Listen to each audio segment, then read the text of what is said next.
Kamusta mga giliw kong tagapakinig? Nagbabalik ang inyong paaralang panghimpapawid, Aral TarlakHenyo sa RTV Tarlac, Channel 26, at sa bayang naririnig sa DCTC 828, Radyo Pilipino Tarlac. Tayo rin ay napapanood sa FB Live ng RTV Tarlac Channel 26. Sumasahim papawid mula sa bayan ng Pura Tarlac, mula sa bayan ng San Clemente. Mula rito sa Purok Elementary School, Pura Tarlac, sa bayan ng Kapas Tarlac. ako, ang inyong guro, na maghahatid sa inyo ng makabuluhang pagtalakay sa ating aralin.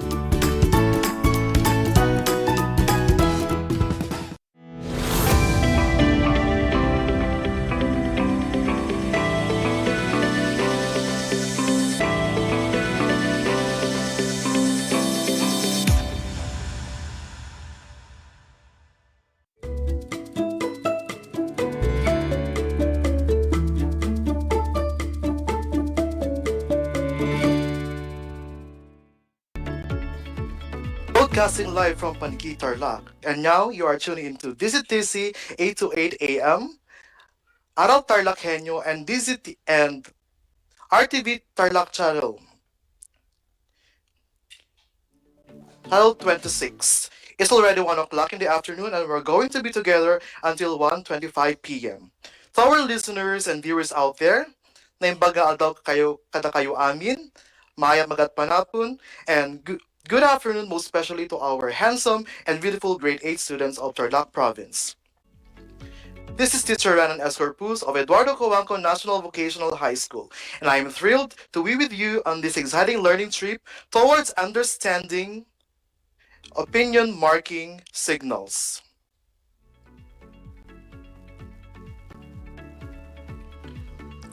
This session will be exciting because we have a set of engaging learning activities to be done even at the comfort of your home.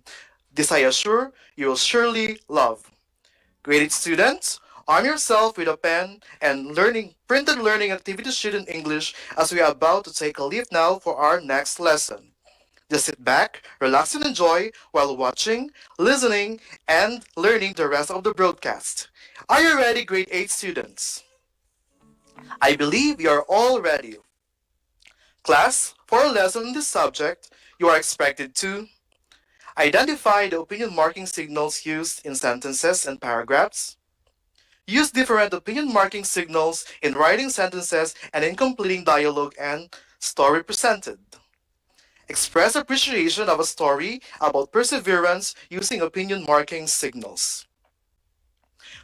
My dear grade 8 students, in our previous lesson, your teacher broadcaster discussed about the commonly used visual verbal illustrations. Do you still remember them? I'm sure you do. So, let us have a short review of the previous lesson. Are you ready? I'm sure you're all ready. Let us check what you've learned by answering the questions that I'm about to ask you.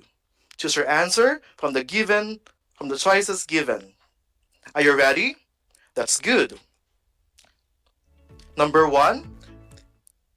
It is a diagram that shows the relationships of information presented. A chart, B graph, C table, D infographic. Number 2.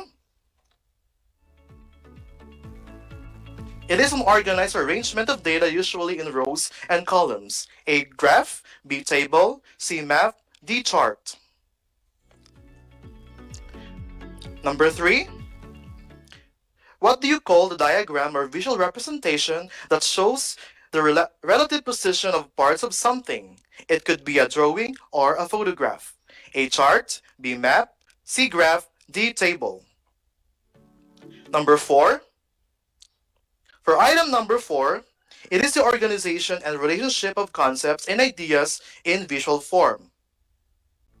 A concept map, B chart, C graph, D map. Number 5. It is an illustration that presents an information in a tabular or circular form. A graph, B map, C chart, D concept map. Number 6. It is a combination of visual images and text presentation of specific information. A map, B infographic, C concept map, D chart. Were you able to get the correct answers? I'm sure you do. So let us check if you got all the correct answers. The answer in number 1 is B, graph. For number 2, the answer is B, table.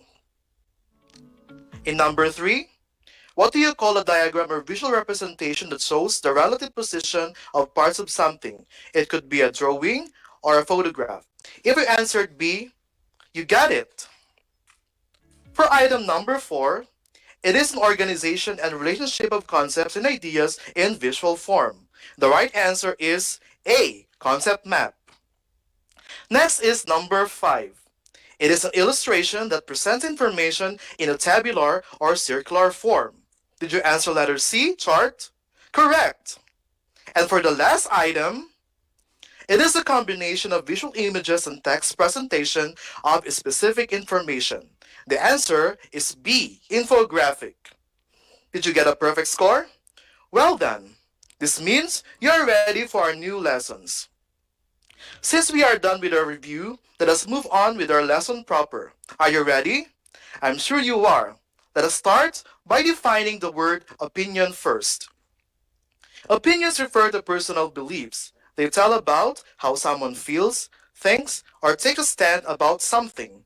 They are influenced by a person's experience, background knowledge, emotions, and preferences.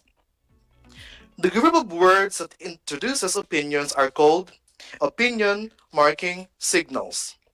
They are used as signal words that will help express and identify opinions.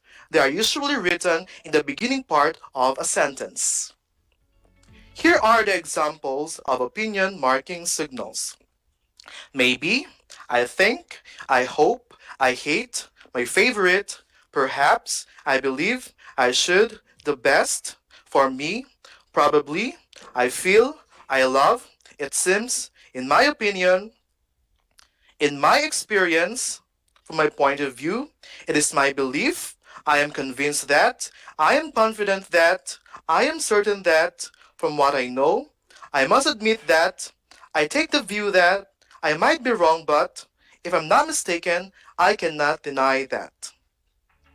At this juncture, let us use some of these opinion marking signals in sentences. Sentence A. I feel about being a Filipino. The opinion marking signal is feel. It tells about a personal feeling about being a Filipino. Sentence B. It seems that Filipinos have strong family ties. In sentence B, the opinion marking signal used is it seems. This phrase gives an idea that the opinion is expressed in less assertive or forceful way. Sentence C. From what I know, Filipinos are known to be hospitable. The opinion marking signal used is, in sentence C is, from what I know. This statement shows that the speaker is expressing an opinion based on his background. Sentence D. Personally, I think that Filipinos give importance to education. I think is the opinion marking signal used in sentence D.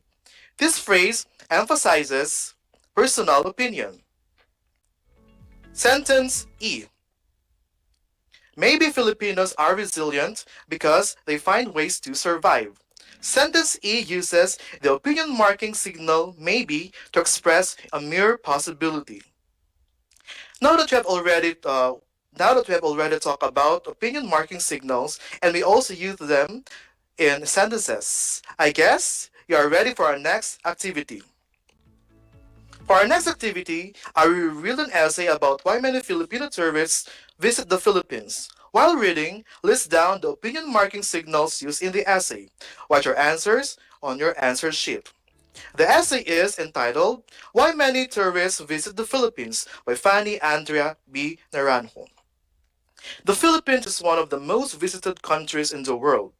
There are so many good reasons why many tourists visit the Philippines. Firstly, I believe that the Philippines is known to have hospitable people. Filipinos are very welcoming and accommodating. I am certain that these Filipino characteristics are very attractive to many foreigners. In my experience, Filipinos are always ready to help other people in need. They are generous. They always share with others, even if sometimes they only have little. It is their belief that sharing is loving. Also, many tourists think that the Philippines has the most beautiful islands and beaches. It has Palawan, Bohol, Siargao, Leyte, and Boracay, to name a few. They take the view that Philippine islands and beaches are breathtaking and there are a lot of sea adventures to experience. They have delicious local foods. Also, the Philippines has a unique culture. I cannot deny that I agree with all these thoughts. In conclusion, I am convinced that many foreigners love the Philippines. That is why they continue to visit the country. Others even choose to stay. Did you spot all the opinion marking signals used in the essay? Let us now check if you got them all. 1. I believe. 2. I am certain that. 3. In my experience. 4. It is their belief that. 5. Many think. 6. They take the view that. 7. I cannot deny that. 8. I am convinced that. Did you get all the correct answers? That's awesome. And now, let us move on to our next activity. Are you ready? I'm sure you are. Our next activity is called Share About the Philippines. Complete the dialogues below using the most appropriate opinion marking signals. Choose your answers from the cloud of opinion marking signals. Write your answers on a separate sheet of paper. So these are the choices.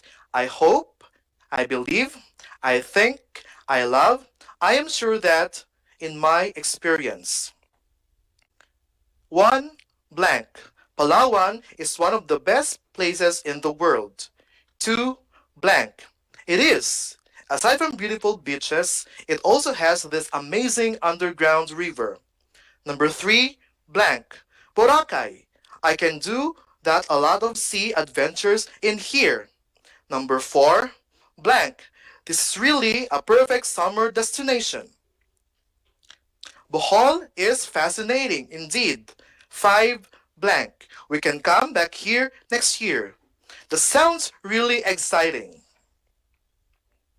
This time, let's check your answers. Number 1, I think.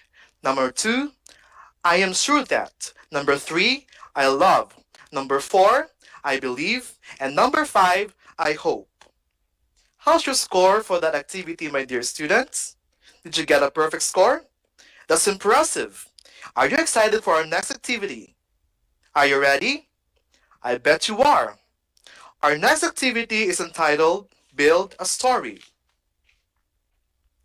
Read the story below and complete the dialogues using opinion marking signals inside the box. Write your answers on a separate sheet of paper. These are the choices. It seems, I hope, I loved, I must admit that. For me, I felt, I am confident that, if I'm not mistaken, the best. The Fruit of Perseverance by Fanny Andrea P. Naranjo. Buboy, a grade 8 student, made a video advertisement about the Philippines as an agreed requirement in his English subject. His teacher gave them only a week to accomplish the task, but Buboy was able to submit an excellent output before the deadline. His classmates wondered how he managed to do so, despite his lack of knowledge in making a video. Buboy, how did you manage to submit the project before the deadline when you don't even know how to make a video? Number 1, blank. Even I, myself, was surprised. Do you remember when our teacher discussed about country through a video? Number 2, blank. The video and I got interested in learning how to make one. That is why I asked Mr. Zamora, our computer teacher, to teach me, and he agreed. Number 3, blank. Nervous but happy to try and learn. You're right, boo boy. Now I remember. Number 4, blank. You even invited me to go with you. Number 5, blank.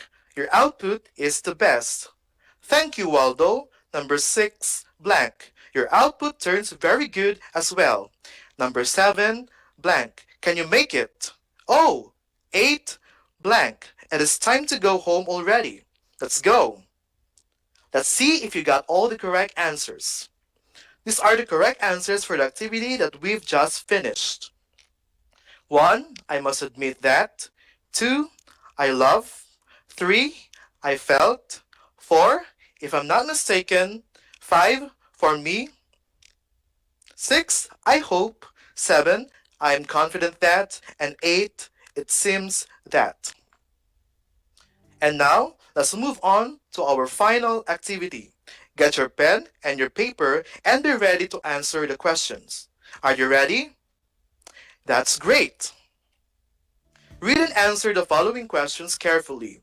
Write the letter of your answer on a separate sheet of paper. Number 1.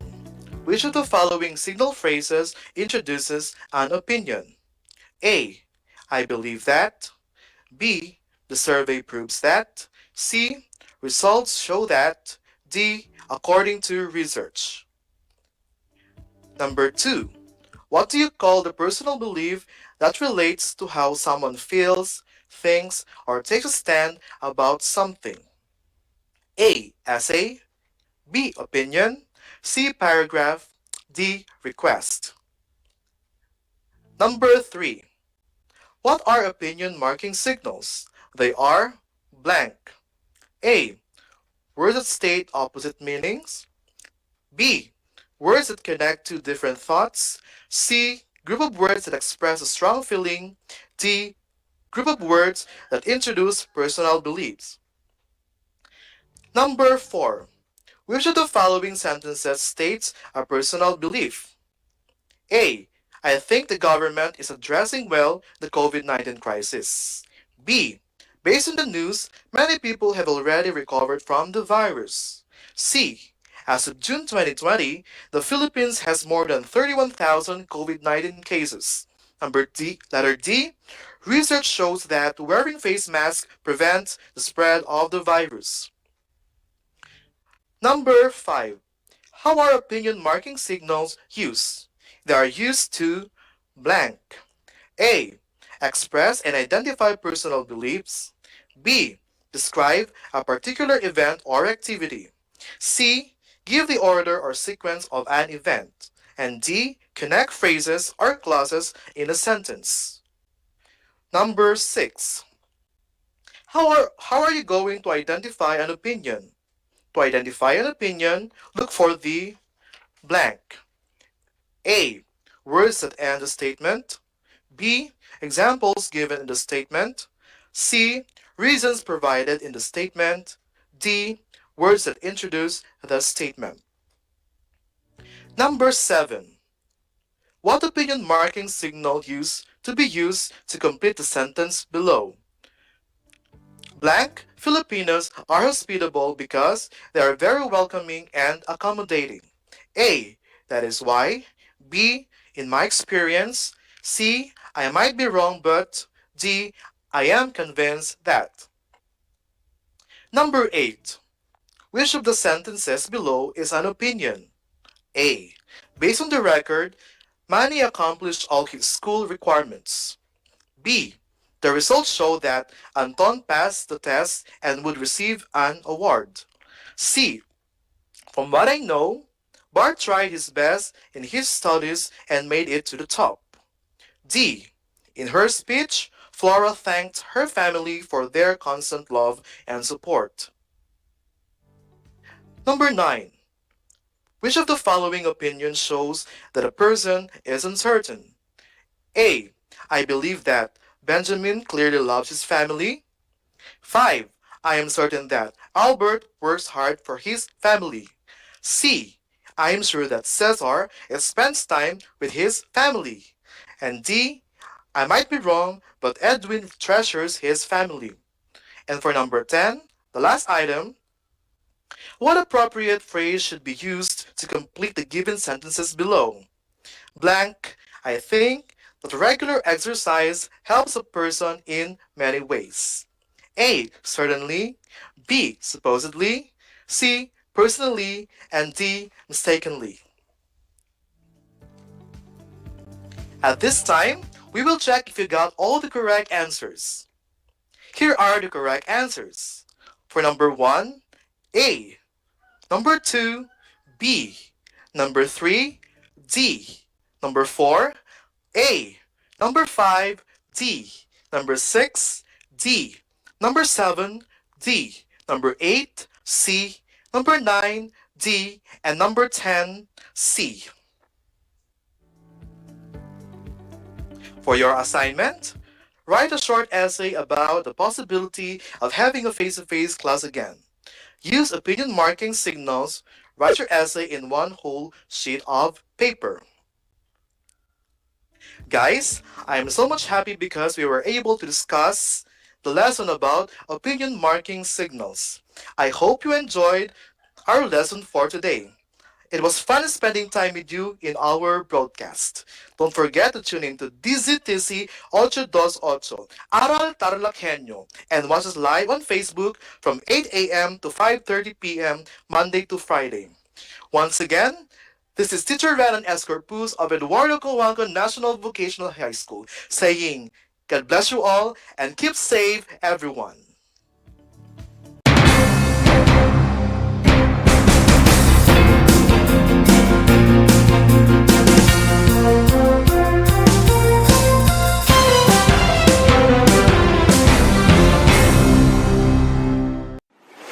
Kabahagi mo Radyo Pilipino.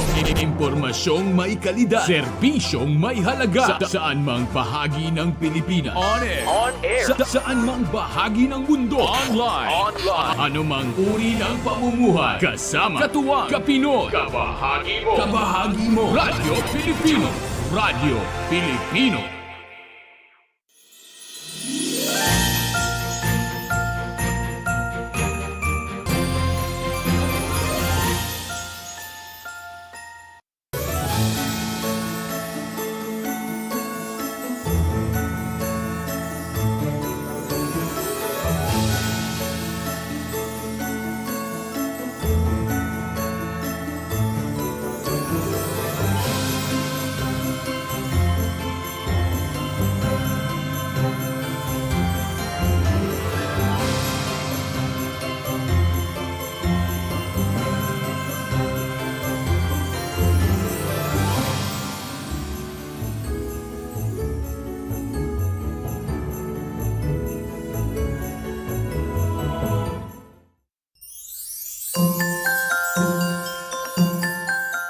May Christmas socks ka na bang nakasabit sa inyong tahanan? Hindi lamang ito isang dekorasyon, may maganda ring kwento ang nakapaloob dito. Ayon sa tradisyon, si Saint Nicholas o mas kilala natin ngayon na si Santa Claus ay naglagay ng gold coins sa medyas ng tatlong magkakapatid na babae na mahirap lamang. Ibinato niya sa chimney ang 3 bags ng gold coins at ang mga ito ay napunta sa medyas ng mga magkakapatid. Mula noon ay nakagawian ng maglagay ng medyas sa bintana sa pag-asang may regalo ring makukuha mula kay Santa. Kung ganon, isabit mo na ang iyong Christmas socks. Malay mo, madaan si Santa Claus at lagyan din niya ng regalo ang iyong medyas. Yan ang Christmas sa Pinas. Maligayang Pasko mula sa RTV Tarlac, Channel 26.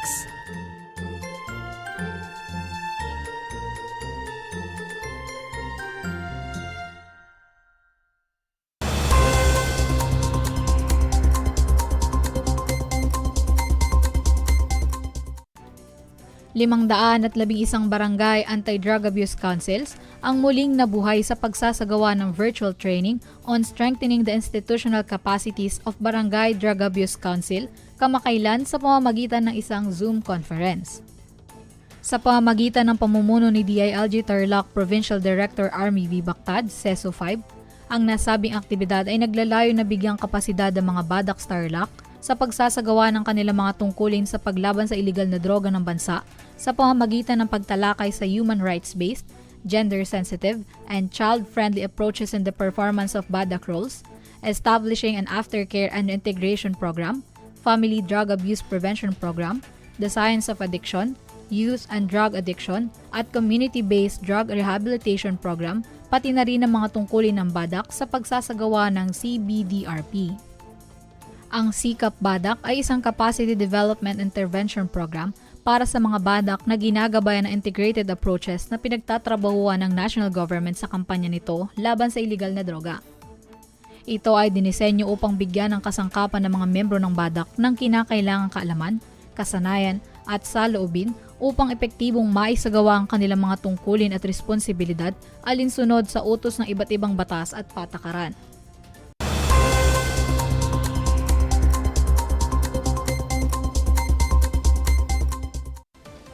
Tatlumput-apat na matamis na aidu ang nasaksihan sa ginanap na kasalang bayan sa Concepcion, Tarlac. Pinangunahan ni Mayor Noel Villanueva ang pag-o-officiate ng nasabing kasalan. Ang naganap na kasalang bayan ay ginanap sa pangunguna ng Peso Manager Marlene Hipolito bilang parte ng ika-159 founding anniversary ng bayan ng Concepcion.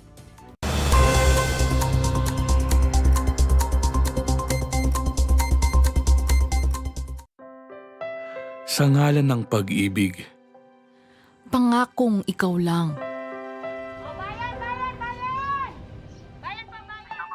Walang hindi gagawin.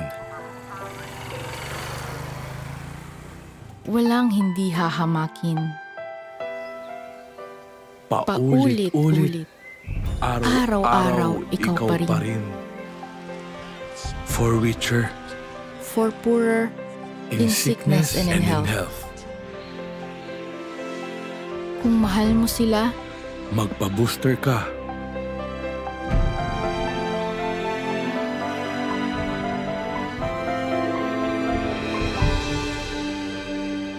promise, Pexman, ligtas para sa lahat.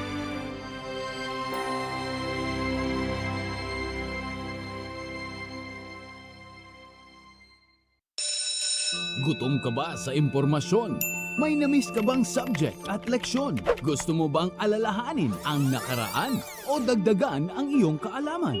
Lahat yan alamin natin because the professor is in. Professor on air and online. Kasama si Professor Willie Perez. Isang oras na kaalaman, isang oras na makabuluhan. Professor on air. Mamangha at tumawa sa mga tips at trivia. Sa gabay at tanong, sagot ka rin niya. Professor on air and online. Kasama si Professor Willie Perez. Tuwing Sabado, alas 10 hanggang alas 11 ng umaga. Mapapakinggan sa Radyo Pilipino at mapapanood sa RTV Tarlac Channel 26. Professor on air.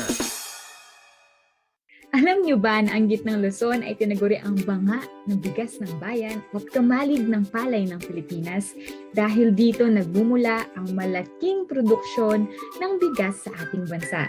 Ito ay binubuo ng mga lalawigan ng Aurora, Bataan, Pampanga, Nueva Ecija, Zambales at Tarlac. Ugaliin nating manood ng Aral TarlakHenyo Lunes hanggang Biyernes alas 8:30 ng umaga hanggang alas 5:30 ng hapon. Ako si Binibining Pia Isrin Capiral, ang inyong teacher broadcaster sa Araling Panlipunan dito sa Project Shine Aral TarlakHenyo. Lagi nating tandaan ang pag-aaral ng Araling Panlipunan ay tungo sa daan ng pagiging makadiyos, makakalikasan, makatao at makabansa.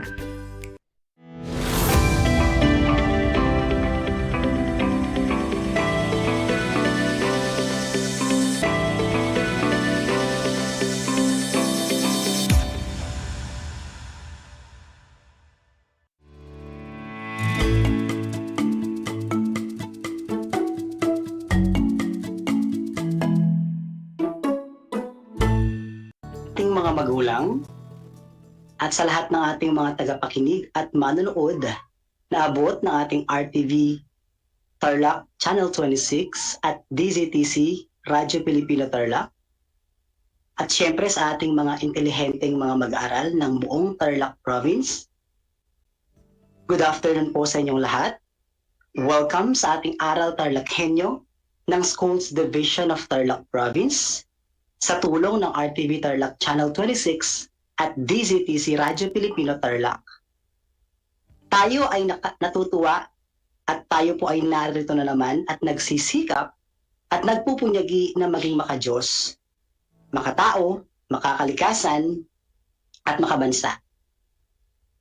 Kamusta po kayo mga ginigilo kong mga mag-aaral at tagapakinig? Ang aking pagbati at paghanga sa inyong masidhing pagpapatuloy sa pag-aaral kasama ang ating mga guro sa Araling Panlipunan. Muli ako ang inyong guro ngayong araw na ito, ngayong oras na ito, Ginoong Charlie M. Peralta, ang inyong makakasama at gagabay sa inyo sa pagtuklas at pagsasakatuparan ng ating Most Essential Learning Competency na nasusuri ang kabihas ng may Noan, may Sinian, at Classical na Greece. Pero bago tayo magpatuloy, kung bago natin umpisahan ang ating talakayan, meron muna tayong dapat tandaan at isaalang-alang. Ang una ay siguraduhin na kayo ay nasa komportableng lugar habang kayo ay nakasubaybay ngayong hapon. Pangalawa ay ihanda ang inyong module, papel at ballpen na gagamitin sa inyong pag-aaral. At ang ikatlo ay iwasan ang paggawa ng iba pang mga bagay at ituon ang ating atensyon sa ating paksang tatalakayin ngayong araw. Alam ko o nakakasiguro ako na kayo ay handa na para sa ating tatalakaying paksa ngayong araw. At bago ang lahat, nais ko munang balikan natin ang ating paksa noong nakaraan nang sa gayon hindi natin makalimutan ang ikalawang bahagi na ito ng ating discussion. Noong nakaraan ay ating diniscuss ang dalawang kabihasnan na naganap sa Greece, kung saan dito ay ating sinuri ang pangyayari sa kabihas ng Minoan. At ating nakilala ang Minoan bilang isang mahusay na kabihasnan sa Greece. Bakit natin nasabi yon? Sapagkat dito ay kanilang naipamalas ang kanilang galing sa kanilang teknolohiya. Refleksyon nito ay ang kanilang lungsod kung saan sila ay gumamit ng laryo at obrix at ang kanilang pagkakaroon ng sistema ng pagsulat. Sa ilalim ng kabihas ng Minoan, atin ding naisa-isa ang kanilang mga mahahalagang naging ambag o kontribusyon sa kabihasnan. Kung inyo pa natatandaan, meron tayong tinatawag na fresco. Ito yung larawang mabilisang subalit bihasa na ipininta ng mga Minoan sa dingding.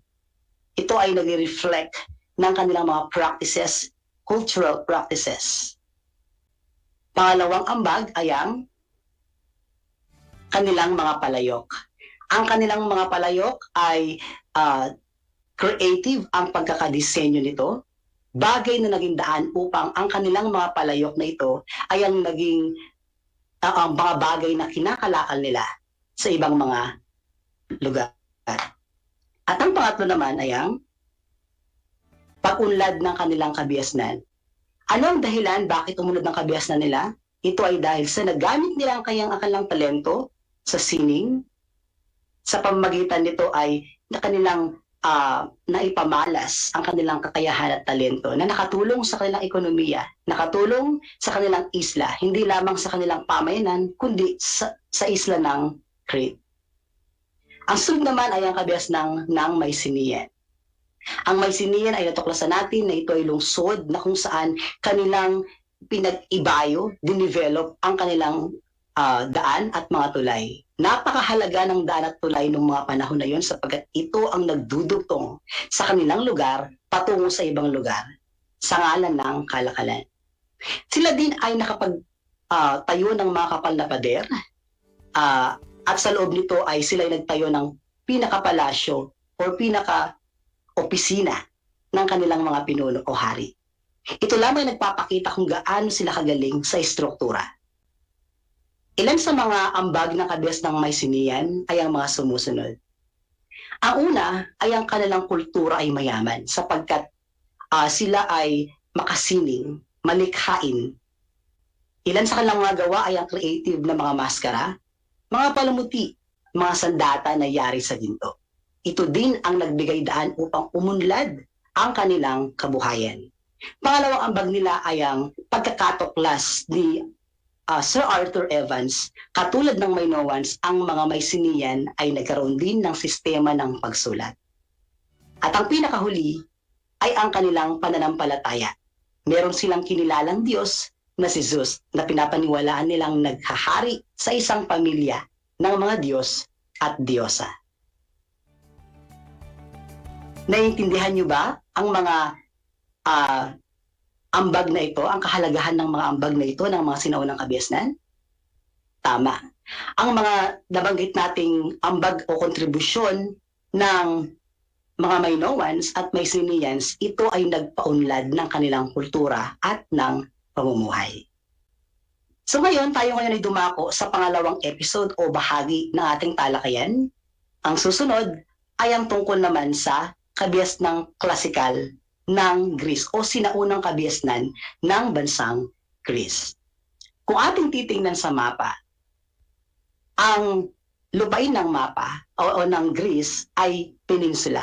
Ang ibig sabihin nito, ito ay ang ilang bahagi ay napapalibutan ng anyong tubig, samantalang ang ibang bahagi naman ay kalupaan.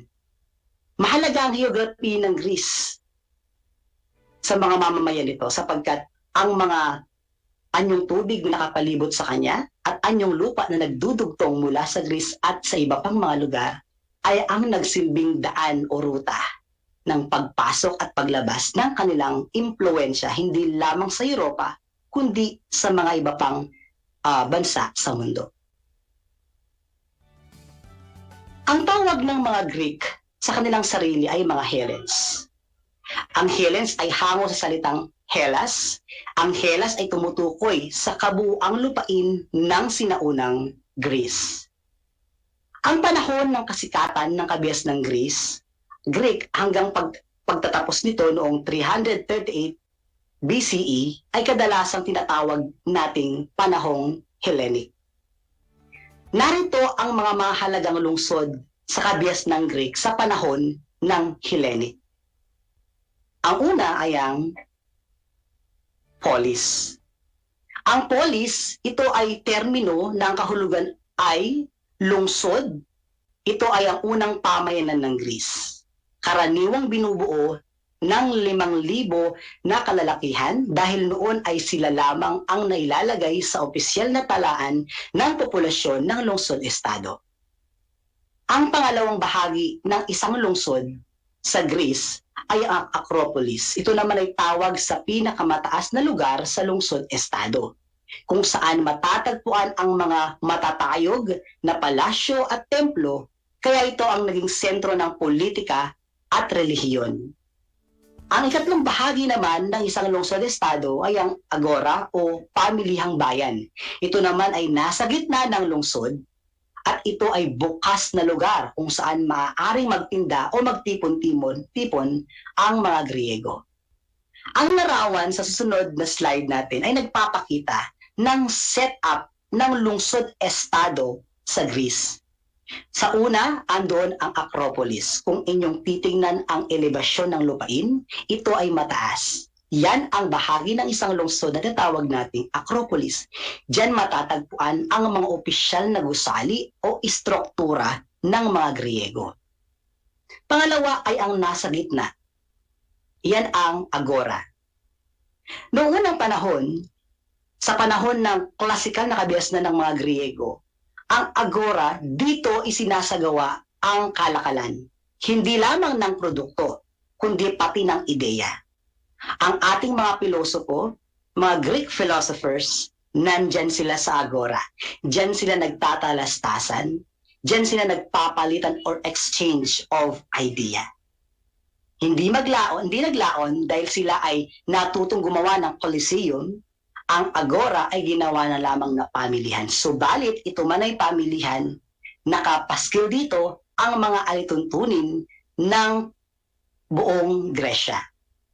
At ang sa pinakaibabang bahagi ay ang polis. Ito naman ay ang pinakanayon o kanayunan. Ito ang tatlong bahagi ng lungsod-estado ng Gresya. Ang susunod naman ay, ano nga ba ang dalawang pinakamatatag na lungsod-estadong naitatag ng mga Griego? Ito ang Athens and Sparta. I know you are familiar with both. Okay? Isa-isahin natin ang lungsod-estado. Dalawang malakas na lungsod-estado ang naging tanyag sa panahon na ito. Ito yung Athens and Sparta. Sa mga lungsod-estado, ang mga legitimate na citizen o yung mga lehitimong Griego ay binibigyan ng karapatan katulad ng pagboto o pagpili ng kanilang maging pinuno ng lungsod nila, magmay-ari ng mga ari-arian, humawak ng posisyon sa pamahalaan, at ipagtanggol ang sarili sa kanilang korte. Yun po ang pinapractice ng mga sinaunang komunidad sa lungsod ng Athens at Sparta sa Greece. Subalit may limitasyon. Bilang kapalit, sila ay dapat na makilahok sa pamahalaan at tumulong sa pagtatanggol sa polis sa panahon ng digmaan. Sila ay may karapatan sa komunidad, sa kanilang lungsod, subalit kailangan nilang protektahan ang kanilang lungsod laban sa mga nais manakop nito o anumang kaguluhan. Unahin nating discuss ang Athens. Ang Athens ay naging sentro ng kalakalan at kultura ng Greece. Ang Athens ay tinagurian nilang demokratikong polis sapagkat direktang kabahagi ang mga taga-Athens sa pagpili ng kinatawan at maaari rin silang manungkulan sa pamahalaan. Meron silang direct democracy na ipinatutupad sa kalakhan ng Athens. Ganun pa man, kahit na demokratikong polis ito, meron pa ring limitasyon sa mga kababaihan at banyaga na kung saan ang mga babae at mga banyaga ay hindi kabahagi sa anumang practices ng mga kalalakihan na mga mamamayan ng Athens. At ilan sa mga kinilalang mga personalidad sa Athens ay ang mga sumusunod. Una ay si Solon. Si Solon ang nag-alis ng pagkakautang ng mga mahihirap at ginawang legal o ilegal ang pagkakaalipin ng dahil sa utang. Pangalawa ay si Pisistratus. Ipinagtanggol naman ni Pisistratus ang katayuan ng mahihirap at ipinamahagi ang mga lupain at ari-arian ng mayayaman sa mahihirap na walang mga lupa. At ang pangatlo ay si Clisthenes. Sinimulan niya ang tinatawag nating ostracism o ang sistema kung saan pinahihintulutan ang mga mamamayan na palayasin ang sinumang opisyal na sa kanilang paniniwala ay mapanganib sa kanilang lungsod-estado. At ang pinakahuling personalidad ay si Pericles. Sa kanyang panahon, naranasan ng Athens ang tugatog ng demokrasya. Na-practice ang democracy. Itinaguyod niya ang pag-upo sa opisina ng pamahalaan ng mga karaniwang tao. Yan ang apat o ilan sa mga personalidad na nakilala sa panahon ng Athens. Susunod na lungsod-estado naman ay ang Sparta. Ang Sparta naman ay isang mandirigmang polis na natili itong isang oligarkiya at isang estadong mandirigma. Sa lahat ng mga lungsod-estado, ang Sparta lamang ang pinaniniwalaan na hindi umasa sa kalakalan. So hindi nakasentro ang komunidad ng Sparta sa kalakalan. Saan sila nakasentro? Sa pagpapalakas ng kanilang sandatahang lakas. Ito ay may magandang klima. Sapat na patubig at matabang lupa na angkop sa pagsasaka. So they also practice agriculture. Pero ano ang naging focus nila? Pinalawak ng mga taga-Sparta ang kanilang lupain sa pamamagitan ng pananakop ng mga karatig lupang sakahan at pangangamkam nito. Sa lahat ng mga lungsod estado, ang Sparta lamang ang hindi umasa sa kalakalan. Bakit? Sapagkat kanilang pinalakas ang kanilang army, ang sandatang lakas nila, ang puwersa nila. Ang mga magsasaka mula sa nasakop na mga lugar, dinala nila ito sa Sparta upang maging hilot o tagapagsaka sa malawak nilang lupain. Hindi sila nagsaka, subalit pinasaka nila. Dito na naganap yung tinatawag nating slavery. Ang pangunahing layunin ng Sparta ay lumikha ng magaling na sundalo sa pamamagitan daw ng sumusunod na hakbang. Ito ang naging punto nila, palakasin ang kanilang kasundaluhan. Paano ba nila pinapalakas ang kasundaluhan nila? Ito ang kanilang proseso. Una, ang bagong silang na sanggol ay kanila munang sinusuri. Ang mahinang bata o may kapansanan ay hinahayaan nilang mamatay. Tanging ang malalakas at malulusog na sanggol lamang ang pinapayagang mabuhay. Pagtungtong ng 7 taon ng batang yon nang napili, ang mga batang lalaki ay dinadala sa mga kampo militar upang sumailalim sa mahigpit na pagsasanay o disiplina sa serbisyong militar. Malakas na pangangatawan, matatag, sanay sa paglaban at katapatan ang ilan sa layunin ng kanilang gawain na ito.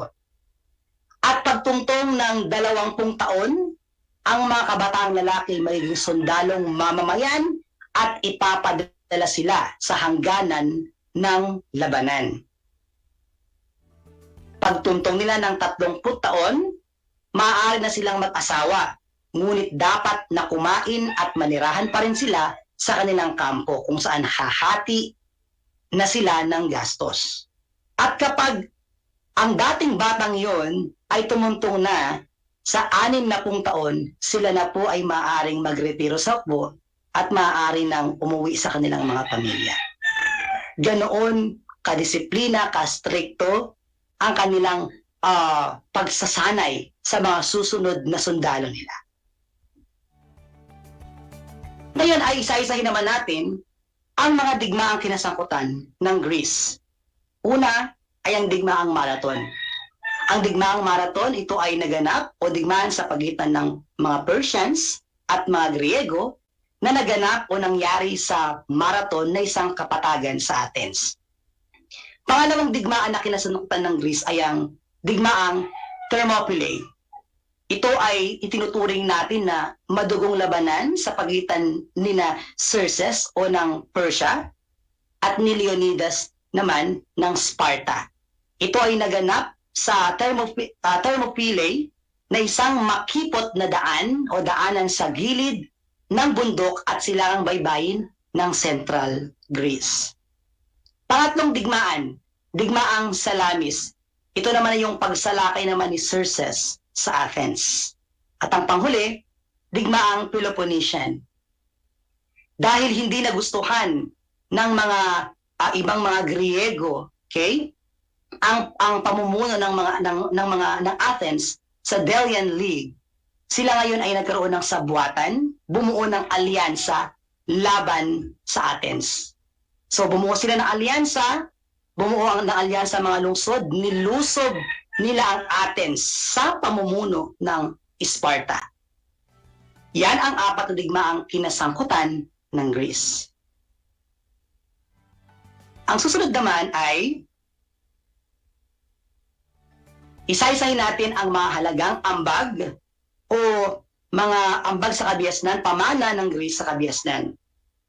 Meron tayong mga halagang personalidad, meron silang larangan at ang kanilang mga nagawa. Unahin natin si Pythagoras. Sa ilalim ng agham, si Pythagoras ay nagpaunlad ng prinsipyo ng geometry, ang Pythagorean theorem. So nanggaling sa kanya ang konsepto o prinsipyo na ito. Si Archimedes naman, tinansya o siyang nagtansya, tinansya niya ang paraan ng pagsusukat ng circumference ng isang bilog. At natuklasan din niya ang prinsipyo ng specific gravity. Si Euclid, siya ang kinikilala nating the father of geometry. Susunod ay si Eratosthenes, sa agham pa rin tayo, nagawa niya ang halos tumpak na tansya ng circumference ng ating mundo. Siya din ang gumuhit ng linya ng latitude at longitude sa mapa ng ating mundo. Si Aristarchus naman ay ang nakatuklas na umiikot ang daigdig sa araw habang umiikot ito sa sarili niyang axis. Si Achilles, si Sophocles at si Euripides ay sa drama naman, sila ay nagsulat ng kanilang mga aklat. Si Achilles ang nagsulat ng Prometheus Bound. Si Sophocles naman ay ang sumulat ng Oedipus Rex as Antigone. Si Euripides naman ang sumulat ng Trojan War. Ang susunod ay si Aristophanes. Sa komedya naman siya, ang kanyang mga isinulat ay pawang nagtatalakay sa politika at kaganapan sa Athens sa nakakatawang paraan. Si Hippocrates naman sa medisina, the father of medicine, sumulat ng Hippocratic Oath. Si Herophilus naman, siya ang the father of anatomy natin. Next, si Erasistratus, the father of physiology. Herodotus, the father of history. Thucydides, siyang sumulat ng History of Peloponnesian War. Si Socrates naman, sa philosophy naman tayo, ayon sa kanya, the unexamined life is not worth living at know thyself. So siya po ang gumawa, siya yung merong konsepto ng ilan sa mga paniniwala o mga prinsipyo natin ngayon. We have si Plato naman, siya din ay isang philosopher, siya ang may akda ng The Republic, kung saan dito inilarawan niya ang isang ideal na state o estado. Aristotle, siya ang may akda ng The Politics, kung saan tinalakay ang iba't ibang uri ng government. Si Zeno, siya naman ang nagpakilala ng pilosopiyang Stoicism. Ito ay may malaking pagpapahalaga sa dignity, pagpipigil sa sarili at katuwaan. Meron silang kanya-kanyang mga aklat, meron silang mga artikulo. Depende yun sa kung ano ang kailangan mo. Sila ay ang mga sumulat ng mga yan. Si Phidias naman, isang sculptor, siya ang may obra maestra ng estatwang Athena sa Parthenon at ni Zeus sa Olympia.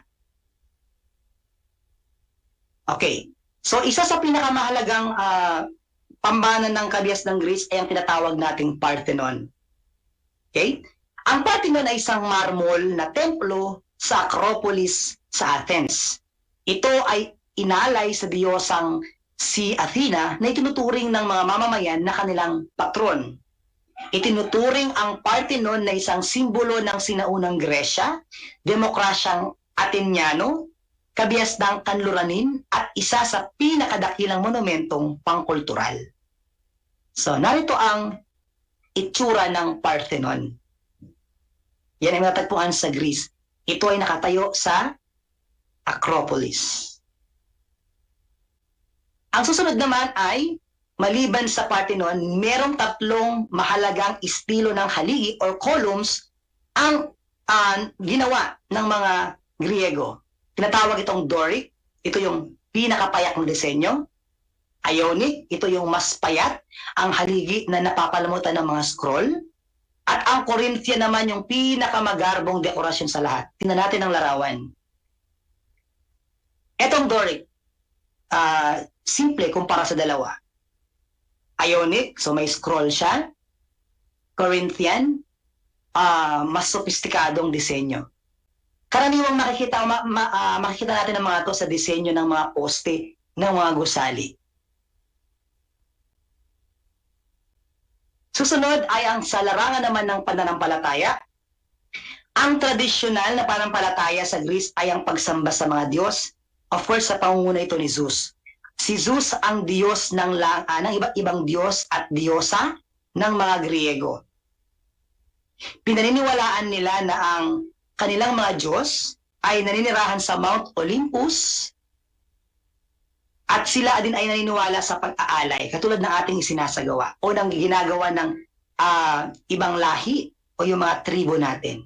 No? So, sila ay nag-aalay para sa kanilang mga Diyos. That is the religious practices also. At yun yung mga mahalagang pamana ng Greece sa kabiasnan. So, natapos natin ang kabiasnang Minoan, Mycenaean, at kabiasnang classical ng Greece. Ngayon, dumako na tayo ngayon sa ating gawain. Tukuyin ang mga impormasyon upang mabuo natin ang buod ng ating tinalakay noong araw at sa araw na ito. Maaari niyong isulat ang inyong sagot sa inyong sagot ng papel o kaya i-type sa ating chat box ang inyong mga sagot. Umpisahan na natin ang inyong activity.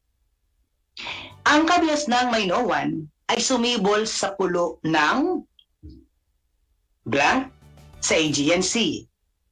Ang tampok na gusali sa lungsod na ito ay magarang palasyo ng hari na yari sa bato at napapalamutian ng mga blank. Ang kabisera ng kabiasnang Mycenaean ay ang lungsod ng blank.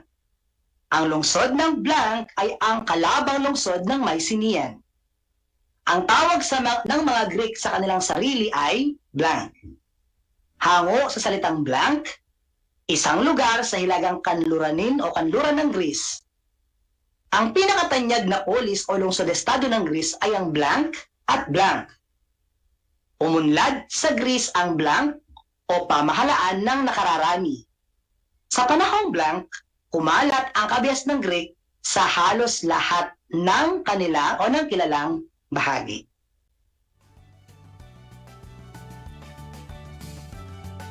Atin ngayong isa-isahin ang mga tamang sagot.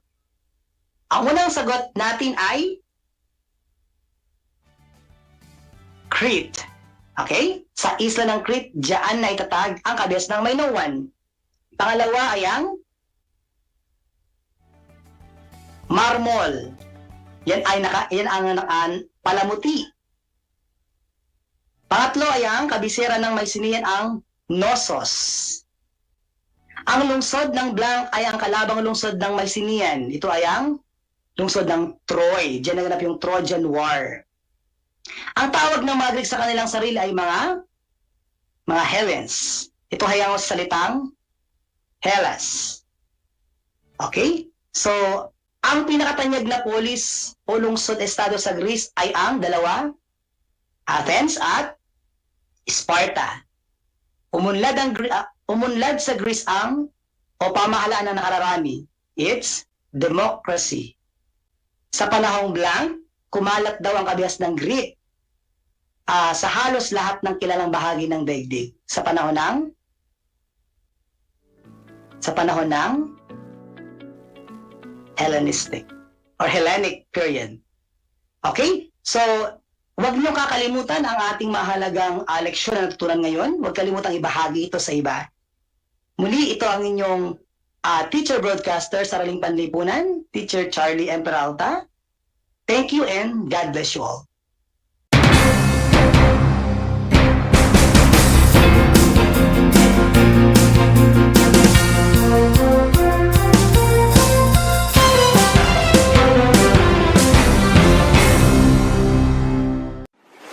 Kabahagi mo Radyo Pilipino.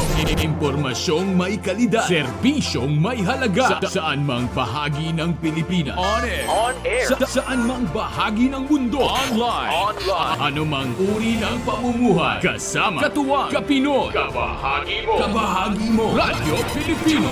Radyo Pilipino. Kumusta mga giliw kong tagapakinig? Nagbabalik ang inyong paaralang panghimpapawid, Aral TarlakHenyo, Sa RTV Tarlac, Channel 26, At sa bayang naririnig sa DZTC 828, Radyo Pilipino Tarlac. Tayo rin ay napapanood sa FB Live ng RTV Tarlac Channel 26. Sumasahimpapawid mula sa bayan ng Pura Tarlac, mula sa bayan ng San Clemente. Mula rito, sa Purok Elementary School, Pura Tarlac. sa bayan ng Kapas Tarlac. Ako, ang inyong guro, na maghahatid sa inyo ng makabuluhang pagtalakay sa ating aralin.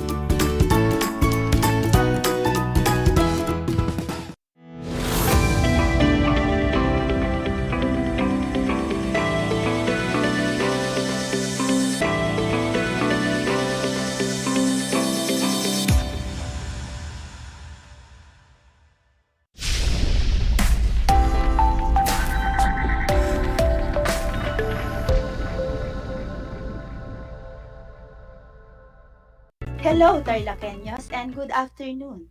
Welcome to Aral TarlakHenyo, here on RTV Tarlac, Channel 26. Simulcast over DCTC 828 Radyo Pilipino Tarlac. Broadcasting live here in Quezon National High School, Herona Tarlac, via remote live broadcast. I am Teacher Dalia Dancel Ignacio, and I will be your teacher broadcaster for TLE Grade 8 Caregiving. How are you doing today, Grade 8 learners? I hope you're doing well and in good health while learning with us. I'll be with you for the next 25 minutes. So join me for another exciting learning adventure in caregiving. Before anything else, I want you to get your Self-Learning Module 1 in Caregiving, learning activity sheets, paper, and pen. Also, I want you to be in comfortable place, free of distractions, so that you can hear me loud and clear. And lastly, I'm inviting you to actively participate in our session today. If you are watching our FB Live, you can type your answers on the comment section. And for those who are listening to the radio and watching TV, you can write your answers on a piece of paper. And if you have any questions or need clarification on our lesson, please send me a message at 0995-9315-115. And I will answer all your questions immediately following this session. Before we begin with our new lesson for today, let's have a review. If you still remember class, we tackled about the definition of caregiving, caregiver, and what are the responsibilities of a caregiver. I prepared a short activity for you to complete to see if you really understood our previous lesson. Okay, are you ready? Let's have the first one. A person who is qualified to provide personal care independently or with minimal supervision to children, elderly, or people with special needs. What is your answer?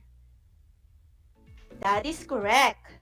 That is caregiver. Very good. Let me read the second statement. The activity or profession of regularly looking after a child or a sick, elderly, or disabled person. What do you think is the correct answer, class? That's commendable. Our second statement is caregiving. Nice start, dear learners. Let us now proceed with number 3. What are the duties and responsibilities of a caregiver? Okay, so we have here a graphic organizer, class, showing some of the duties and responsibilities of a caregiver. Like we have laundry, cooking, provide medical assistance, and cleaning. Now, did you get the 3 statements correctly? That's amazing. Great job, everyone. Even though our activity is that short and simple, I'm still hopeful that you have refreshed your minds about our lesson last time. So buckle up, everyone, and let's start today's session. At the end of this session, you are expected to identify caregiving tools, equipment, and paraphernalia applicable in a specific job. Second, distinguish the functions of the caregiving tools, equipment, and paraphernalia, and express the importance of identifying and classifying the basic caregiving tools, equipment, and paraphernalia. Okay, so before we start with our lesson, let us have a short game. Are you familiar with the 4 picks 1 word, class? Yes, I know you are, so let us begin. Okay, the direction. Guess the similarities of pictures to arrange the jumbled letters correctly. I will give you 3 seconds for each item. Are you ready? Let's have the first one.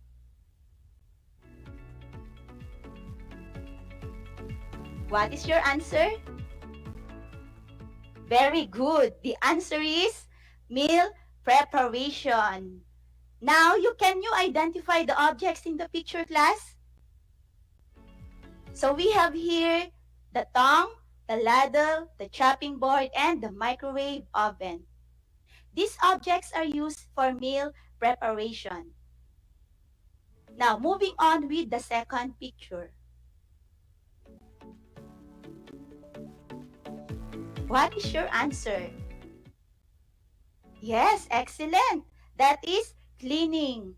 The different objects that you can see in the picture is used in cleaning, like the duster, the broom, the dustpan, and the vacuum cleaner. I know, class, that you are familiar with these objects because you have it at home. Now let us try number 3. So what do you think the answer, class? The jumbled letter is washing. Nice one. You are doing great. What are the objects that belongs here? Can you name some? Yes, very good. We have here the hanger, the laundry basket, the dryer, and the washing machine. Moving on with item number 4. What is your answer, class? That is ironing. Good job, dear students. Do you have this at home, class? Yes, of course, because you always use this object when you are ironing your clothes, like the flat iron, the hanger, the laundry basket, and the ironing board. The last number 5. What is the hidden word, class? So the answer is vital signs. You are doing great. Where did you usually use these objects? Yes, in the hospital or clinic or even at home. Can you name some? We have here the thermometer, the stethoscope, and BP apparatus, which are used in taking vital signs. Good job, dear students. You unlock the hidden words in 4 picks 1 word game. Again, we have the meal preparation, cleaning, washing, and ironing, and vital signs also. The objects that you have identified a while ago are the tools, equipment, and paraphernalia in caregiving. Now, class, we will identify caregiving tools, equipment, and paraphernalia according to its types and distinguish its specific functions. Tools, equipment, and paraphernalia. Are these terms the same, class? Let's find out.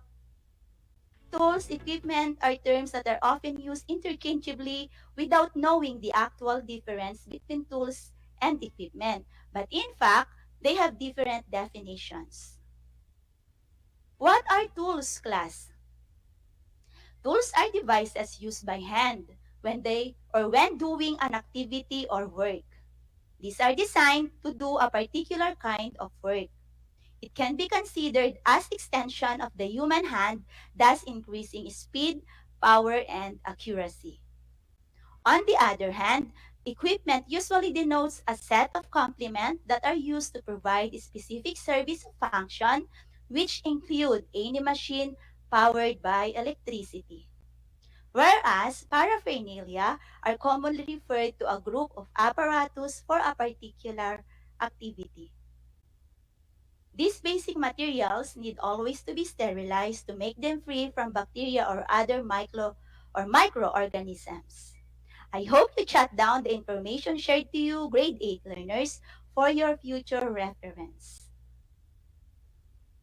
To continue, tools, equipment, and paraphernalia used in caregiving are classified according to functions.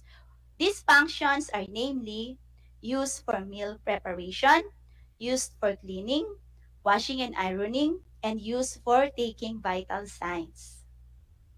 Always remember that there is a need to familiarize the tools, equipment, and paraphernalia in caregiving so that we can contribute to the well-being of the persons we are caring.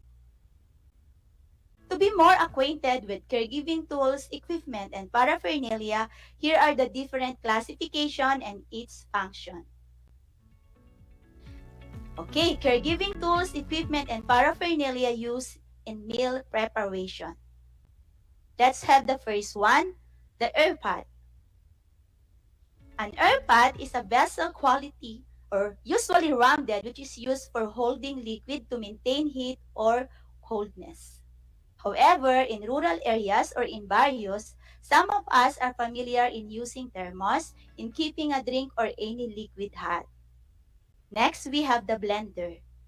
It is a kitchen and laboratory appliance which is used to mix, to puree or emulsify food and other substances. Next, we have the coffee maker. It is an electric countertop appliance that brews hot coffee automatically. Then we have the chopping board. A chopping board is a flat wooden or plastic board where meats or vegetables can be cut. Electric knife. It is a kitchen device which is used for slicing food. It requires less physical effort than an ordinary knife and makes neater slices. But you can still use ordinary knives, dear students, in slicing foods if that tool is not available. We have also electric can opener. This is a very useful device which is used to open canned goods with ease and accuracy. Food processor. It is a multitasking tool which is used to slice, dice, or whip food ingredients. Then we have the tongs. A food tong is an instrument with two hinge or sprung arms for grasping and holding. Then we have the ladle. It is a long handled spoon with a deep bowl at the end for serving food, especially broth or soup. Then we have microwave oven. A microwave oven is an oven that uses microwave to cook or heat the food. Then the stove. It is an appliance in which electricity or gas is utilized to supply heat to be used for cooking or reheating. There you have it, the different caregiving tools, equipment, and paraphernalia used in meal preparation. Now, let's find out the tools, equipment, and paraphernalia used for cleaning, washing, and ironing. Okay, class, let's have first the bottle sterilizer. An apparatus used to destroy microorganisms in a container like baby's bottle through boiling. Then broom. It is a tool which is used for sweeping dirt. It consists of twigs and bristles bound together and attached to a handle. Clothes hanger. A hanger resembles to the shape of person's shoulders and used to hang garments on. Then we have dishwasher. This is a mechanical device for cleaning dishes, eating utensils, and pots. It automatically washes the dishes like plates, the fork, and spoon. The dryer. A dryer is a machine or apparatus that removes moisture through the ventilation or heat. Then we have dustpan. A dustpan is a handled pan or scoop into which dust is swept from the floor. Next, the duster. A duster is a cloth or brush which is used in removing dirt and dust from the furniture. We have also the flat iron. A flat iron is an electric appliance which is used along with ironing board to iron or press clothing and other fabrics. We have also ironing board. This is a long, narrow, padded board, often with folded supporting legs, used as a working surface for ironing. Then we have the laundry or sorting basket. A laundry basket is a hamper that is used for holding dirty clothes for washing or wet clothes for drying. It may also be used for sorting clean clothes to be folded. Then we have the vacuum cleaner. It is an electrical appliance which is used for cleaning floors, carpets, and furniture by suction. Then the last one is the washing machine. A washing machine is an electric appliance which is used for washing clothes and linen. Now let's have the common tools, equipment, and paraphernalia in taking vital signs. But first, let us define, class, what is vital signs. Vital signs is a reflect essential body functions. It is a sign that an individual or a person is still alive because of our heartbeat, body temperature, pulse rate, breathing rate, and our blood pressure. The first item class is the BP apparatus aneroid or the sphygmomanometer. It is a mercury-free and consists of a cuff that can be applied with one hand for self-testing.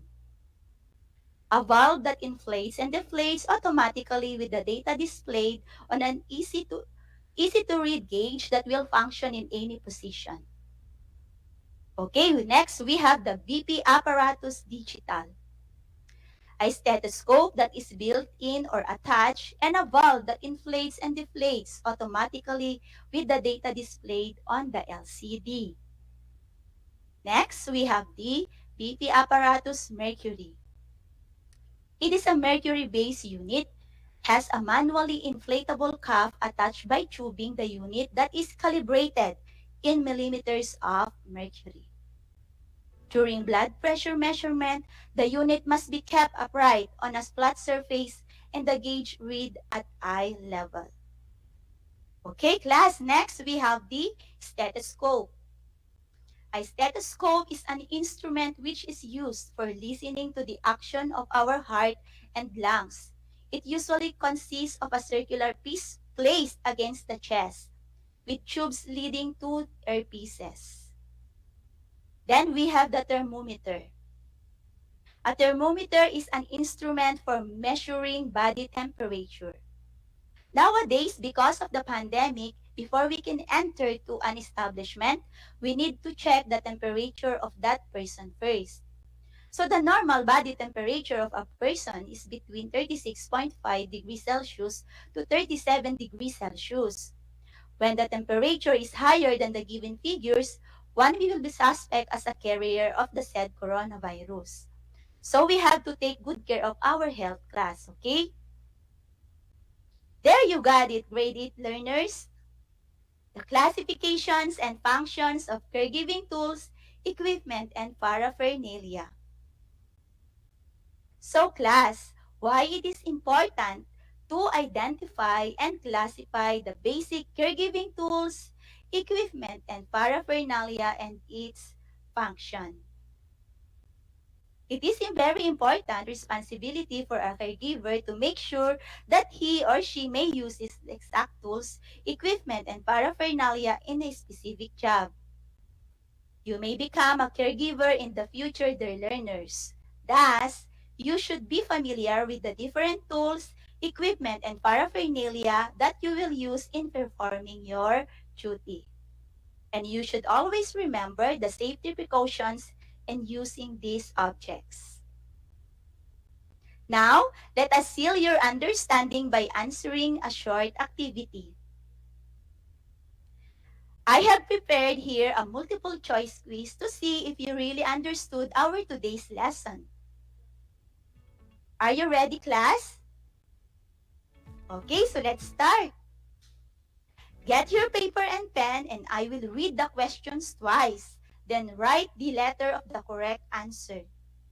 I will give you 5 seconds to answer each question.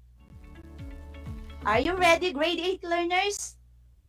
Okay, let's have question number 1. It is a cloth brush which is used in removing dirt and dust. Again, it is a cloth brush which is used in removing dirt and dust. A. Broom. B. Duster. C. Dustpan. D. Vacuum cleaner.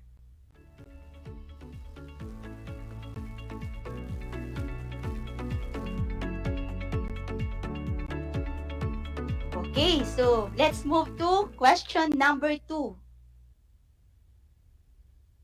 Which of the following caregiving tools, equipment, and paraphernalia is used to cook and heat food? Again, which of the following caregiving tools, equipment, and paraphernalia is used to cook and heat food? A. Ladle. B. Blender. C. Coffee maker. And letter D. microwave oven.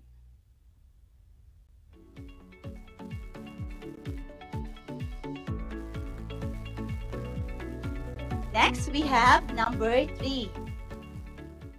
This device usually found in a clinic, hospitals, or in a barangay health centers used for listening the heart and lungs action. Again, this device usually found in a clinic, hospitals, or in a barangay health centers used for listening the heart and lungs action. Letter A is sphygmomanometer, B thermometer, C pyrometer, and letter D stethoscope.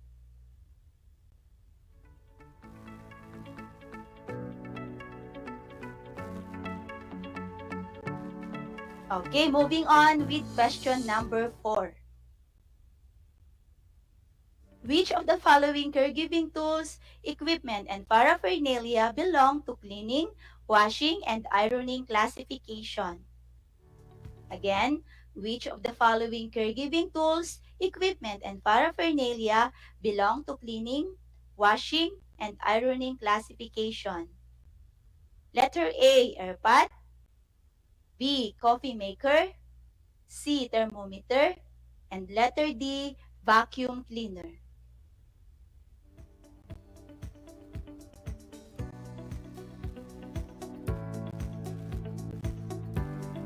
Okay, last number, we have number 5.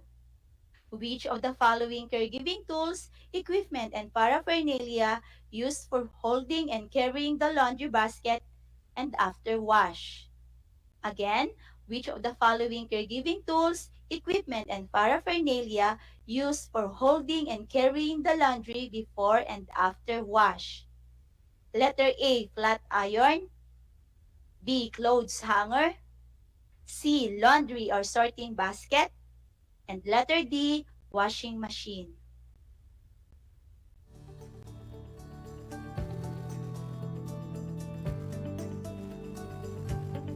Okay, so are you done, dear students? Now, let us check your answers. Let's have number 1. What letter?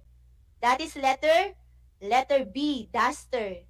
Number 2, letter D, microwave oven.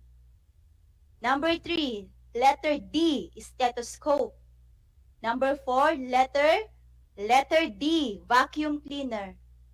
And number 5, we have letter C, laundry or sorting basket.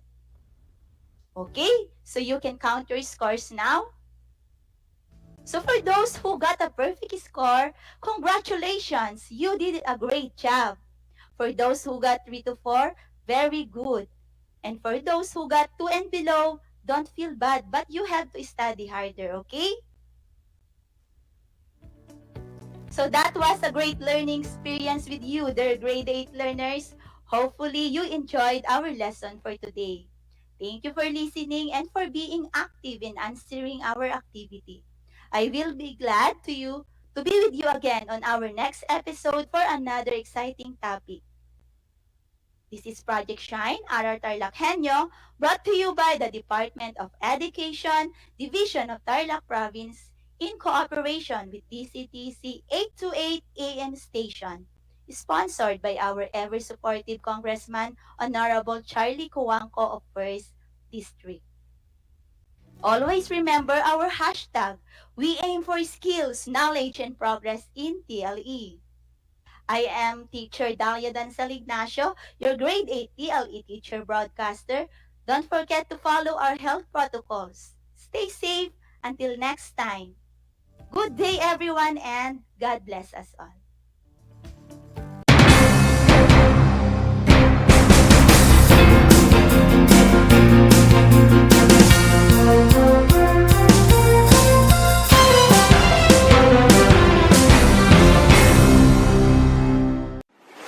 Kabahagi mo Radyo Pilipino. Impormasyong may kalidad, serbisyong may halaga, saan mang bahagi ng Pilipinas. On air. Saan mang bahagi ng mundo. Online. Ano mang uri ng pamumuhay. Kasama, katuwang, kapinoy. Kabahagi mo. Radyo Pilipino. Radyo Pilipino.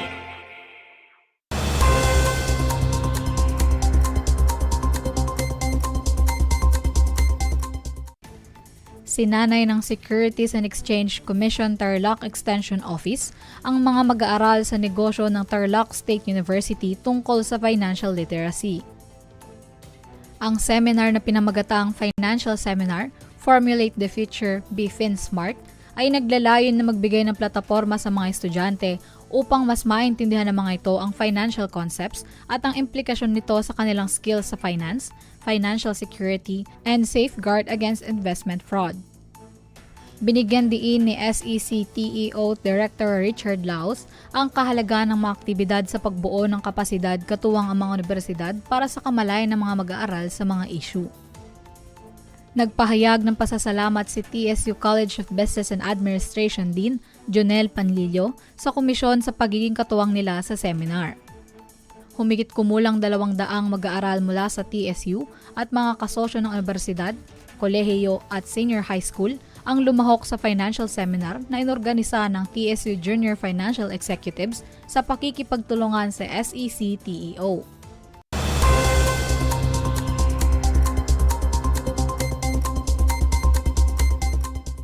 Muling isinagawa ang final inspection ng concreting at rehabilitation ng mga local roads sa Tarlac City.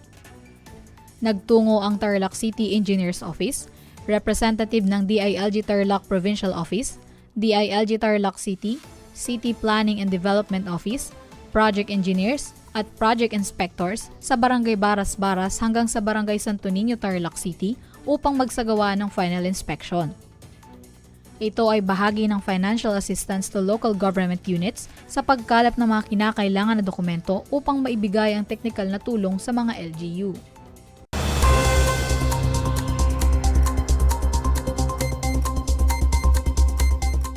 One FM. This is your one. My only one. One lang yan. The only one. One FM. 96.1 Tarlac, 98.3 Lucena, 88.3 Legazpi, 96.1 Surigao, 95.9 Butuan, 92.1 Mindoro, 96.7 Tacloban, 99.3 Baler, 95.1 Puerto Princesa, Palawan. This is your one. Your only one. Your only one. One FM. One FM. Your only one FM. One FM.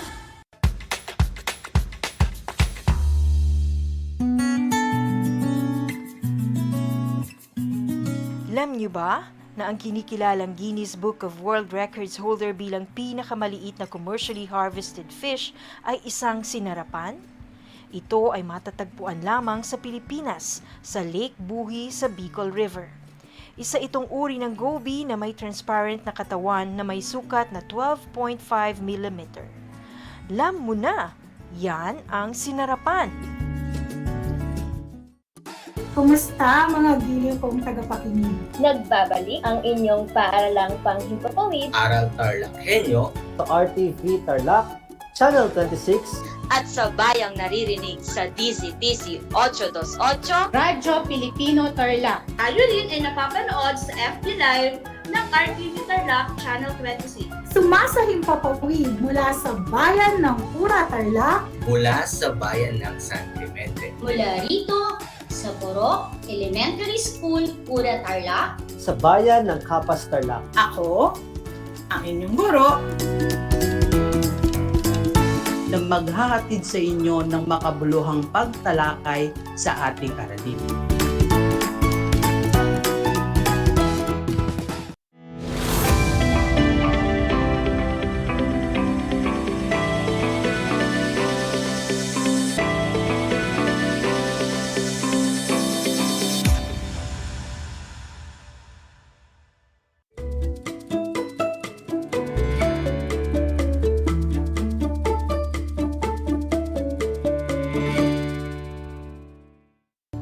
Minasan, konnichiwa, or should I say, good afternoon, everyone.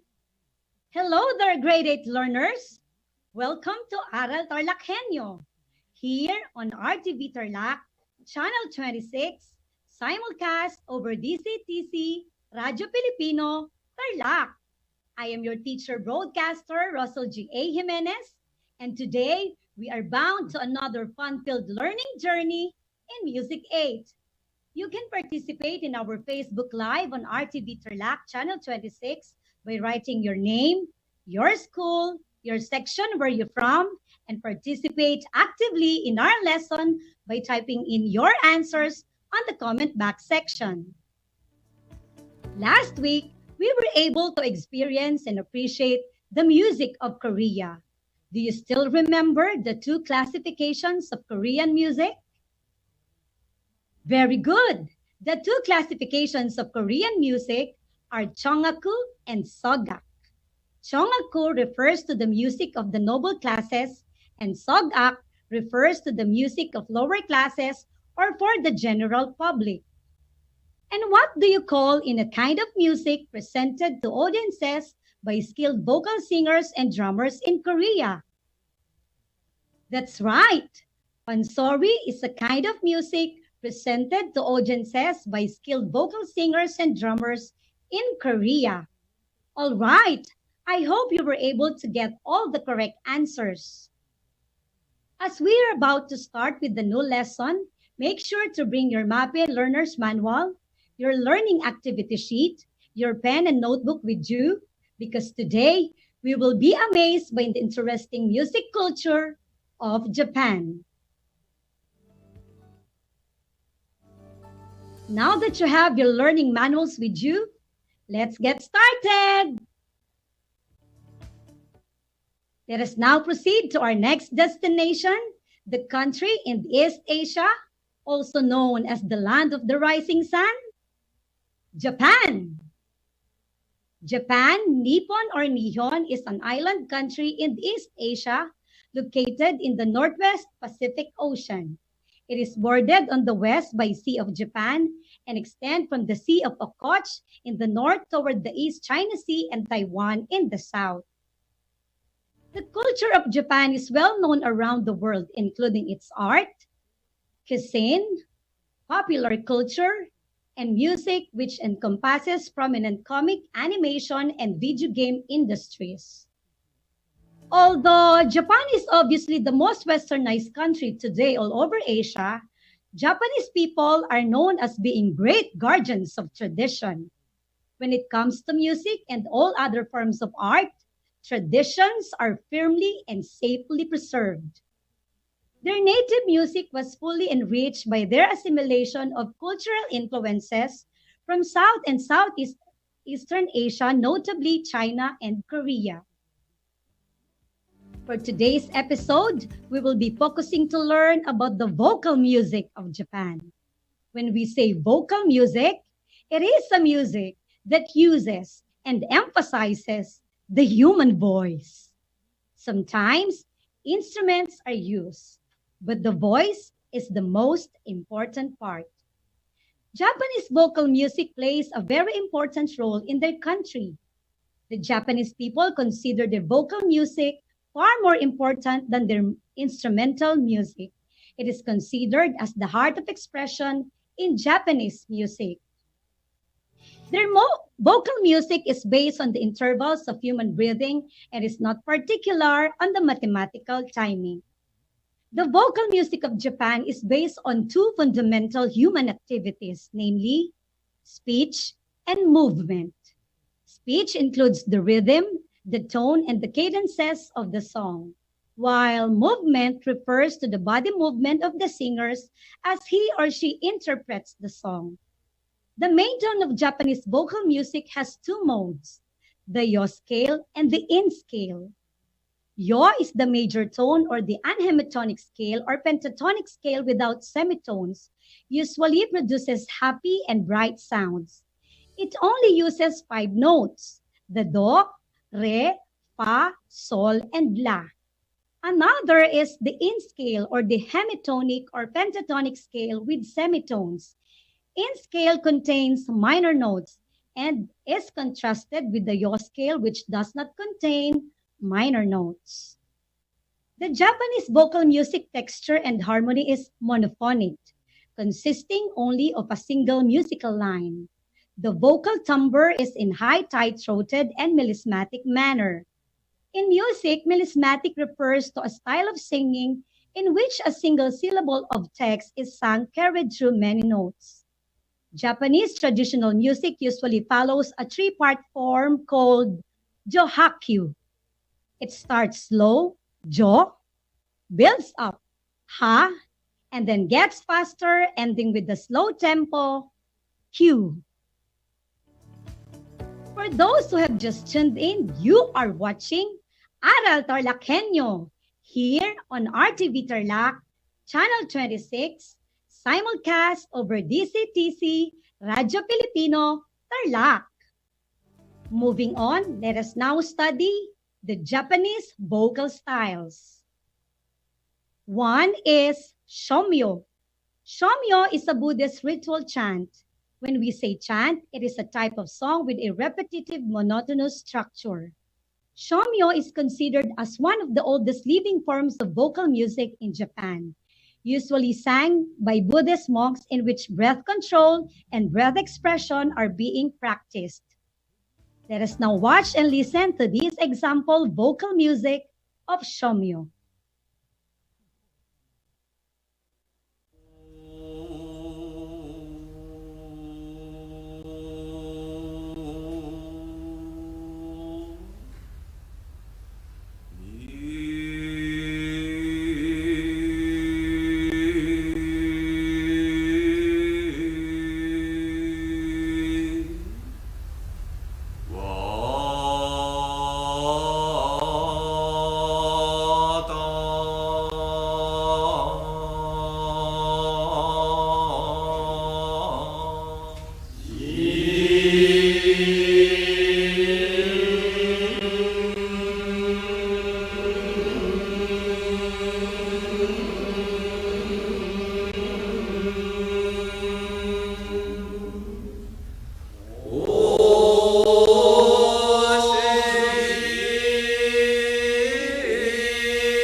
From that song, we've heard a slow breathing technique, a characteristic of Shomyo, a breath rhythm or a rhythm where the singer stops when there is no more breath. It is also characterized by its ample range, from the lowest to the highest pitch and melismatic melody pattern. Learners, Shomyo is similar to the Hudhud narrative chant of the Cordilleras. The Hudhud talks about customary law, religious beliefs, rituals, traditional practices, and importance of rice cultivation. The Hudhud is chanted alternately by the first narrator and a choir, employing a single melody for all the verses.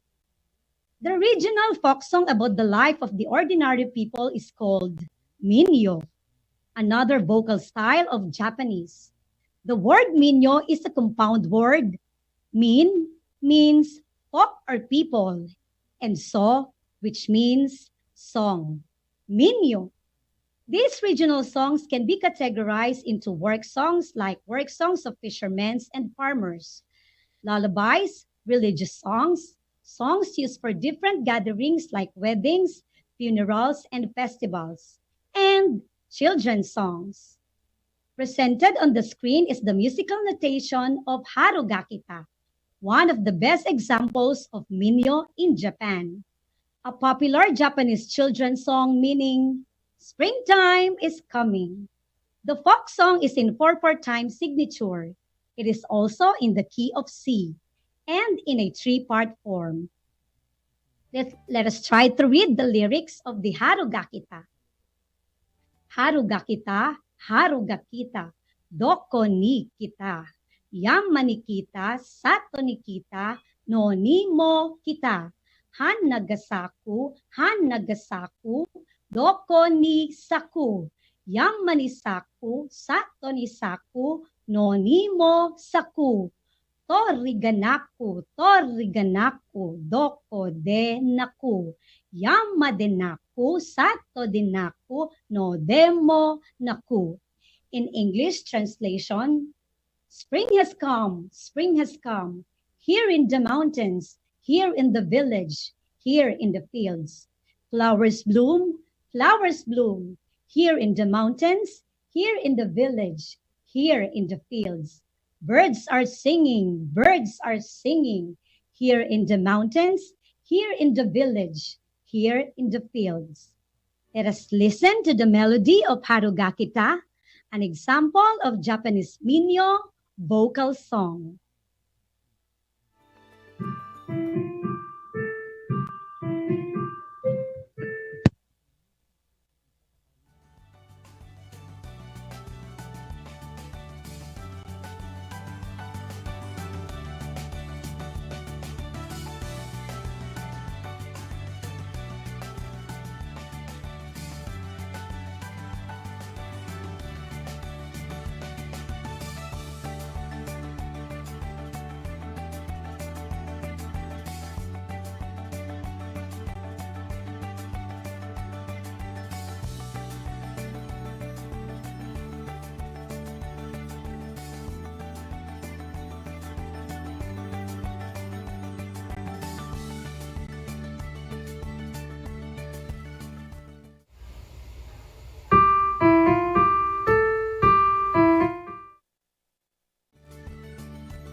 The song, but this time you have to follow and sing the song.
One more.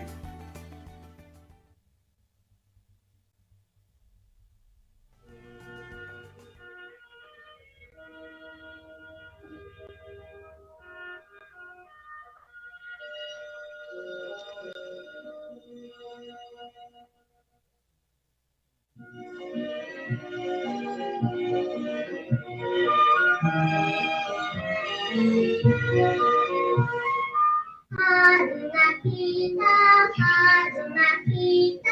doko ni kita.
This time, let's try to sing Harugakita with an action. Learners, follow and sing with me.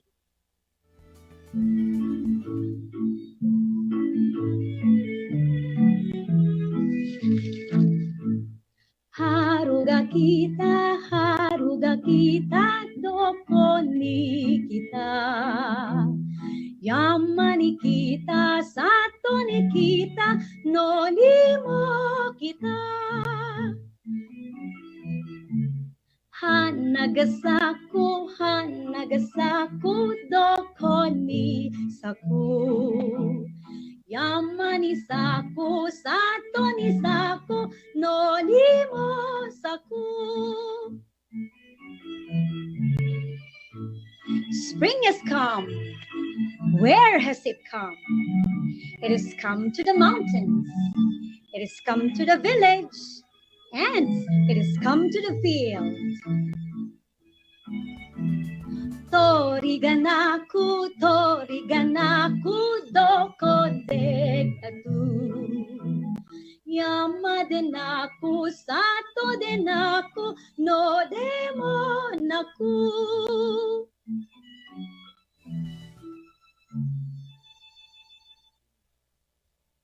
Very good, learners. Did you like the song? Harugakita is a short and sweet song about the arrival of spring with simple repeated lyrics that has 3 verses, which is easy to learn and sing. Another well-known and most loved folk song of Japan is Sakura. Sakura means cherry blossom, Japan's national flower. This old Japanese song was originally known as Saita Sakura, which talks about the cherry tree. In late March, the trees explode with beautiful white and pink blossoms all at the same time. These flowers only last for a few weeks until sometime in the beginning of May. The cherry blossoms don't last very long, and this is exactly why they are such an important symbol in Japan. Presented on the screen is the musical notation of Sakura. Let us try to read the lyrics. Sakura, Sakura, yayoi no sora wa miwatasu kagiri, kasumika kumoka, niyo izo izuru, izaya, izaya, niniyukan. In English translation, cherry blossoms across the spring sky. As far as you can see, it is a mist of or clouds, fragrant in the air. Come now, let's look at last. Let us now listen to the melody and discover the beautiful folk song of Japan, the Sakura.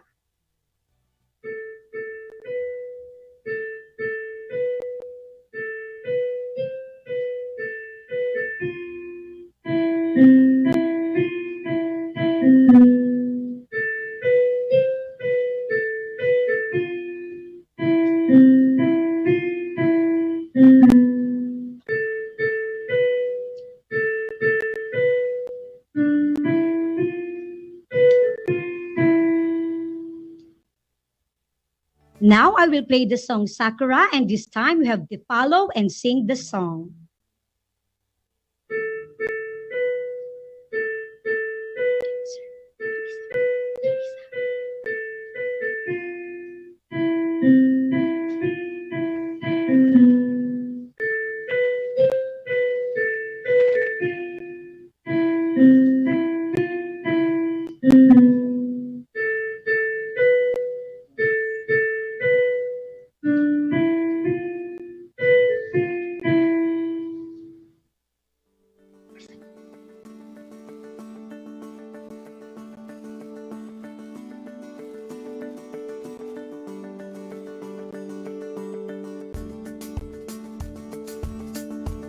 Did you like the song, learners?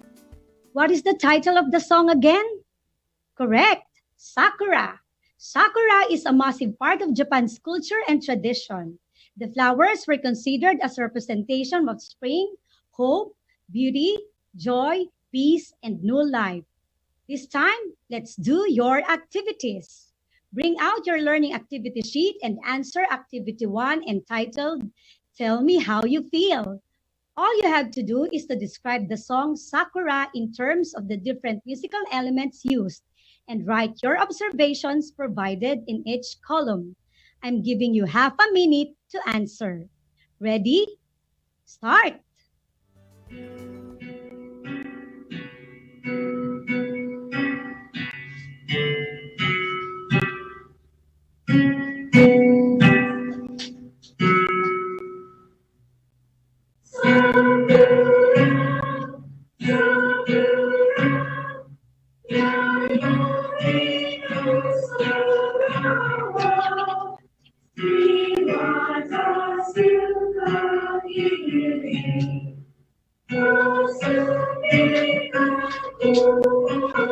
Few seconds to go.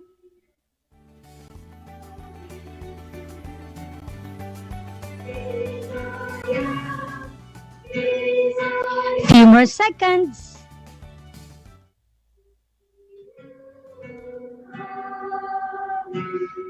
And yes, can you believe it?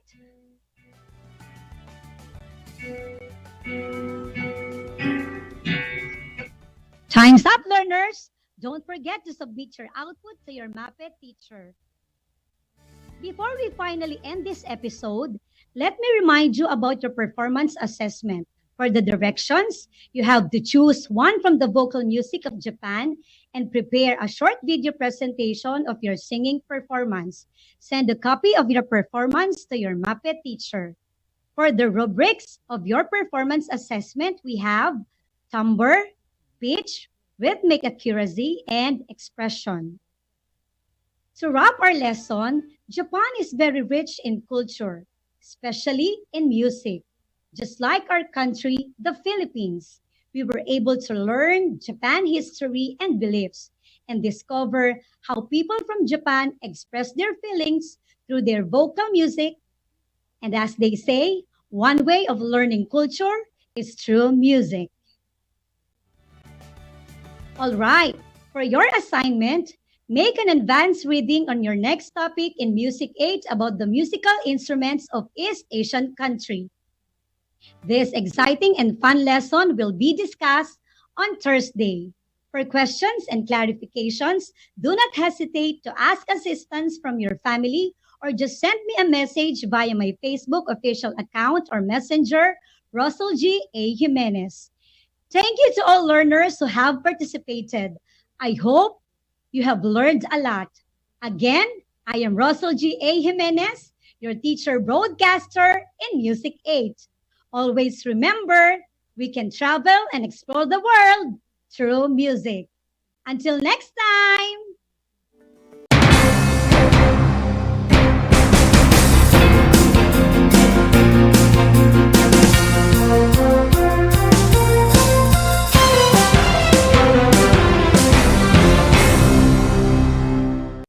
Bahagi mo Radyo Pilipino saan mang bahagi ng Pilipinas, saan mang bahagi ng mundo, ano mang uri ng pamumuhay, kabahagi mo Radyo Pilipino. Radyo Pilipino sumasahimpapawid sa DWPR 1296 Dagupan, DZTC 828 Tarlac, DZLT 1188 Lucena, DZYM 1539 Mindoro, DWRL 1080 Legazpi, DWRN 657 Naga, DYRB 540 Cebu, DYRL 1035 Bacolod, DYRN 1134 Dumaguete, DXCO 1044 Cagayan de Oro, DXGS 765 General Santos, DXOC 1494 Ozami, DXOW 981 Davao at Radio Filipino Podcast Center Manila.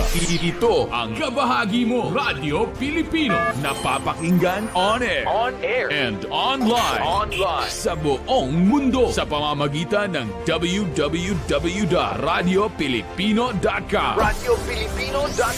Impormasyong may kalidad at serbisyong may halaga. Kasama, katuwang, kapinoy, kabahagi mo. Radio Pilipino. Radio Pilipino.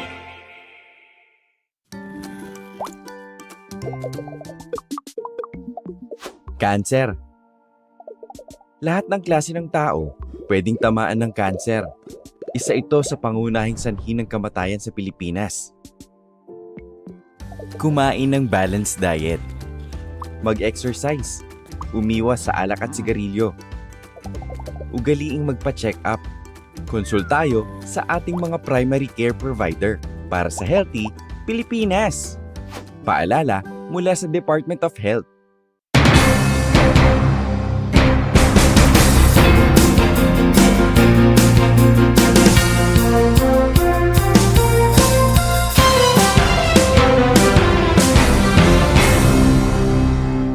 The word boondocks, which is now part of the English Language Dictionary and Vocabulary, comes from the Tagalog word bundok, meaning mountain. Catch Aral TarlakHenyo every Monday to Friday from 8:30 a.m. to 5:30 p.m. over Radio Filipino DCTC 828 and streamed live on Facebook page and YouTube channel of RTV Tarlac, Channel 26. I am Jeremiah Gahutan, your English teacher broadcaster. Let's learn English together only here on Aral TarlakHenyo. Gutom ka ba sa impormasyon? May namiss ka bang subject at leksyon? Gusto mo bang alalahanin ang nakaraan o dagdagan ang iyong kaalaman? Lahat yan alamin natin because the professor is in. Professor on air and online. Kasama si Professor Willie Perez. Isang oras na kaalaman, isang oras na makabuluhan. Professor on air. Mamangha at tumawa sa mga tips at trivia. Sa gabay at tanong, sagot ka rin niya. Professor on air and online. Kasama si Professor Willie Perez. Tuwing Sabado, alas 10 hanggang alas 11 ng umaga. Mapapakinggan sa Radio Pilipino at mapapanood sa RTV Tarlac, Channel 26. Professor on Air.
Hello there, grade 9 learners.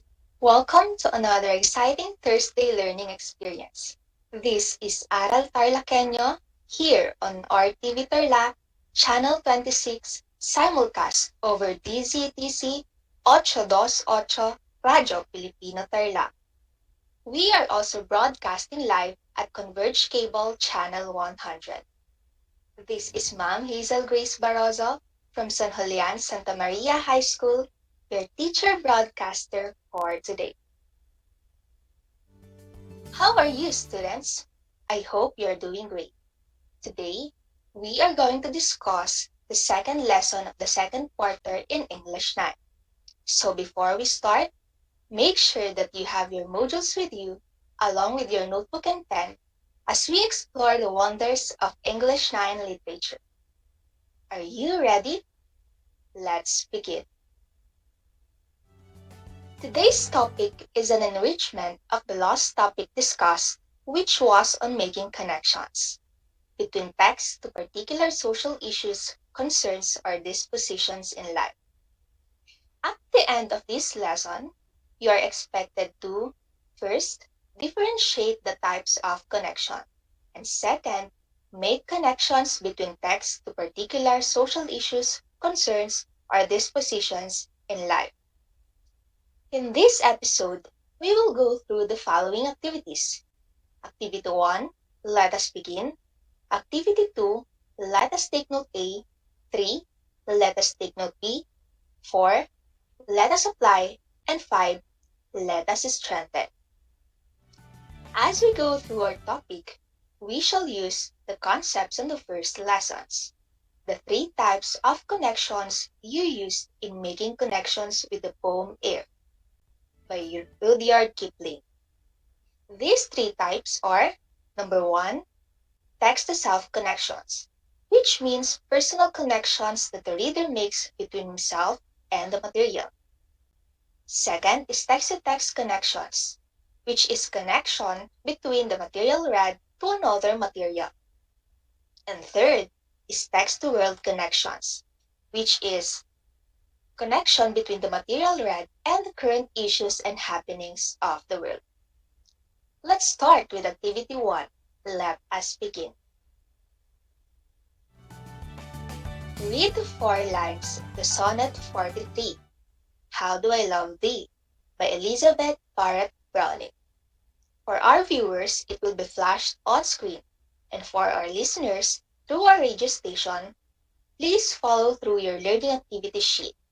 Complete the anchor chart below by continuing the given statement. Let us now read the last 4 lines of the Sonnet 43, How Do I Love Thee, by Elizabeth Barrett Browning. I love thee with a love I seem to lose. With my lost saints, I love thee with a breath, smiles, tears, all my life. And if God choose, I shall but love thee better after death.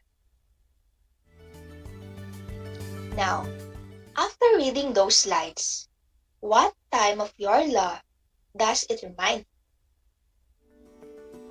How about what story or another poem does it remind you? Or what real-life situation does it remind you of?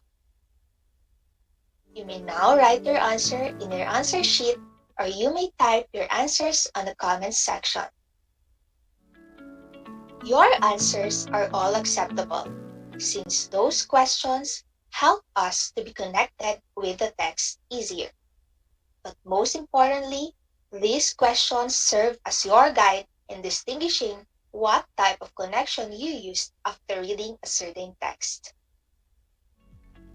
Here are the guide questions you can use to determine what type of connection you need in order to understand more of a certain text. The first one is text-to-self connection. We have, what does this remind me of in my life? How is this similar or different from my life? Has something like this happened to me? How does this relate to my life? In text-to-word connection, we have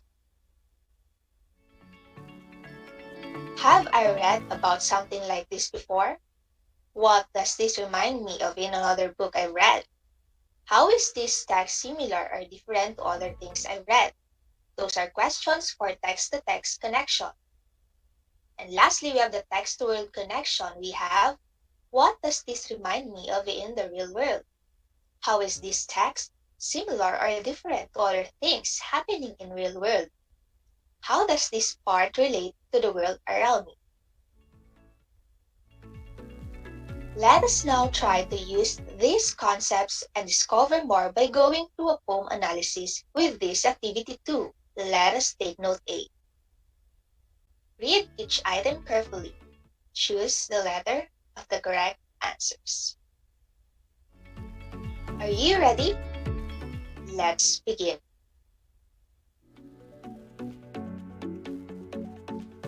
Read the poem with me. Sonnet 43, How Do I Love Thee by Elizabeth Barrett Brown. How do I love thee? Let me count the ways. I love thee to the depth and breadth and height my soul can reach. When feeling out of sight, for the ends of being grace, an ideal grace.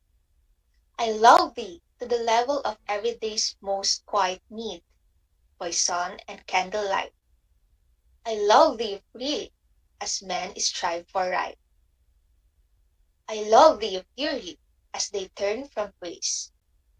I love thee with a passion put to use, in my old griefs and with my childhood's faith. I love thee with the love I seem to lose, with my lost saints. I love thee with the breath, smiles, tears, all my life. And if God choose, I shall but love thee better after death. Now, which of the following statements best describe the central theme of the poem, How Do I Love Thee? Is it A, love is unconditional and eternal? B, coming of age is when one is willing to give up everything for another person? C, true freedom comes from freedom of the soul? Or D, love requires sacrifice and is not always? The answer is A. Love is unconditional and eternal. We will understand more of its theme as we go through the next items. This sonnet helped kickstart more on the theme of modern Victorian love from a woman's perspective. Note, the emphasis is on the repetition and reinforcement of the speaker's love for someone. There is no mention of a specific name or gender, giving the sonnet a universal appeal. But who do you think is the speaker of the poem? Is it A, William Shakespeare, B, Elizabeth Barrett Browning, C, Robert Browning, or D, Petrarch? Alright, the speaker of the poem is most probably Elizabeth Barrett Browning.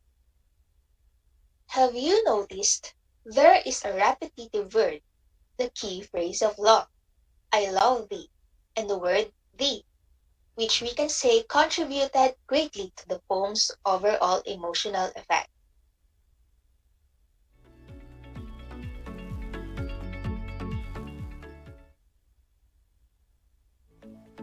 But to whom does thee refer?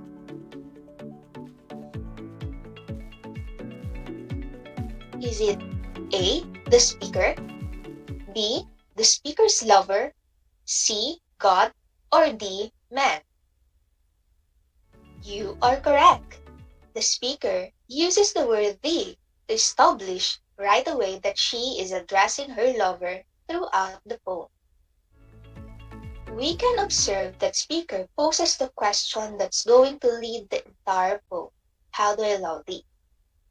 Lines 2 to 4 suggest that her love is all-encompassing, stretching to the limits, even when she feels that her existence, which is the word being, and God's divine, which is the word grace, might end. It's the love she has for her lover that sustains. Note the contrast between the attempt to measure her love with rational language, which are the word depth, breadth, and height, and the use of the words soul, being, and grace, which implies something intangible and spiritual. Now in lines 5 to 8,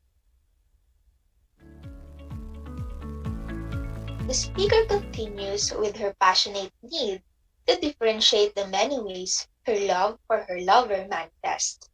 She clearly tells the reader that she loves him enough to meet all of his simple needs during the most quiet need, by sun and candlelight.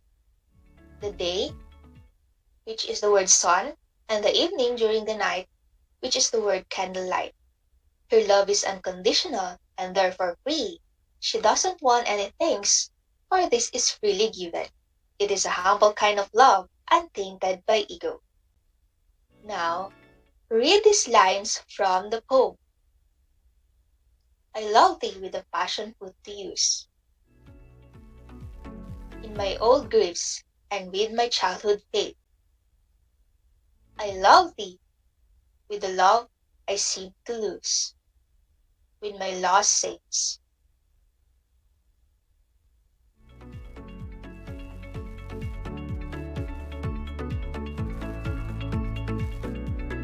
Based on these lines, what can you conclude about the speaker's past?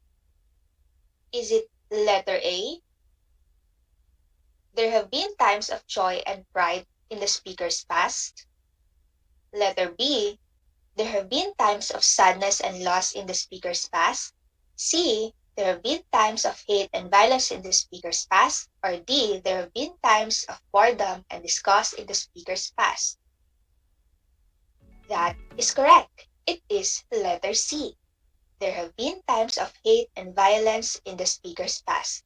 The speaker now looks to the past and compares her newfound passions with those of the old griefs. She might have a negative past as an adult. In contrast, her childhood had been a happy one, as she refers to the second half of the line 10, a child's faith is pure and innocent and sees fresh opportunity in everything. How about in these lines? I love thee with the breath, smiles, tears of all my life. This shows that her returned love is her very breath. Not only that, but also the good and bad times with her lover. On the last line, if God choose, I shall but love thee better after death.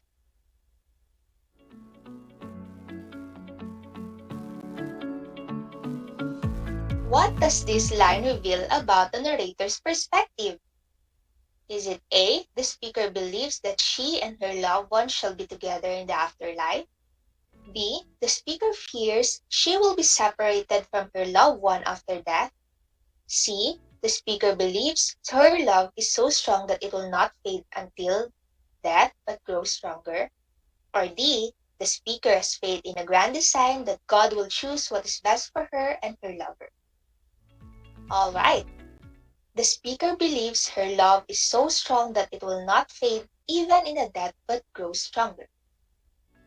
The theme Barrett Browning's poem is that true love is an all-consuming passion, unconditional and eternal. The quality of true love, the poet especially stresses, is its spiritual nature. True love is an article of faith, references to soul, grace, praise, faith, saints, and God. Help create this impression.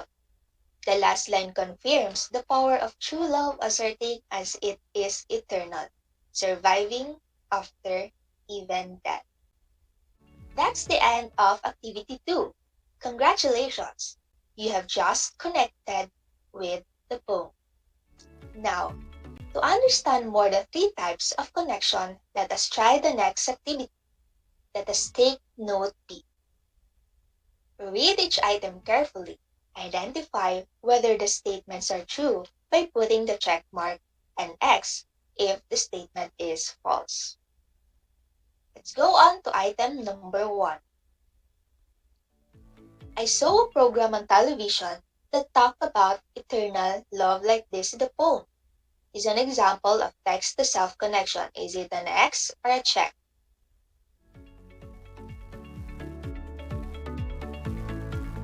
Alright, it is an X. It must be a text-to-text connection, since the speaker was reminded by a program on television which also came from a text before portrayed. Item number 2. Sometimes when reading, readers are reminded of other things that they have read, other books by the same author, stories from a similar genre, or perhaps the same topic. These types of connection are text-to-text connection. Is it a check or an X? That is correct. It is true, therefore a check. Text-to-text connections are connection between texts we have read to another text. Item number 3. The poem How Do I Love Thee reminds me of how I love my family is an example of text-to-word connection. Is it a check or an X?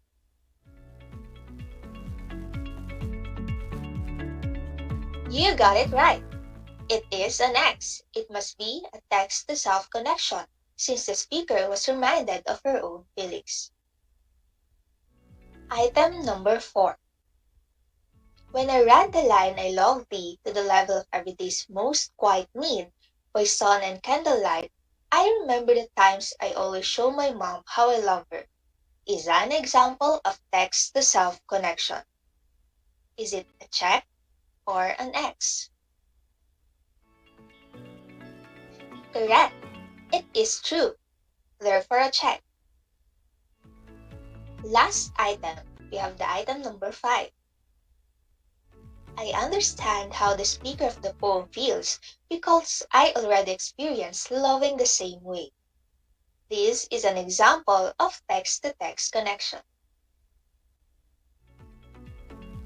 Is it a check or an X? Alright, it is a check. This is because the speaker was reminded of her own experience. That ends Activity 3. Congratulations! You're now ready for the application. Let us now check how well you learned with our topic. Let's have Activity 4. Let us apply. Choose what type of connection is present in each situation using the corresponding emoji.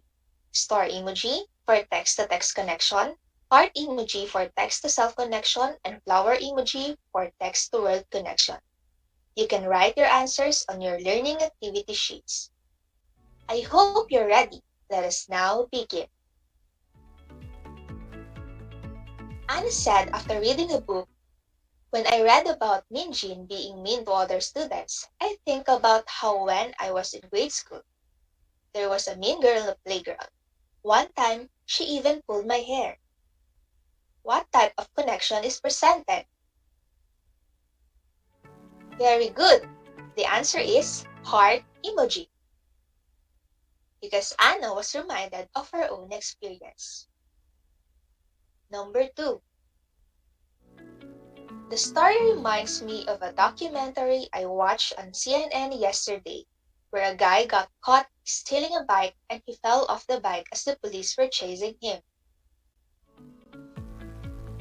Is it a star emoji, a heart emoji, or a flower emoji?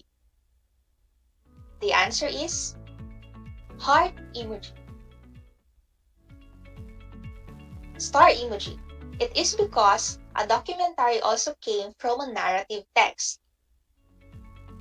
Third item. The news article about the COVID-19 pandemic I read last night made me think about how people surpassed the influenza pandemic in the 1918 and the H1N1 in 2009.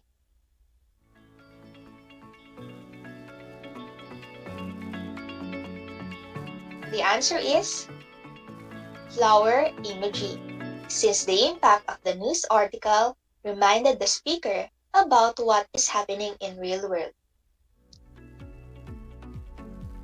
Next item we have, Lisa said, "The moment I read the article about saving animals, it made me feel more grateful to the approved policies and bills in the Senate about saving endangered animals."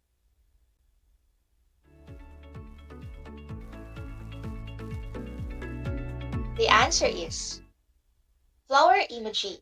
This is because when Lisa read the text, she immediately thought of a bill and policy which were implemented in real world.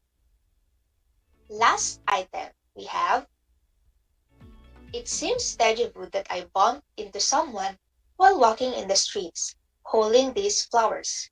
Oh, I remember now. I read like this the other day in one of the romance electronic book in Wattpad. Karil screamed with appeasement while telling her story to her best friend. What emoji shall we put? Correct. It is heart emoji. Karil has connected her experience to the book he had read.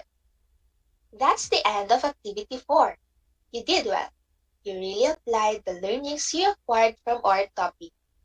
I hope your learnings on making connections and differentiating them will help you understand more certain text and apply it to help you understand more of the real world.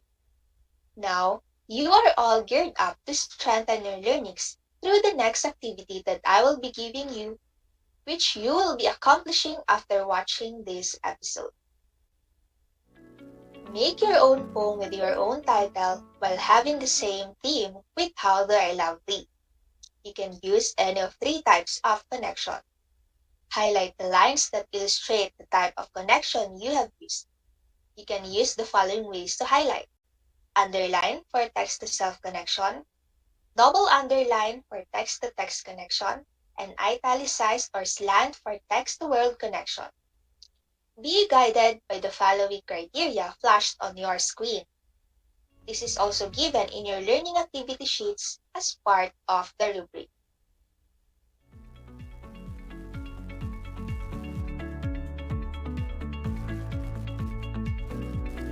Wow, you really did great and fantastic today, grade 9 English learners. I hope you always practice making connections with whatever you read. For this will surely help you understand more of its theme and message, thus giving you a widened perspective of the literature and the world. Until our next Learning Discovery learners, here with Aral TarlakHenyo on RTV Tarlac, Channel 26, simulcast over DZTC 828 Radyo Pilipino Tarlac. This has been Ma'am Hazel Grace Barroso, your partner in discovering the wonderful and fantastic world of English 9 literature. Have a great day, everyone!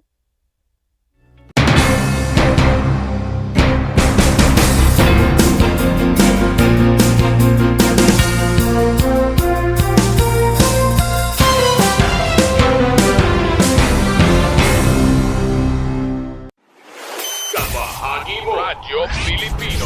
Impormasyong may kalidad, serbisyong may halaga, saan mang bahagi ng Pilipinas. On air. Saan mang bahagi ng mundo. Online. Ano mang uri ng pamumuhay. Kasama, katuwang, kapinoy. Kabahagi mo. Radyo Pilipino. Radyo Pilipino. Volleyball exhibition ng DLSU Ladies Spikers at All-Star Paniki Women's Volleyball Team sa Panigi Tarlac, dinagsa ng mga tao. Dinagsa ng libo-libong tao ang Eduardo Coangco Jr. Gymnasium sa Panigi Tarlac upang masaksihan ang exhibition games sa pagitan ng De La Salle University Ladies Spikers at All-Star Paniki Women's Volleyball Team.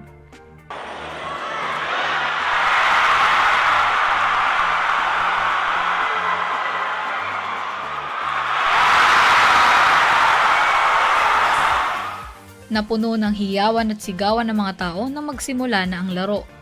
Kanya-kanyang cheer ang mga ito sa kanilang mga pambato. Ang mga hindi naman nakapasok sa loob ng gymnasium ay nagkaroon pa rin ng pagkakataon na mapanood ito sa pamamagitan ng LED screen na sinet up sa labas. Mayroon ring FB live streaming na ginawa ang RTV Tarlac Channel 26 at ang FB page ni Congressman Jaime Coangco. Ang naganap na exhibition game ay proyekto ni Tarlac 1st District Congressman Jaime Diaz Coangco, Paniki Mayor Max Rojas, Vice Mayor Ben Rojas at Miss Claudia Diaz Coangco, President and CEO ng Radyo Pilipino at ang ate ni Congressman Jaime. We are all excited to have this exhibition game. Hopefully the first of many. Right, Jaime?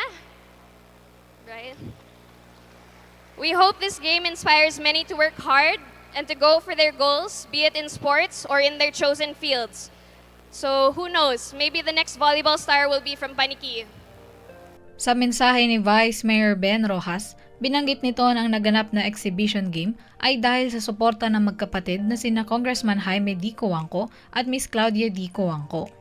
Ako po'y lubos na natutuwa at nagagalak dahil po nagtipon-tipon po tayo ngayon para po masaksihan ng exhibition game ng De La Salle University Ladies Spikers versus ang sariling atin po, Team Paniki Volleyball. At nais ko pong magpasalamat kay Congressman Jaime, especially po kay Miss Claudia, dahil siya po yung nag-initiate para po magkaroon po tayo ng exhibition game dito. At siya po ang nag-invite sa De La Salle Lady Spiker. Miss Claudia, maraming salamat po at ganoon din po sa inyo pong buong pamilya. Nagpaunlak din ng mensahe si Congressman Jaime Coangco kung saan pinasalamatan nito ang lahat ng dumalo. Wow! All I can say is it's truly amazing to see that the whole of the 1st District, we have representation here from Moncada and from all over the 1st District, not only just Paniki, but from the whole of the 1st District. We're all here today to enjoy some good volleyball. If we can inspire just one more person or one more member of our youth to find love for this sport, then I feel like this event is a success. Dumalo din sa nasabing aktibidad sina Vice Governor Carlito Casado David, Board Member Joy La Morena, mga konsehal ng Paniki, ilang mayors ng 1st District at si Governor Susan Yap, kung saan all-out din ang pagbibigay nito ng suporta at nagbahagi rin ito ng magandang balita para sa mga Tarlakhenyo. May maganda akong balita para sa inyo, Tarlac. Ang Tarlac will be one of the sports capital ng Pilipinas. Kaya huwag kayong bumaba ang loob. Ang National Academy of Sports ay naririto na sa ating lalawigan. 4 na taga-Tarlac ang nag-aaral na sa National Academy of Sports. Kaninang hapon, ground break namin ni Chairman Popoy de Vera. Siya yung presidente at chairman ng lahat ng state colleges and universities. Nag-ground break kami nung kauna-unahang Community Sports and Wellness Center sa buong Pilipinas. Kaya dito sa Tarlac, sugod ang sports, galingan ang Paniki, panalo tayo pong lahat. Dagdag pa rito, dumating din at nagbigay suporta bilang panauhing pandangal si Doña Gretchen Open Coangco, ang may bahay ni dating SMC Chairman Danding Coangco. Naging mainit ang laro at hiyawan ng mga tao nang magsimula na ang laro sa pagitan ng dalawang koponan. Bagamat hindi nanalo ang Paniki All-Star Female Volleyball Team, nagbigay naman ang mga ito na isang magandang laro para sa mga manonood. Sa mensahe ni Mayor Max Rojas, sinabi nito na hindi ito ang huling exhibition game na nakatakdang gawin sa lugar at pinasalamatan din nito ang magkapatid na Coangco. Ako nagpapasalamat sa ating mabait at masipag na Congressman Jaime Coangco at sa kanyang kapatid na si Claudia Diaz Coangco na sila ang nagpanukala nito upang magkaroon ng exhibition game ang De La Salle Lady Spiker. Dagdag pa rito, binanggit din ito na maraming plano ang nakahanda at inaayos na upang magbigay saya sa mga tao.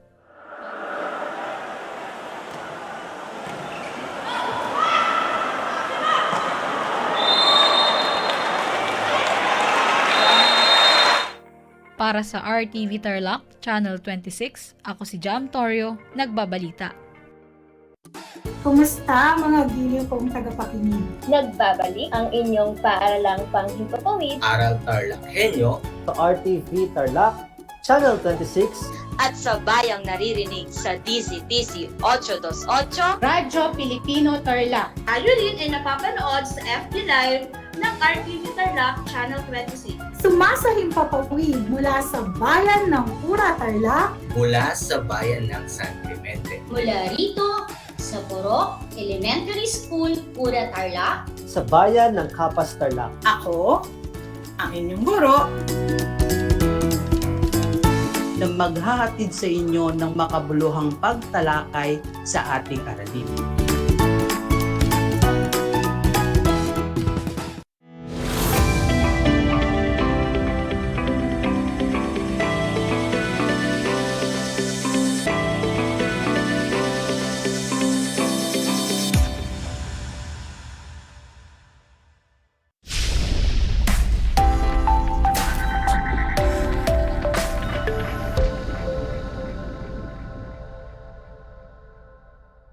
and welcome sa ating Aral TarlakHenyo ng Schools Division of Tarlac Province.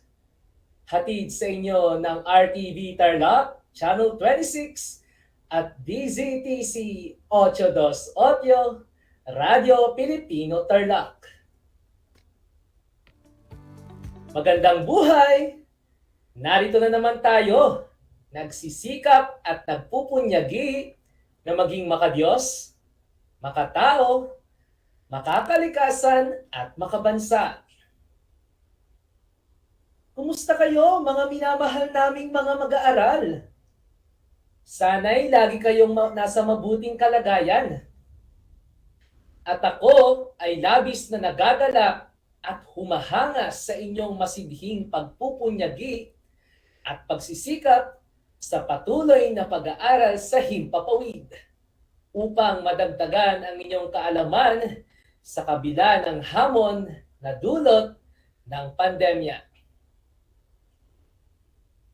Nagbabalik ang inyong ekonomistang guro, Ginoong Darwin V. Capian, broadcasting live mula dito sa Barangay Mababanaba, Municipality of San Jose, and Province of Tarlac.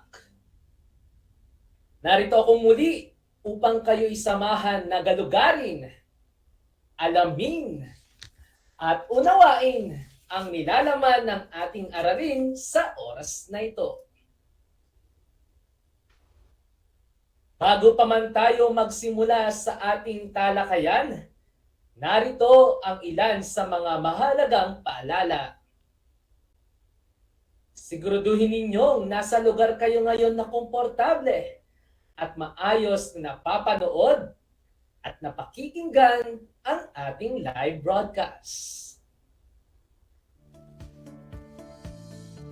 Sa puntong ito, mga grade 9 students, nais ko nang kunin ninyo ang inyong module sa Araling Panlipunan 9 para sa ikalawang linggo sa ikalawang markahan na may pamagat na ang demand. Ihanda na rin ninyo ang inyong pluma at sagutang papel o kwaderno para sa pagtatala ng mga mahalagang impormasyon na aking mababanggit sa ating talakayan. Mga mag-aral, ang ating paksang aralin sa araw na ito ay mga salik ng demand. Ngunit bago tayo magsimula sa ating talakayan, balikan muna natin ang nakaraang paksa. Natatandaan pa ba ninyo mga mag-aaral? Magaling! Ang ating nakaraang paksa ay tungkol sa konsepto ng demand. Tatandaan pa ba ninyo ang kahulugan ng demand? Ang demand ay tumutukoy sa dami ng produkto at serbisyo na nais bilhin sa isang takdang presyo at lugar. Matatawag natin na may demand kapag ang produkto at serbisyo ay nakakapagbigay ng kasiyahan at nakatutugon sa ating pangangailangan. Ano ba ang mga halimbawa ng mga bagay o demand na nagbibigay sa atin ng kasiyahan at nakatutugon sa ating pangangailangan?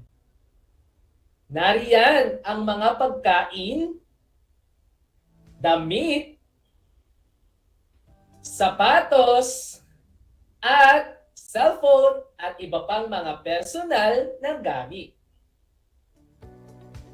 Ano naman ulit ang tinatawag nating batas ng demand? Isinasaad ng batas na ito na magkasalungat o inverse ang ugnayan ng presyo at quantity demanded sa isang produkto. Meron tayong tinatawag na kalagayan na ceteris paribus, kung saan presyo lamang ang nakakaapekto sa demand. At ang sabi ng batas na ito, kapag tumaas ang presyo ng isang produkto, bumababa ang maaring bilhin o demand ng isang mamimili. Kabaligtaran naman, kapag bumaba ang presyo ng mga produkto, merong pagtaas ng demand o quantity demanded. Atin namang balikan ang tatlong pamamaraan na nagpapakita ng konsepto ng demand. Una dyan ay ang tinatawag nating demand schedule. Ito ay isang talaan na nagpapakita ng dami at handang bilhin ng mga mamimili sa iba't ibang presyo. Kaugnay ng demand schedule ay ang tinatawag nating demand curve. Ano naman ito? Ito ay isang kurba sa graph na nagpapakita ng salungat na ugnayan ng presyo at sa dami na gusto at kayang bilhin ng consumer. At kaugnay ng demand schedule, demand curve, ay ang tinatawag nating demand function. Ito naman ay isang matematikong pagpapakita ng ugnayan na meron ang presyo at ang tinatawag nating quantity demanded. So yon ang tungkol sa konsepto ng demand. Alam kong handang-handa na kayo at nasasabik sa ating bagong aralin. Kaya naman kung kailangan ninyong magbanyo, ay gawin na ngayon iyan dahil sa ilang saglit lang ay akin nang ihahatid ang mga impormasyon ng ating bagong paksa. At inaasahan ko na sa pagtatapos ng ating talakayan ay inyong natatalakay ang konsepto at salik na nakaaapekto sa demand sa pang-araw-araw na pamumuhay. Inuulit ko po sa lahat po ng mga magulang at mag-aaral sa ikasyam na baitang na nanonood at nakikinig sa ating live broadcast ngayon. Kung kayo po ay may mga katanungan o nais linawin sa ating paksa sa araw na ito, i-message nyo lang po ako sa aking messenger account.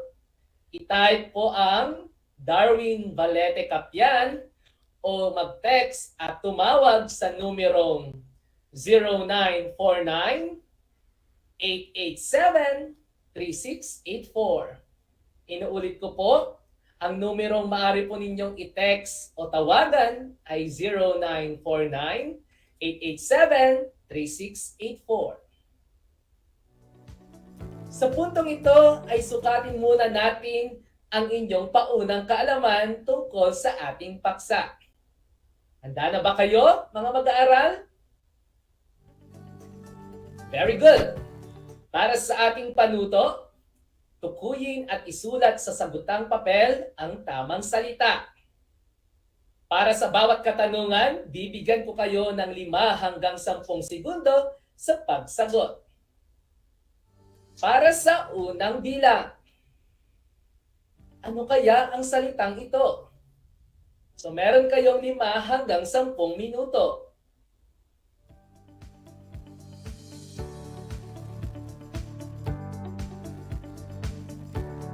Okay? Kung ang inyong sagot ay panlasa, kayo ay tama.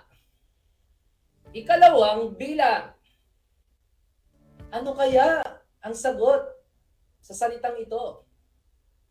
Inuulit ko, meron kayong 5 hanggang 10 minuto.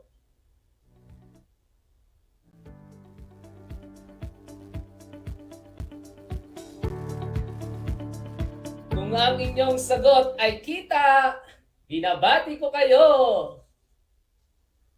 Ikatlong bilang. Ano naman kaya ang sagot sa mga salitang ito?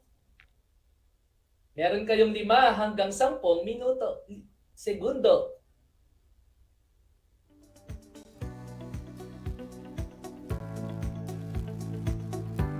Kung ang inyong sagot ay bilang ng mamimili, napakagaling! Ika-4 na bilang. Ano kaya ang mga salitang ito? Meron kayong 5 hanggang 10 segundo.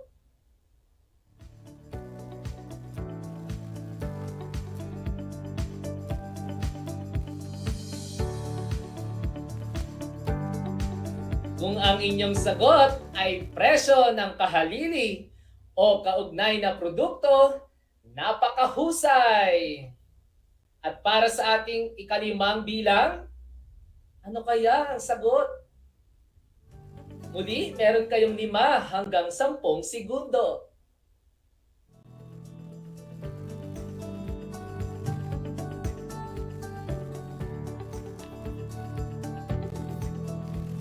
Kung ang inyong sagot ay inaasahan ng mamimili, kayo ay tumpak. Ilan ang nakuha niyong tamang sagot, mga mag-aaral? 5? 3? O 1? Huwag kang mag-alala.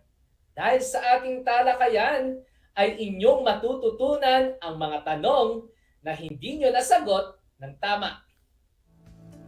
Tara na at tayo magsisimula na sa ating panibagong paksa. Inuulit ko mga mag-aaral, ang ating paksa sa oras na ito ay mga salik na nakaapekto sa pagbabago ng demand. Maliban sa presyo o ang kalagayang ceteris paribus, may mga iba pang mga dahilan upang magbago ang demand. Una sa mga salik na nakakapagpabago sa demand ay ang tinatawag nating panlasa. Ang pagbabago sa panlasa o taste ng mamimili ay may epekto sa demand. Halimbawa, ang paglabas ng milk tea ay nagpababa sa demand ng mga lokal na palamig tulad ng gulaman, na siya namang pagtaas sa demand ng milk tea. Sige nga mag-aaral, alamin ko nga kung ano ang mga favorite flavors nyo ng milk tea. Wow! Sige, may nagsabi na ang favorite niya ay matcha. May iba naman ay Okinawa. Okay, masasarap lahat. Ngunit, tandaan natin mga mag-aaral, mayroon tayong tinatawag na diminishing utility. Ito ang kabuang kasiyahan ng tao ay tumataas sa bawat pagkonsumo. Ngunit, kapag ito ay sunod-sunod, ang karagdagang kasiyahan ay palit ng palit. Bunga ng tinatawag nating pagkonsumo. Narito naman ang ikalawang halimbawa. Ang demand sa mga pagkain at inuming mababa ang calorie content, walang sangkap na artipisyal at mga bitamina ay tumaas sa pagtaas ng kamalayang pangkalusugan ng mga mamimili. Lalo na ngayong may pandemya tayong nararanasan dulot ng COVID-19. Naging mas doble ang mga pag-iingat na ating ginagawa ngayon dahil kailangan na maging malakas ang ating pangangatawan upang malabanan natin ang virus na COVID-19. Inuulit ko mga mag-aaral, ang unang salik na nakakaapekto sa pagbabago ng demand ay ang tinatawag nating panlasa. Ang ikalawang salik na nakakaapekto sa demand ay ang tinatawag nating kita. Bigyan muna natin ng kahulugan ng kita.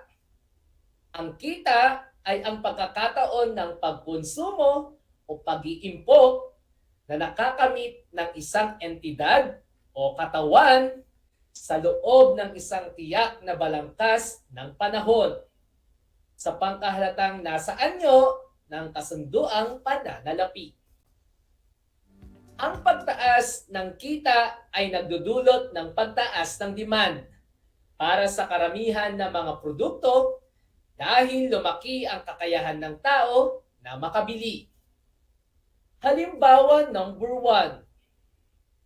Dahil sa pagtaas ng kita ng tao, nagkakaroon siya ng kakayahang makabili ng mga mamahaling produkto at serbisyo tulad ng kotse, appliances, bakasyon sa ibang bansa, at iba pa.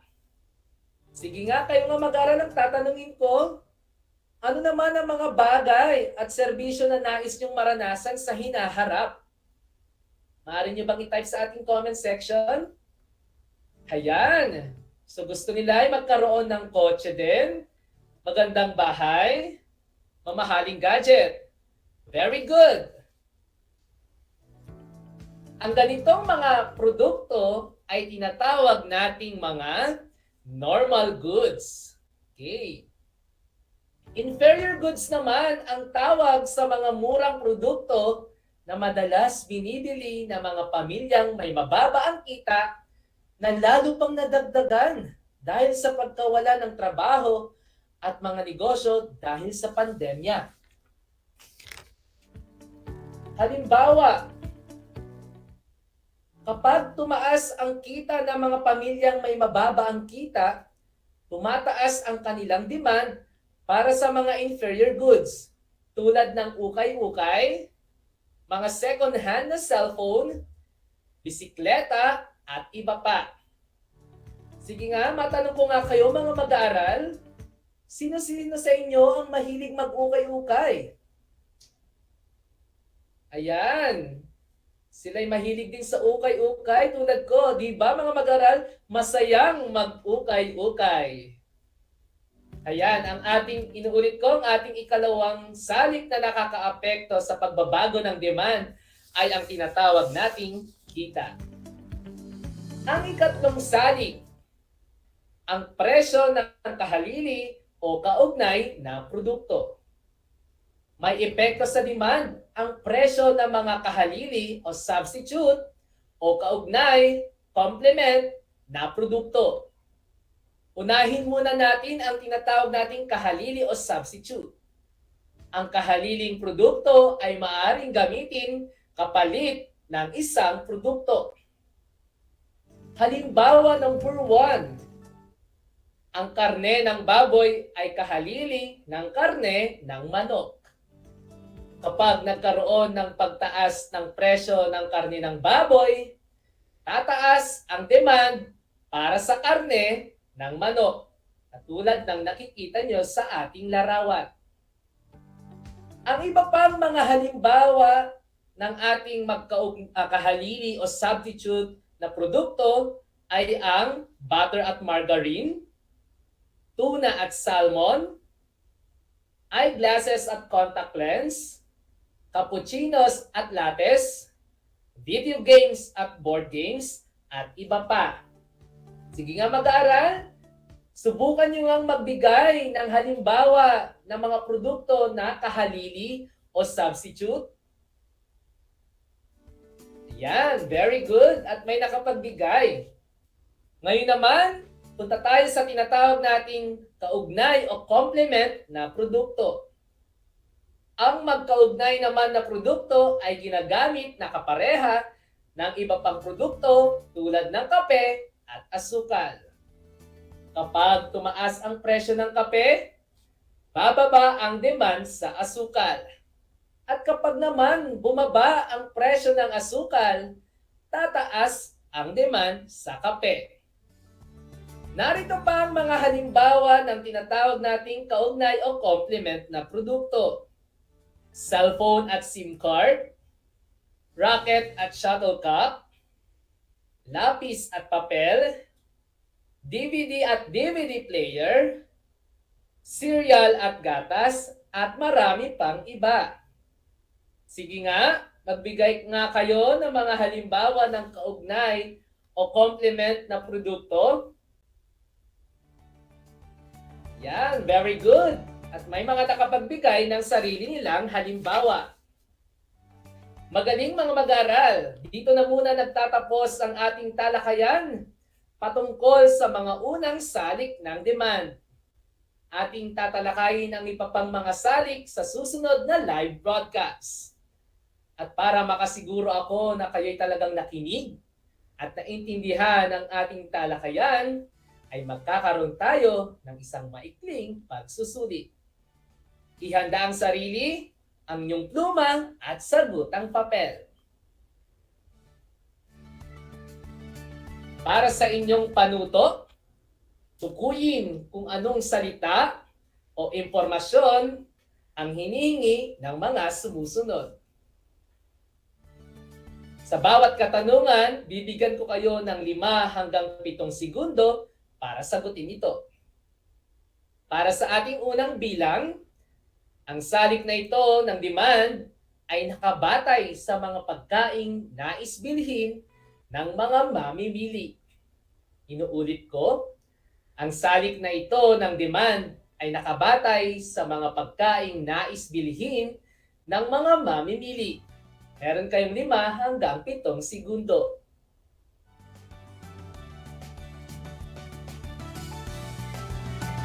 Ikalawang bilang. Ang mga halimbawa ng mga produktong ito ay mga mamahaling sasakyan at mga appliances. Nuulit ko, ang mga halimbawa ng mga produktong ito ay mga mamahaling sasakyan at mga appliances. 5 hanggang 7 segundo.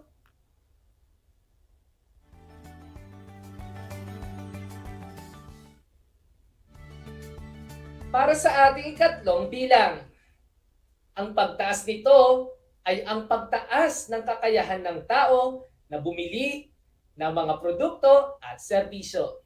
Uulit ko, ang pagtaas nito ay ang pagtaas ng kakayahan ng tao na bumili ng mga produkto at serbisyo. Muli, binibigyan ko kayo ng 5 hanggang 7 segundo.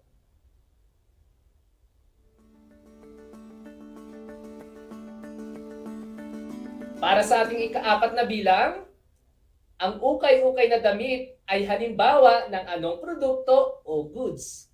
Uulit ko, ang ukay-ukay na damit ay halimbawa ng anong produkto o goods. 5 hanggang 7 segundo.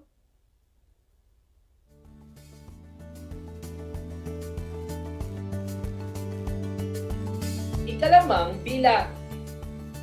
Ito ay mga produktong ginagamit na kapareha ng ibang produkto. Inuulit ko, ito ay mga produktong ginagamit na kapareha ng ibang produkto. 5 hanggang 7 segundo.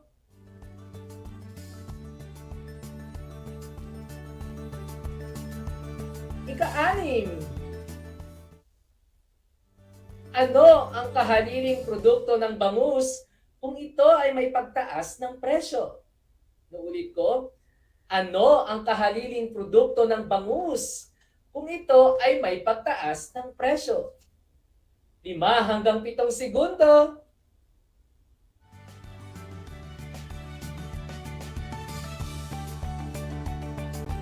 Para sa ating ika-7 bilang, magbigay ng isang halimbawa ng magkaugnay na produkto. Nuulit ko, magbigay ng isang halimbawa ng magkaugnay na produkto. 5 hanggang 7 segundo.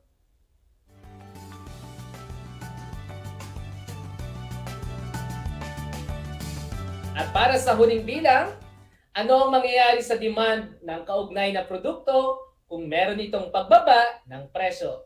Nuulit ko, ano ang mangyayari sa demand ng kaugnay na produkto kung meron itong pagbaba ng presyo? 5 hanggang 7 segundo.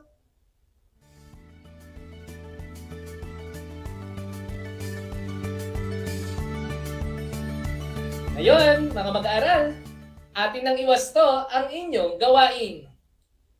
Ang tamang sagot sa unang bilang ay panlasa. Ang ikalawang sagot naman ay normal goods. Para sa ikatlong bilang, ang tamang sagot ay kita. Para sa ika-4 na tanong, ang tamang sagot ay inferior goods. Para sa ika-5 bilang, ang tamang sagot ay magkaugnay na produkto o complement goods. Para sa ika-6, tilapia. Ika-7, tamang sagot ay kape at asukal. At pang-8, tataas. Ilan ang nakuha niyong tamang sagot? 8, 7, 6. Magaling! Masayang-masaya ako at sinamahan niyo muli ako sa ating pag-aaral sa Himpapawid. Sa ating susunod na talakayan ay ating ipagpapatuloy ang iba pang salik ng demand. Muli, isang paalala, Maaari lamang ipasa ang inyong mga nasagutang modules sa mga barangay hall at paaralan sa itatakdang petsa. Tanging ang inyong mga magulang o guardian lamang ang maaring pumunta sa mga barangay hall at paaralan upang magbalik ng inyong learning modules. At inaasahan na sila'y sumunod sa ating mga safety protocols tulad ng pagsusot ng face mask, paghuhugas ng kamay, at physical distancing. Naasahan ko mag-aaral na kayo natuto sa ating talakayan sa araw na ito. Muli, ako ang inyong ekonomistang guro sa Araling Panlipunan, Ginoong Darwin V. Capian, broadcasting live mula dito sa Barangay Mababanaba, San Jose, Tarlac, na nagsasabing ang pag-aaral ng Araling Panlipunan ay daan sa pagiging makadiyos, makatao, makakalikasan at makabansa.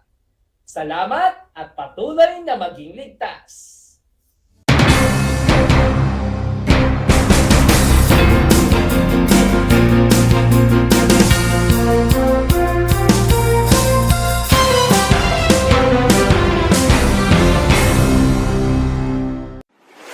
Kabahagi mo Radyo Pilipino. Impormasyong may kalidad, serbisyong may halaga, saan mang bahagi ng Pilipinas. On air. Saan mang bahagi ng mundo. Online. Ano mang uri ng pamumuhay. Kasama, katuwang, kapinoy. Kabahagi mo. Radyo Pilipino. Radyo Pilipino.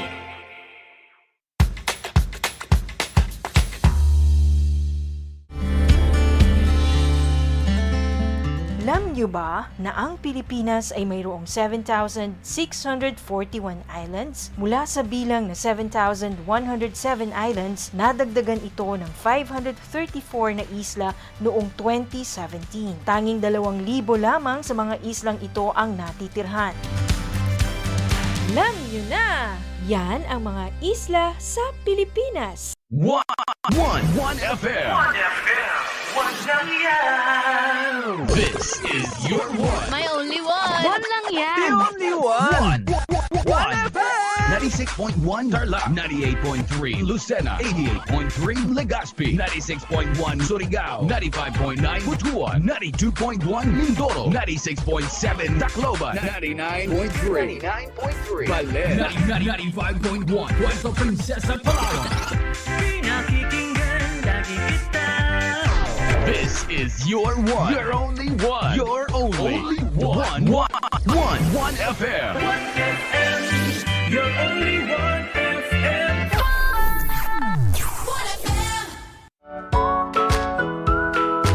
How are you today? Hello, everyone. Hello, learners of Tarlac. Good morning, Math Talino Grade 4 learners. Welcome to Aral TarlakHenyo here on RTV Tarlac Channel 26. Simulcast over DCTC Radio Filipino Tarlac. I'm Sir Glenn, your teacher broadcaster. Broadcasting live here at Paniki Tarlac. Remotely here in Concepcion, Tarlac. Live here at Barangay Pedro Elquines, Mayantok, Tarlac. Broadcasting live from Ramos National High School. Your anchor teacher today for grade 9 mathematics. Your partner in education this time of pandemic.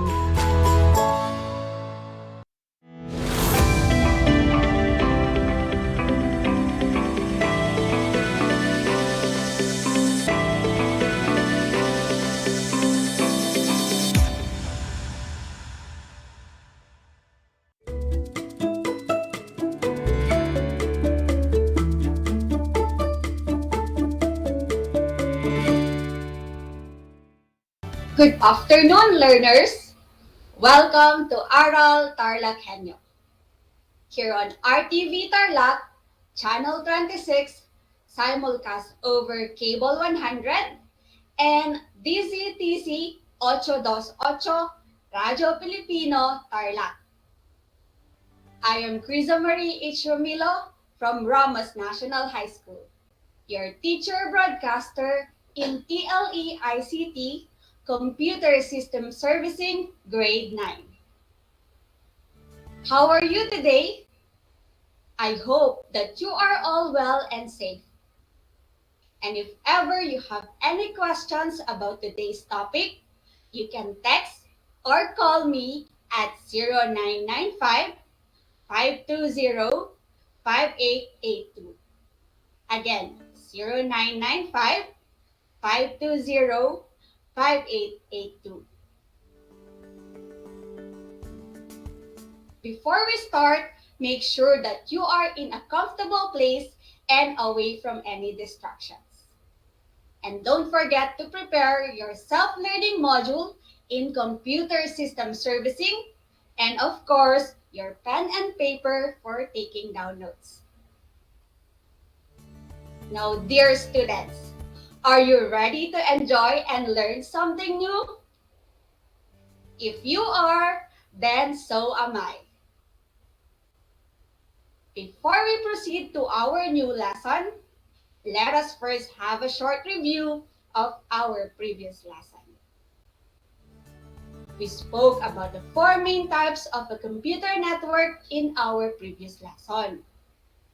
Can you still recall the different types of a computer network? Let's see if your answers in mind are correct. The different types of networks are, first, we have Personal Area Network or PAN. Personal Area Network connects electronic devices within a user's immediate area. And here's the illustration. The second type of network is Local Area Network or LAN. A LAN is a network contained within a small geographic area, usually within the same building. And here's the example. The third type of network is Metropolitan Area Network or MAN. A MAN is a computer network that connects computers within a metropolitan area, which could be a single large city, multiple cities and towns, or any given large area with multiple buildings. And here's an example. And the last among the types is the Wide Area Network or WAN. A wide area network is a large computer network that connects groups of computers over large distances. And you have the internet as a perfect example of a wide area network. Okay, learners. Are the answers you have in mind the same as the ones I have mentioned? If so, then very good. And moving on, here are the objectives of today's lesson. First is to define network topology. Next is to classify the different types of network topologies. And lastly is to recognize the advantages and disadvantages of each topologies. My dear learners, now open your self-learning module in Computer System Servicing week number 1. And let's begin. Network topology is defined as a way network is arranged, including the physical or logical description of how links and nodes are set up to relate to each other. There are two types of or approaches of network topology. First, we have the physical topology. As the name suggests, this topology refers to the physical connections and interconnections between the nodes and the network. In other words, it describes the way computers connect with the use of cables, wires, and software. The next and last approach is the logical topology. This, though, is a little more abstract and strategic, referring to the conceptual understanding of how and why the network is arranged the way it is. and how data moves through it. In other words, it describes the way data flows from one computer to another within a computer network. These are the most common types of network topologies.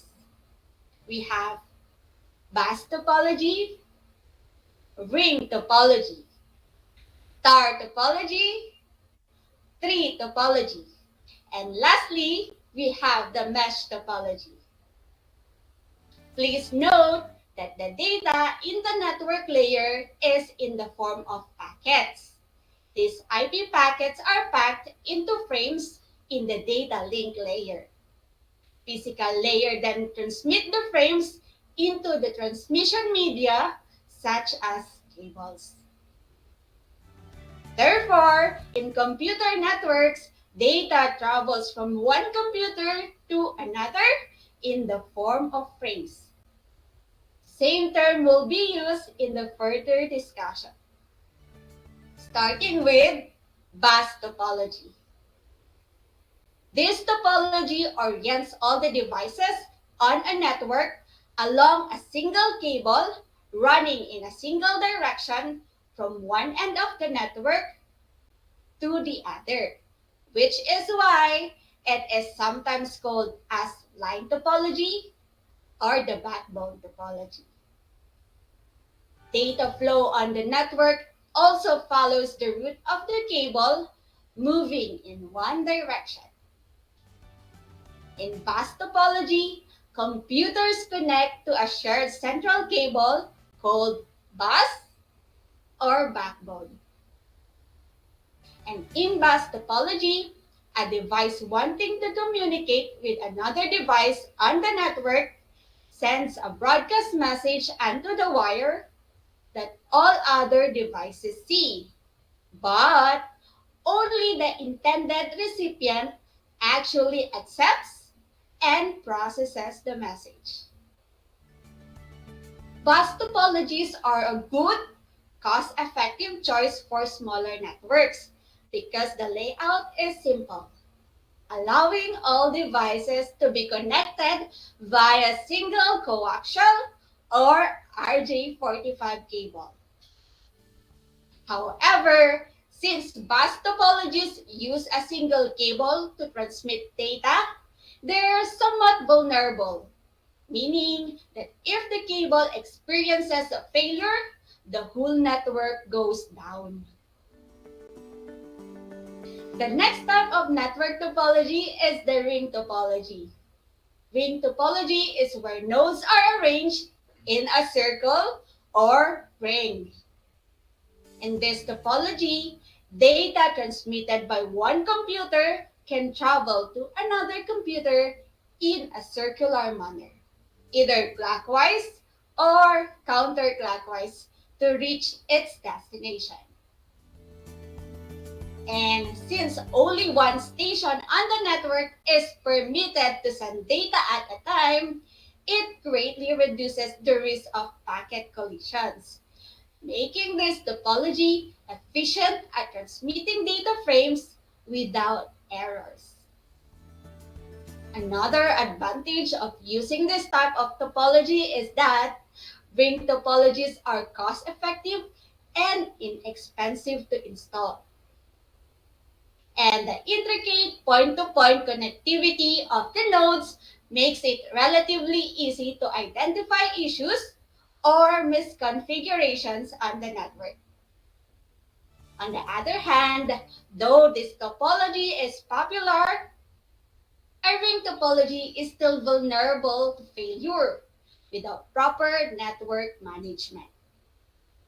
Since the flow of data transmission moves unidirectionally between nodes along each rings, if one node goes down, it can actually take the entire network with it. That is why it is imperative for each of the nodes to be monitored and kept in good health. Another in the list is the star topology. And this topology is the most common network topology. It is laid out so every node in the network is directly connected to one central hub via coaxial, twisted pair, or fiber optic cable. Acting as a server, this central node manages data transmission, as information sent from any node on the network has to pass through the central one to reach its destination, and functions as a repeater, which helps prevent data loss. Star topologies are common since they allow you to conveniently manage your entire network from a single location. And because each of the nodes is independently connected to the central hub, should one go down, the rest of the network will continue functioning unaffected, making the star topology a stable and secure network layout. And in addition, devices can be added, removed, and modified without taking the entire network offline. But on the flip side, if the central hub goes down, the rest of the network can function. But if the central hub is properly managed and kept in good health, administrators shouldn't have too many issues. The fourth in the list of the most common types of network topology is the tree topology. The tree topology structure gets its how the central node functions as a sort of trunk for the network, with nodes extending outward in a branch-like fashion. On the contrary to where each node in a star topology is directly connected to the central hub, a tree topology has a parent-child hierarchy to how the nodes are connected. Those connected to the central hub are connected linearly to other nodes, so two connected nodes only share one mutual connection. Combining elements of the star and bus topologies allows for the easy addition of nodes and network expansion, making troubleshooting errors a straightforward process and, of course, easier, as each of the branches can be individually assessed for performance issues.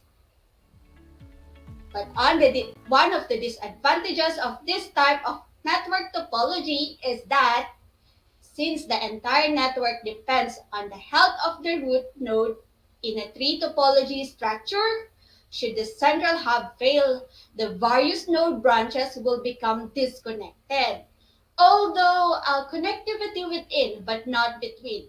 So branch systems will remain. And furthermore, tree topologies are expensive because of the sheer amount of cabling required to connect each device to the next within the hierarchical layout. And last from our list is the mesh topology. A mesh topology is a key network architecture in which devices are connected with many redundant interconnections between network nodes. Thus, if any batteries or nodes fail in a wireless mesh topology, still there are many other ways available for two nodes to communicate. A mesh topology is often used in conjunction with other topologies, such as star, ring, and bus to form a hybrid topology. Mesh network can either be full or partial mesh. And while partial mesh topologies are mostly interconnected with a few nodes with only 2 or 3 connections, full mesh topologies, on the other hand, as the name suggests, are fully interconnected. The advantage of using this type of topology is that mesh topologies are reliable and stable, and the complex degree of interconnectivity between nodes makes the network resistant to failure. For instance, no single device going down can bring the network offline. But on the downside, mesh topologies are incredibly labor-intensive. Each interconnection between nodes require a cable and configuration once deployed. So it can also be time-consuming to set up. As with other topology structures, the cost of cabling adds up fast. And to say mesh networks require a lot of cabling is an understatement. I hope that you learned something from our topic for today. My dear students, are you still with me? If yes, then great. Again, the most common types of network topologies are bus topology, ring topology, star topology, tree topology, and lastly, mesh topology. And now that we are done with our lesson, my dear students, are you ready for a short quiz? Bring out a piece of paper or your test notebook. Choose only the answer that best describes the statement and write your answers on a piece of paper or your test notebook. So I will read the questions and choices twice, okay? Let's begin. For our question number 1, it is a type of network topology where nodes are arranged in a circle. Is it A, ring topology, B, star topology, C, mesh topology, or is it D, bus topology? Again, it is a type of network topology where nodes are arranged in a circle. Is it A, ring topology, B, star topology, C, mesh topology, or is it D, bus topology? Question number 2. This topology can either have fully or partially connected computers. A, bus topology, B, ring topology, C, mesh topology, or D, tree topology. Again, this topology can either have fully or partially connected computers. Is it A, bus topology, B, ring topology, C, mesh topology, or is it D, tree topology? Moving on to our third question. This network topology is laid out so every node in the network is directly connected to one central hub via coaxial, twisted pair, or fiber optic cable. Is it A, tree topology, B, star topology, C, mesh topology, or is it D, ring topology? Again, this network topology is laid out so every node in the network is directly connected to one central hub via coaxial, twisted pair, or fiber optic cable. Is it A, tree topology, B, star topology, C, mesh topology, or is it D, ring topology? Question number 4. It describes the way computers connect with the use of cables, wires, and so forth. Is it A, physical topology, B, logical topology, C, network topology, or is it D, full mesh topology? Again, it describes the way computers connect with the use of cables, wires, and so forth. Is it A, physical topology, B, logical topology, C, network topology, or is it D, full mesh topology? And for our last question, it describes the way data flows from one computer to another within a computer network. Is it A, physical topology, B, logical topology, C, network topology, or is it D, half mesh topology? Again, It describes the way data flows from one computer to another within a computer network. Is it A, physical topology, B, logical topology, C, network topology, or is it D, half-mesh topology? You have 5 seconds to finalize your answers. And in 3, 2, 1, time is up. All right, let us now check your answers. And here are the correct answers. Number 1, it's A, ring topology. Number 2 is letter C, mesh topology. Number 3 is B, star topology. Number 4 is A, physical topology.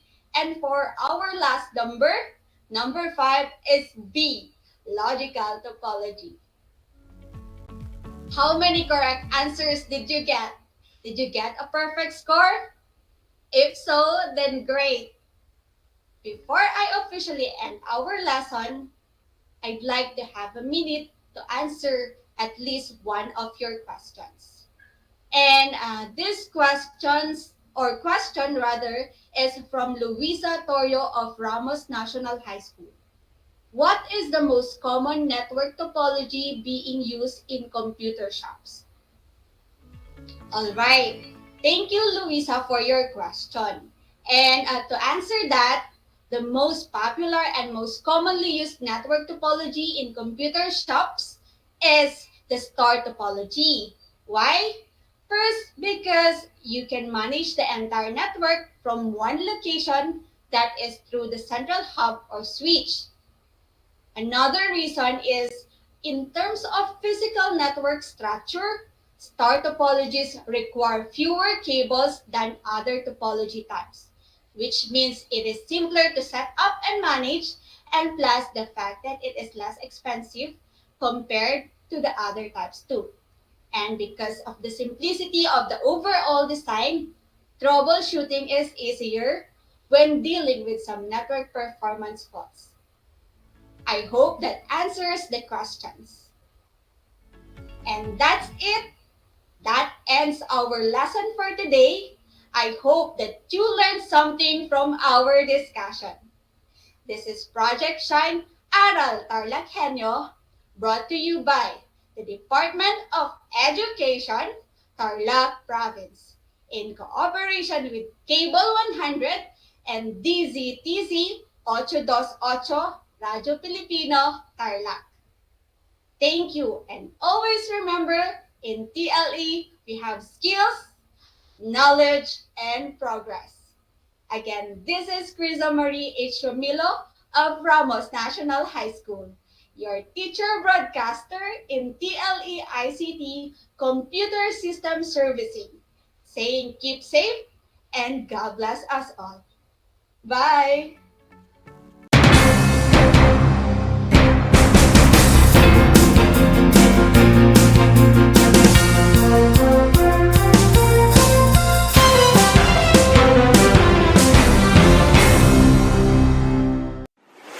Kabahagi mo Radyo Pilipino. Impormasyong may kalidad, serbisyong may halaga, saan mang bahagi ng Pilipinas. On air. Saan mang bahagi ng mundo. Online. Ano mang uri ng pamumuhay. Kasama, katuwang, kapinoy. Kabahagi mo Radyo Pilipino. Radyo Pilipino.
May Christmas socks ka na bang nakasabit sa inyong tahanan? Hindi lamang ito isang dekorasyon, may maganda ring kwento ang nakapaloob dito. Ayon sa tradisyon, si Saint Nicholas o mas kilala natin ngayon na si Santa Claus ay naglagay ng gold coins sa medyas ng tatlong magkakapatid na babae na mahirap lamang. Ibinato niya sa chimney ang 3 bags ng gold coins at ang mga ito ay napunta sa medyas ng mga magkakapatid. Mula noon ay nakagawian ng maglagay ng medyas sa bintana sa pag-asang may regalo ring makukuha mula kay Santa. Kung ganon, isabit mo na ang iyong Christmas socks. Malay mo madaan si Santa Claus at lagyan din niya ng regalo ang iyong medyas. Yan ang Christmas sa Pinas. Maligayang Pasko mula sa RTV Tarlac, Channel 26.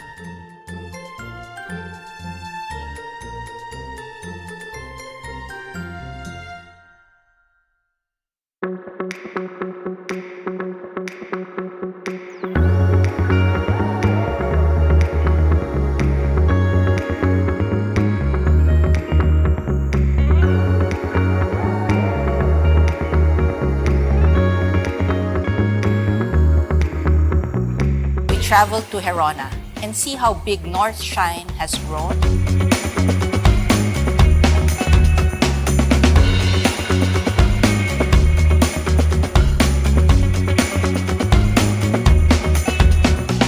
Doon ho sa bayan ho namin, nakilala ho kami dahil sa North Shine. Nakita man yun, dati ho, parol capital ho kami dati ng Tarlac.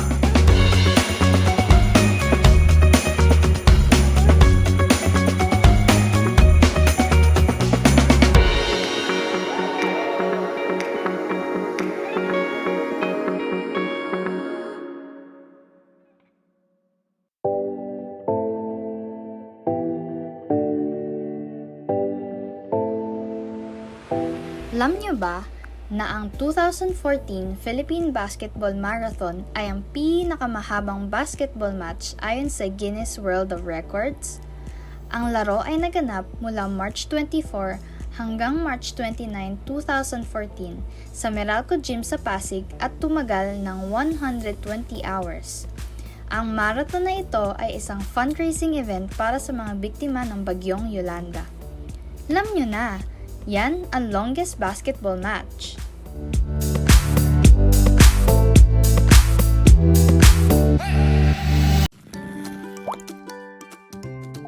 Tuberculosis. Ang TB ay isang seryosong sakit.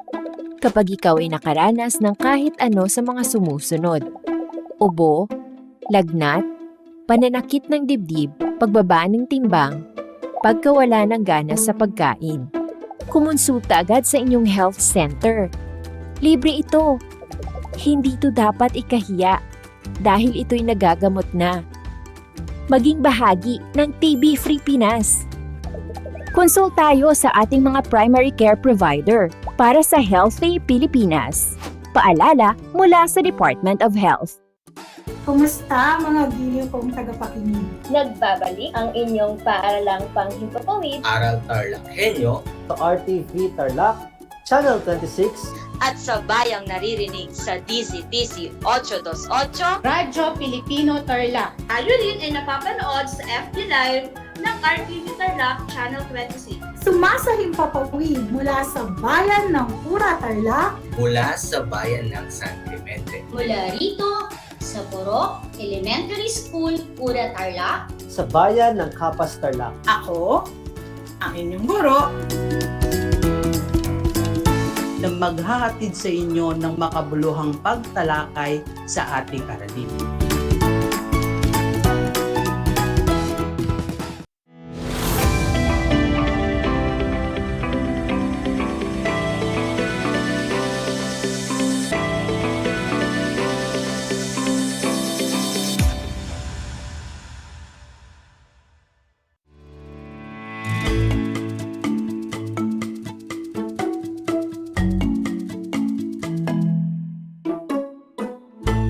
Blessed and good afternoon, grade 9 learners.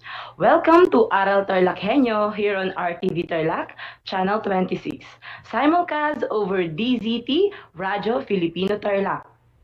I am your teacher broadcaster, Ella M. Pingol, aiming to give you a fun-filled learning experience in Music 9. The sun is about to set, and tuning into our program is the best way to end your day productively.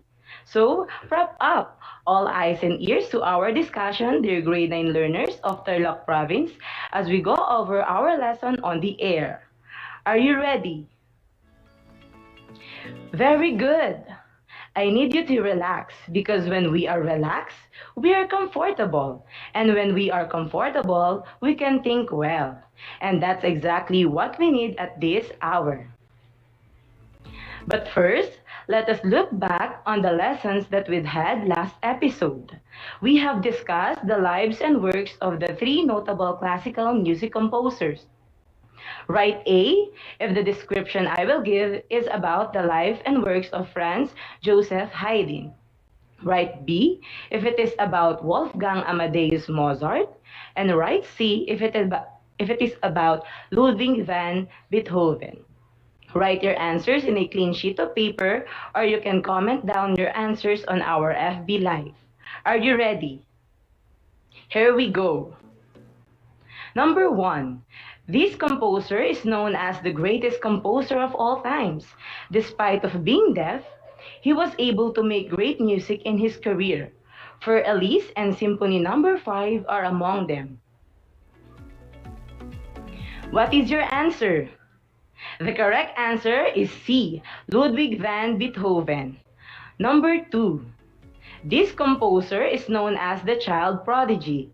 Having knowledge of playing different kinds of instrument at an early age, he made a mark in the classical music world. His famous works include Ein klein Nachtmusik and Rondo alla Turca. What is your answer? If you have answered B, you are correct. He is Wolfgang Amadeus Mozart. Number 3. This composer is known as the father of symphony, composing 106 symphonies in his musical career. The Surprise Symphony, the Military, and the Clock Symphony are among them. What is your answer? You are correct. A. He is Franz Joseph Haydn. What is your score for this activity? Did you get all 3 correct answers? Very good. You sure have a good understanding of our lesson last session. This makes me more enthusiastic for today's discussion.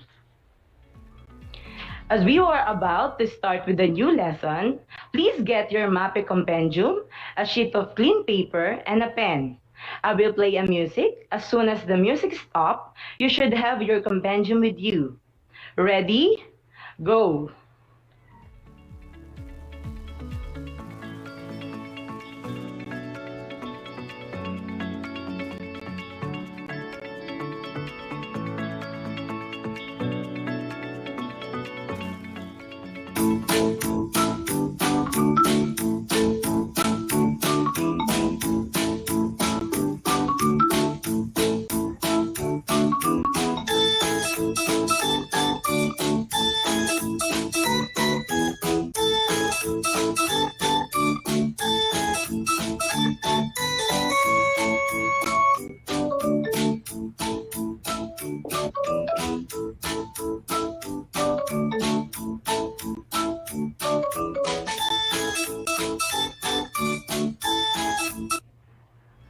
Now that you have your compendium with you, let's get started. Remember, your learning task for today is at the end of the lesson, you should be able to relate classical music to other art forms and its history within the era. Let's go back in time and explore the music of the classical period. But first, let us have our pre-test to assess what you already know about our lesson. In your learning activity sheet, Activity 2, multiple choice, choose the answer from the given choices that best fit the description in each number. Number 1. This term was used to describe things relating to the culture of ancient Greece and Rome. A. Roman, B. Classical, C. Baroque. Number 2. The principle of classical culture revolves within this characteristic: A. Complexity and grandeur, B. Elegance and simplicity, or C. Neutral and balance. Number 3. It is a three-part structure used in instrumental music: A. Development, B. Sonata Allegro, or C. Allegro. Okay, let's check and see your scores for this activity. Were you able to answer number 1? What is your answer? The correct answer is B. Classical. How about number 2? What is your answer? The correct answer is B. Elegance and simplicity. How about number 3? What is your answer? You got that right. It's B. Sonata Allegro. What is your score for this activity? If you got all 3 correct answers, you are at an advantage for this lesson. If you did not get them all correctly, don't worry, because this session will help you answer these questions. Music, painting, drama, literature, and architecture, these are the different forms of arts, yet they are interconnected with one another. How is that so? Interestingly, in all of the periods of Western music history, there is always a very close connection and similarities in music styles and other art forms. Dear learners, join me as we study and explore the magnificent history of Western music. Have you ever seen a classic car? A classic movie? How about a classic dress? What do we mean when we call something a classic? You can type your idea on the comment section of our FB live stream. We call something classic when it's both an oldie and goodie, right? But did you know that we have a very specific meaning for the term classic? In the 1600s, when it first started to appear as a French word, it did not mean something vintage and classy. Classic was used to the culture relating to the ancient Greece and Rome. At some points in Western history, artists have looked back to ancient Greece and Roman civilizations to inspire the art of their own time. One of those times was the classical period. During this era, new ideas took shape that swept through Western culture. Ordinary people questioned how society be organized and considered the basic right of the individual. So, it was the age of reason in which music, arts, and architecture went on dramatic change. And we will look how music relates to other art forms within the era in our discussion. During the classical period, music has a lighter, clearer texture and less complex than the Baroque music. This is evident in the compositions of Haydn, Mozart, and young Beethoven. Let's listen to this string quartet opera 64 number 1 in C major by Haydn.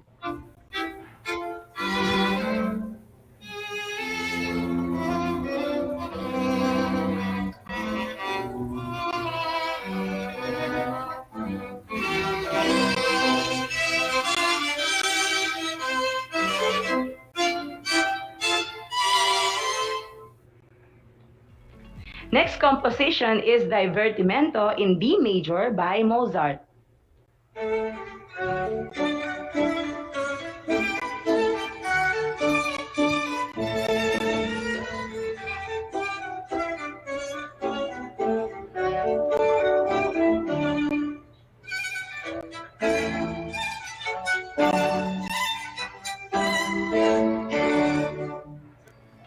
Another composition is For Elise by Beethoven.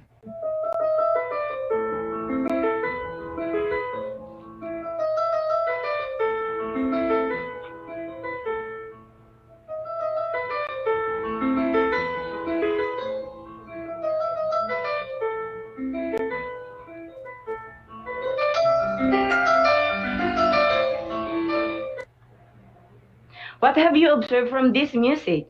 Have you observed minimal arrangement of musical structure in every music? Were you able to reflect the cleanliness of the music presented? If yes, you have just been mesmerized by the elegance of classical music. The characteristic of clarity and simplicity is also evident in other art forms in classical era, such as painting. The prevailing style of the art was known as the Rococo. Rococo is a style that epitomized the elegance and sophistication of courtly life. The word rococo is derived from the French word rocaille, which denote the shell-covered rockwork that was used to decorate artificial grottos to soften the severe ornamentation of Baroque style. It is characterized by lightness, elegance, and use of natural forms of ornamentation. In painting, the Rococo style is evident in the works of Jean-Antoine Watteau, known as the father of Rococo painting. He is best known for his depiction of elegantly dressed figures gathered in outdoor spaces, exchanging pleasantries and enjoying music, as seen on this painting entitled La Surprise. The musical equivalent of the Rococo was the style Galliante, which laid the similar emphasis on lightness and elegance by replacing the complex schemes of Baroque music with free-flowing melodies. In the mid-18th century, French artists were getting off Rococo and considered it senseless. This had a lot to do with the Enlightenment, a philosophical movement that started in France around the same time. Enlightenment thinkers believed that rationalism can lead to a moral and just society. A neoclassical artist agreed.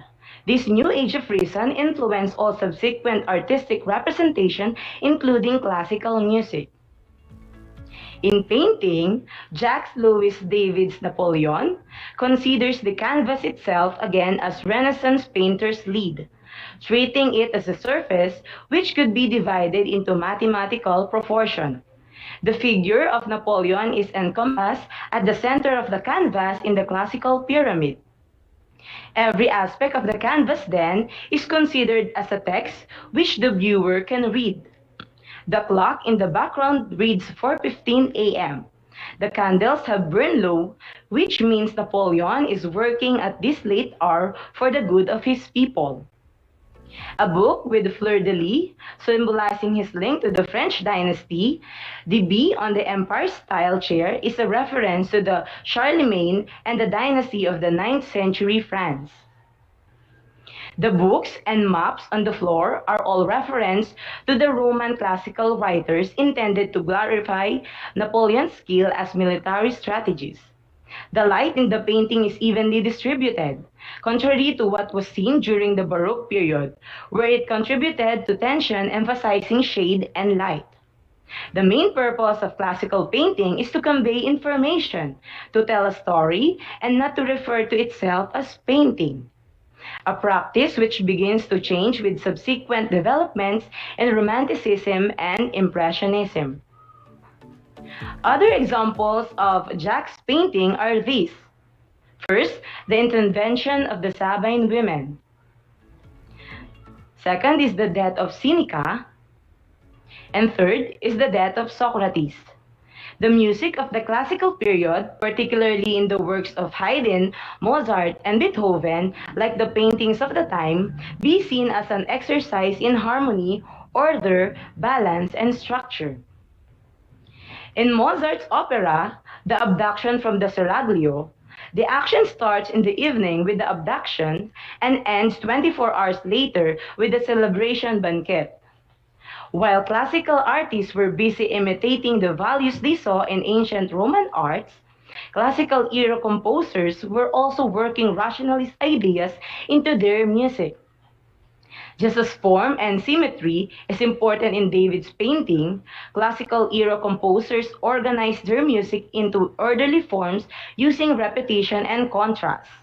An example is the popular genre from the classical period called sonata allegro form.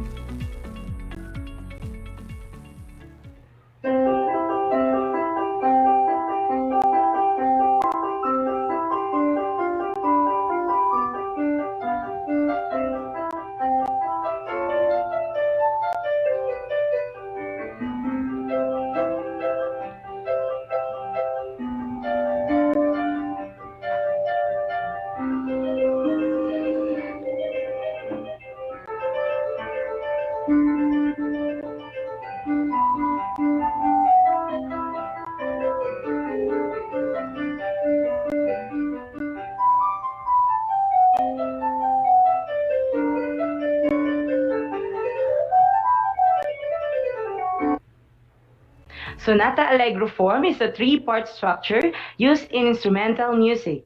It starts with the first section called exposition, which introduces two contrasting themes and melodies. Its second section is called the development, in which the two themes explore a musical landscape. The third section is the recapitulation. It is a repeat to the development with a few changes. These three sections give Sonata Allegro form symmetry and order like the three arches in David's painting Oath of the Horatii. Let's see if you are keenly listening to our discussion. In your learning activity sheet, Activity 3, Formative Assessment, arrange the jumbled letters to form the three-part structure of Sonata Allegro form. I will give you 1 minute to answer.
Let's check your answers.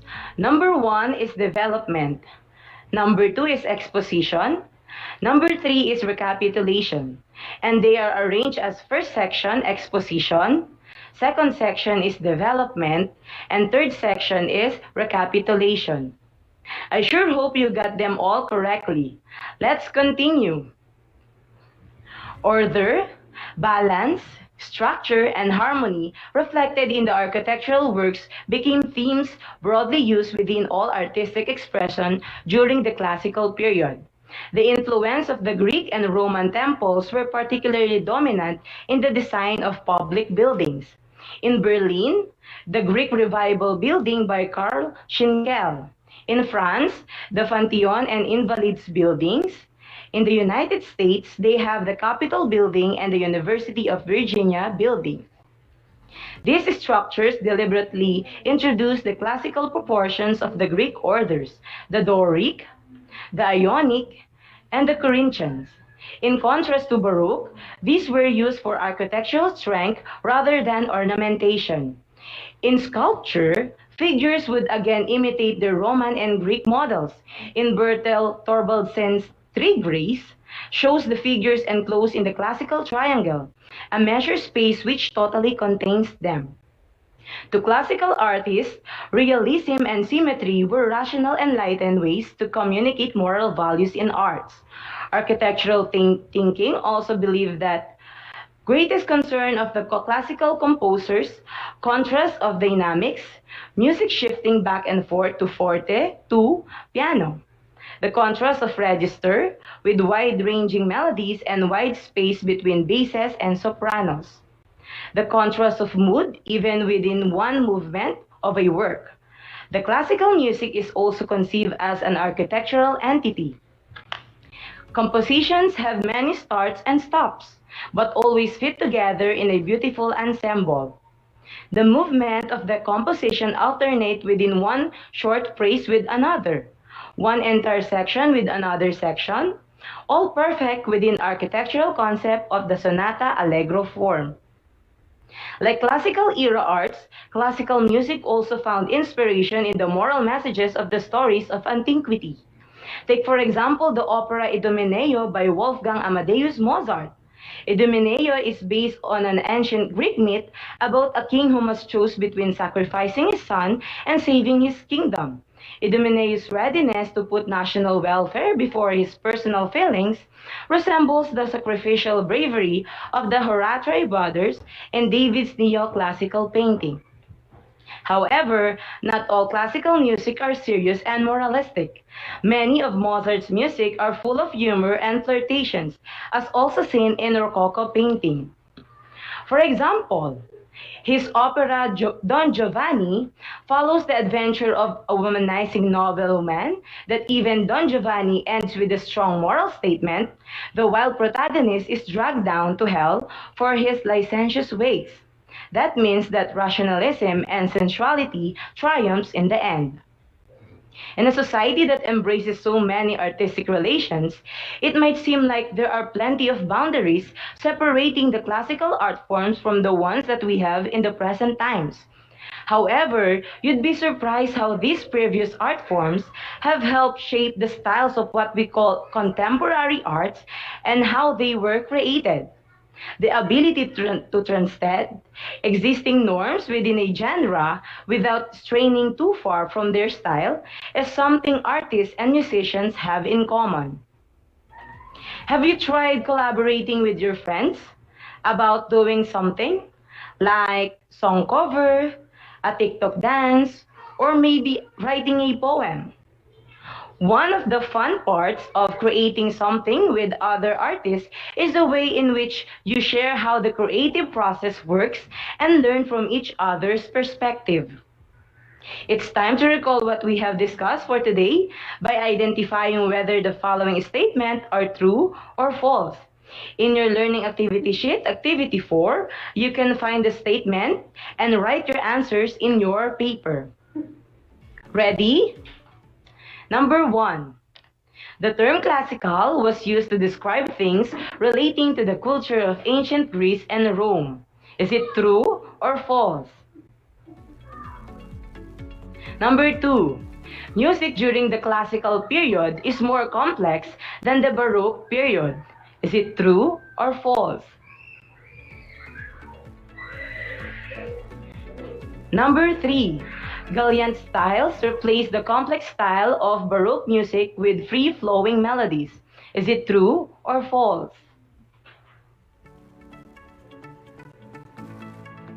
Number 4.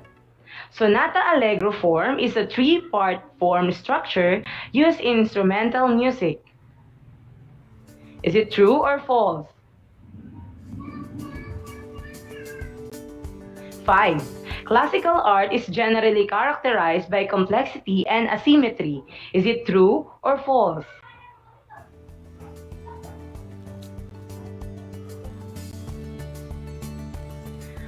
Let's check your answers.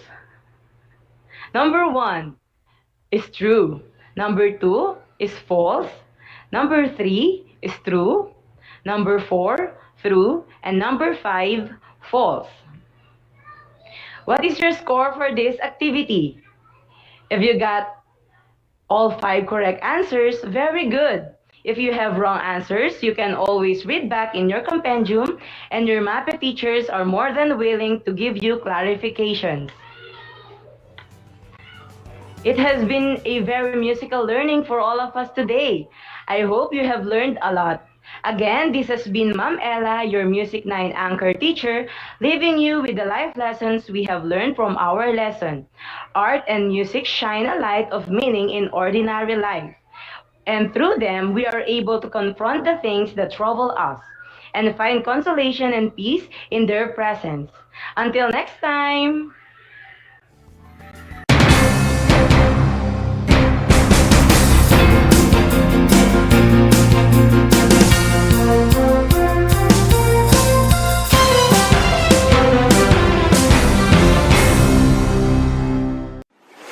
Kabahagi mo, Radyo Pilipino. Impormasyong may kalidad, serbisyong may halaga, saan mang bahagi ng Pilipinas. On air. Saan mang bahagi ng mundo. Online. Ano mang uri ng pamumuhay. Kasama, katuwang, kapinoy. Kabahagi mo. Radyo Pilipino. Radyo Pilipino. Gutom ka ba sa impormasyon? May namiss ka bang subject at leksyon? Gusto mo bang alalahanin ang nakaraan o dagdagan ang iyong kaalaman? Lahat yan alamin natin because the professor is in. Professor on air and online. Kasama si Professor Willie Perez. Isang oras na kaalaman, isang oras na makabuluhan. Professor On Air, mamangha at tumawa sa mga tips at trivia. Sa gabay at tanong, sagot ka rin niya. Professor On Air and online. Kasama si Professor Willie Perez. Tuwing Sabado, alas 10 hanggang alas 11 ng umaga. Mapapakinggan sa Radyo Pilipino at mapapanood sa RTV Tarlac Channel 26. Professor On Air.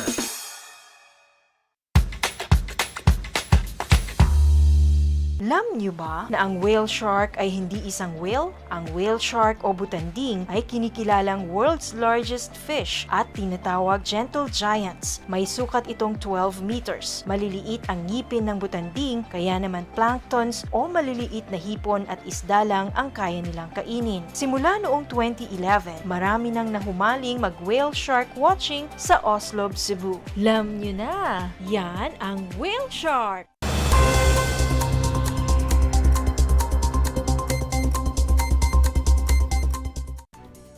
511 barangay anti-drug abuse councils ang muling nabuhay sa pagsasagawa ng virtual training on strengthening the institutional capacities of Barangay Drug Abuse Council kamakailan sa pamamagitan ng isang Zoom conference.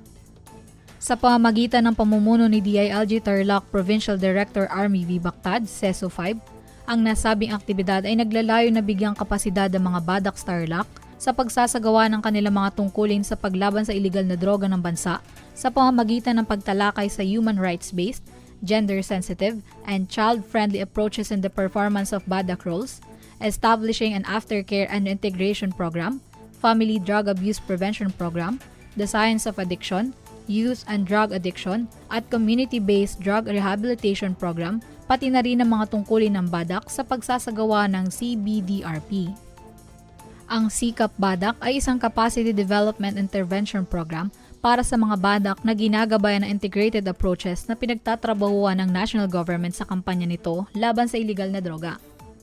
Ito ay dinisenyo upang bigyan ng kasangkapan ng mga membro ng badak ng kinakailangang kaalaman, kasanayan at saloobin upang epektibong maisagawa ang kanilang mga tungkulin at responsibilidad alinsunod sa utos ng iba't ibang batas at patakaran.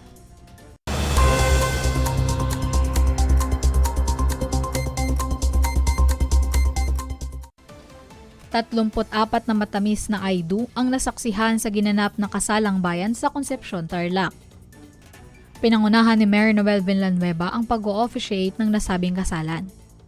Ang naganap na kasalang bayan ay ginanap sa pangunguna ng Peso Manager Marlene Hipolito bilang parte ng ika-159 founding anniversary ng bayan ng Concepcion.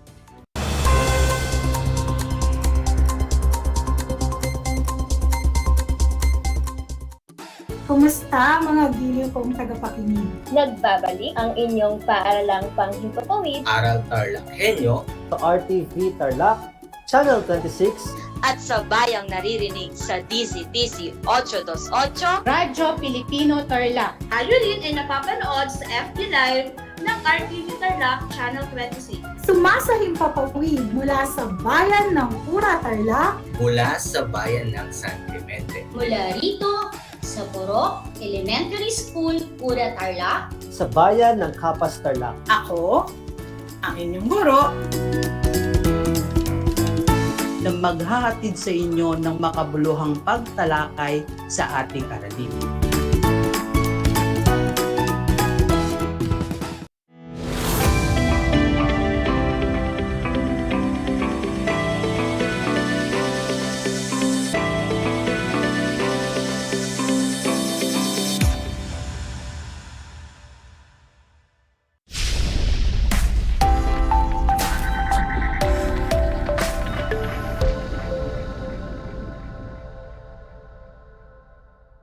Hapon po sa lahat ng taga-subaybay ng ating Project Shine, Aral TarlakHenyo dito sa RTV Tarlac Channel 26 at sa bayang napakikinggan sa DCTC Radio Filipino 828 AM Radio at napapanood via Converge TV Channel 100, FB Live sa FB page ng RTV Tarlac Channel 26 at sa FB page ng DEPED Tarlac Province. Ako po ang inyong segment host, Jomel P. Calderon, guro sa Araling Pantao, Agham, Panlipunan, Pananaliksik at Pananalo Enthusiast. Upang higit na bibigyang kahulugan ang paksang ating tatalakayin sa araw na ito, makakasama po natin ang dalawa sa mga masugid na tagapagtaguyod ng kasaysayang lokal ng Tarlac. Unahin po nating batiin ang ating dalubguro 1 ng Araling Panlipunan mula sa San Pedro National High School. Walang iba ang aking kaibigan, Dr. May Tolentino. Magandang hapon po, ma'am. Hello, sir. Good afternoon. Kasama rin po natin ang dalubguro 1 ng Hirona North Central Elementary School, ang malikhaing ilustrador ng kagamitang pagtuturo, isang mabait na kaibigan, Ma'am Diana Bifacun. Magandang hapon po, ma'am. Magandang hapon, Sir Jomel. Magandang hapon po sa ating mga tagapakinig at tagapanood ng ating kasalo sa radyo.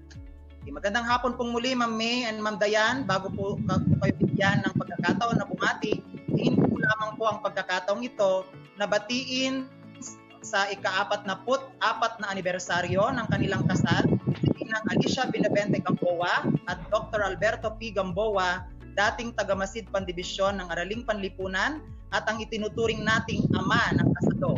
Happy anniversary po, ma'am and sir. Ma'am Dayan and Ma'am May, maaari na po kayong bumati sa ating mga manonood at tagapakinig. Ma'am Dayan, mauna ka na po. Dayan. Sige, unahin ko na po yung batiin ang aking mga kasama dito sa Hirona North Central Elementary School. Nakasalukuyan pa rin nag-stay dito sa school. Hindi klase pa po sila kasi may second chip pa po.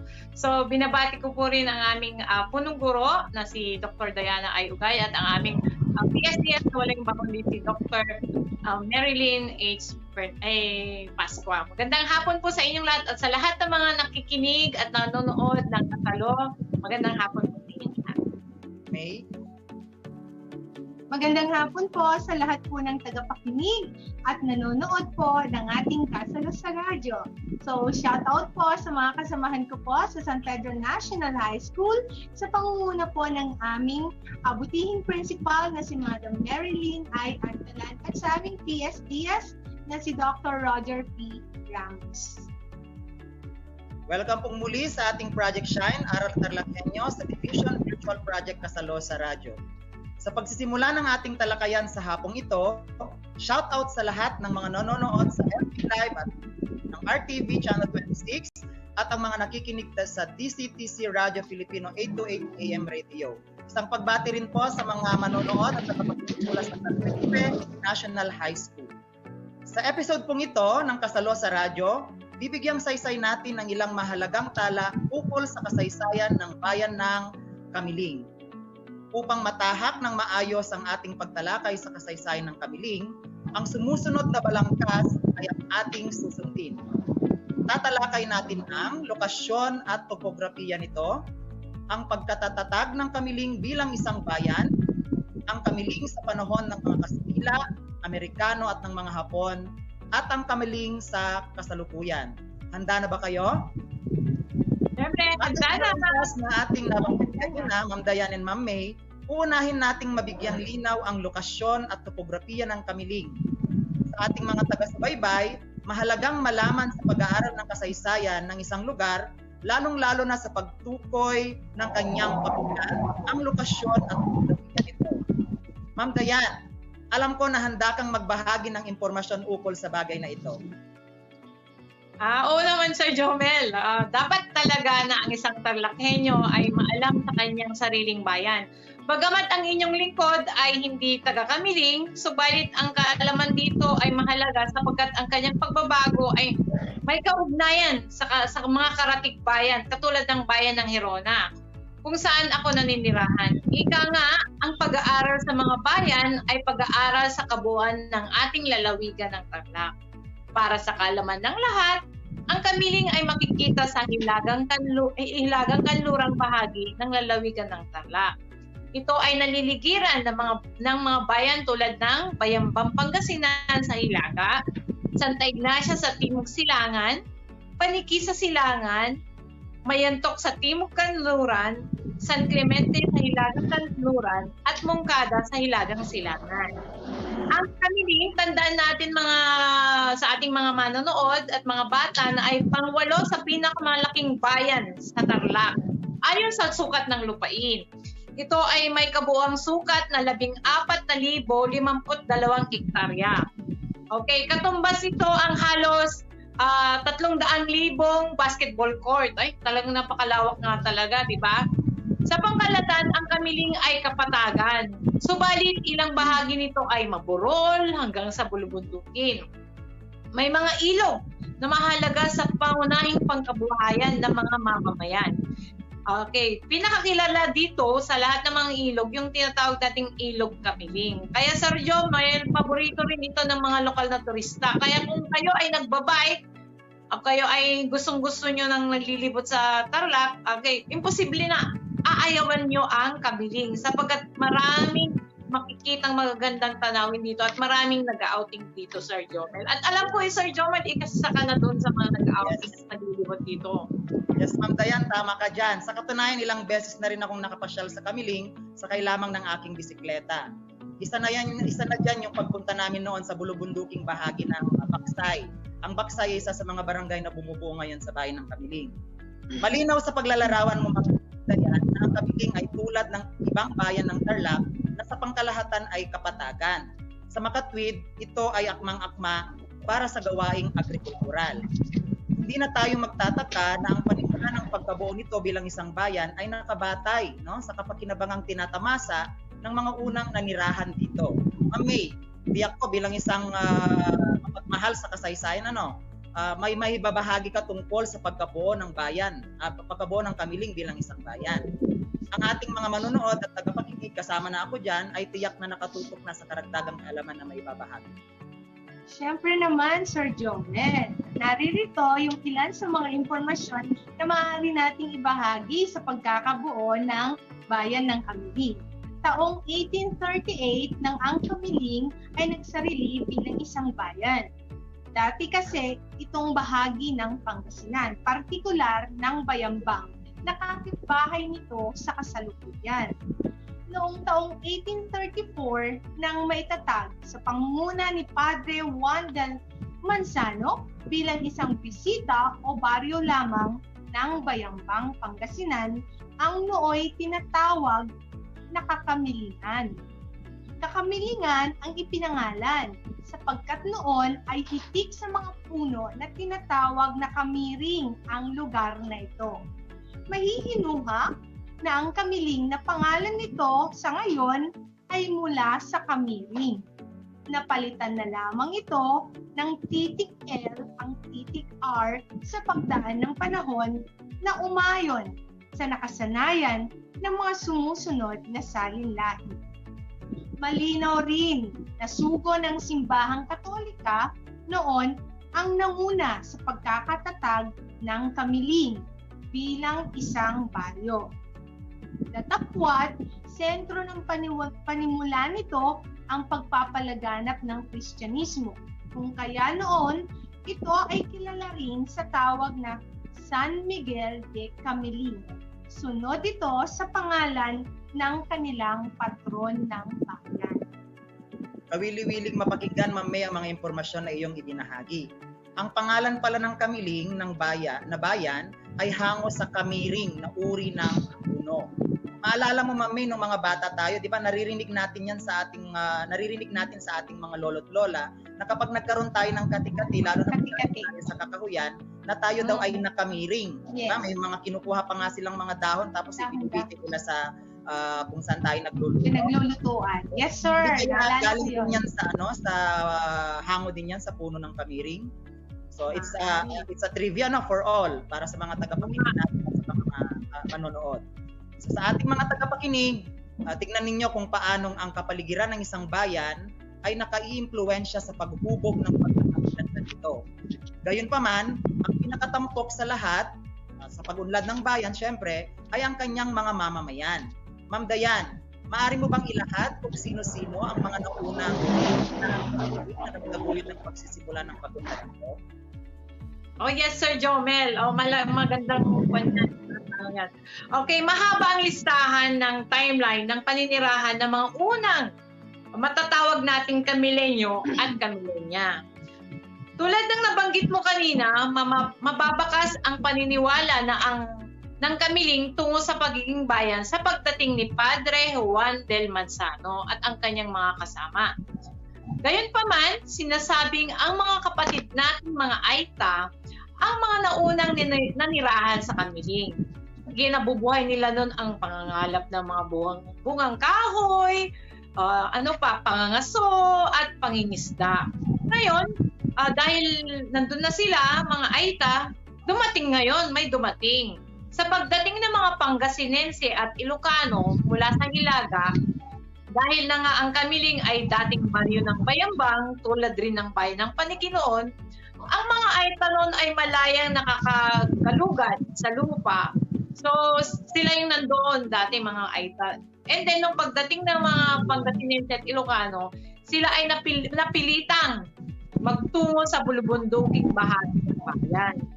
4 na pangkat ng mga Ilocano ang mga nandarayuhan sa Kamiling. Sa panahong ito ay naitatag bilang baryo at kalaunan ay isang naging malayang bayan.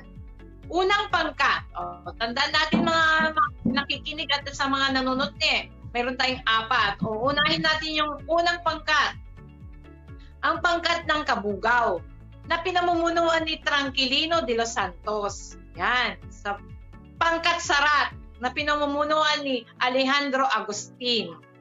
Pangkat Sinait na pinamumunuan ni Lorenzo Gabriel at ang pangkat Paway na pinamumunuan ni Pascual Kabakungan. So anong mapapansin nyo sa 4 na pangkat? Kabugaw, Sarat, Sinait, at Paway. So anong nakukuhan po natin doon mga kasama? So ito ay mga bayan sa probinsya ng Ilocos. So doon pala nagmula yung mga sumunod na nanirahan after ng mga Aita doon sa 4 na pangkat yun, Sir Jomel. Yes, Ma'am Dayan. So mga Aita, Ilocano, Pangasinense, ang mga naunang nagtatag ng pamayanan sa Kamiling.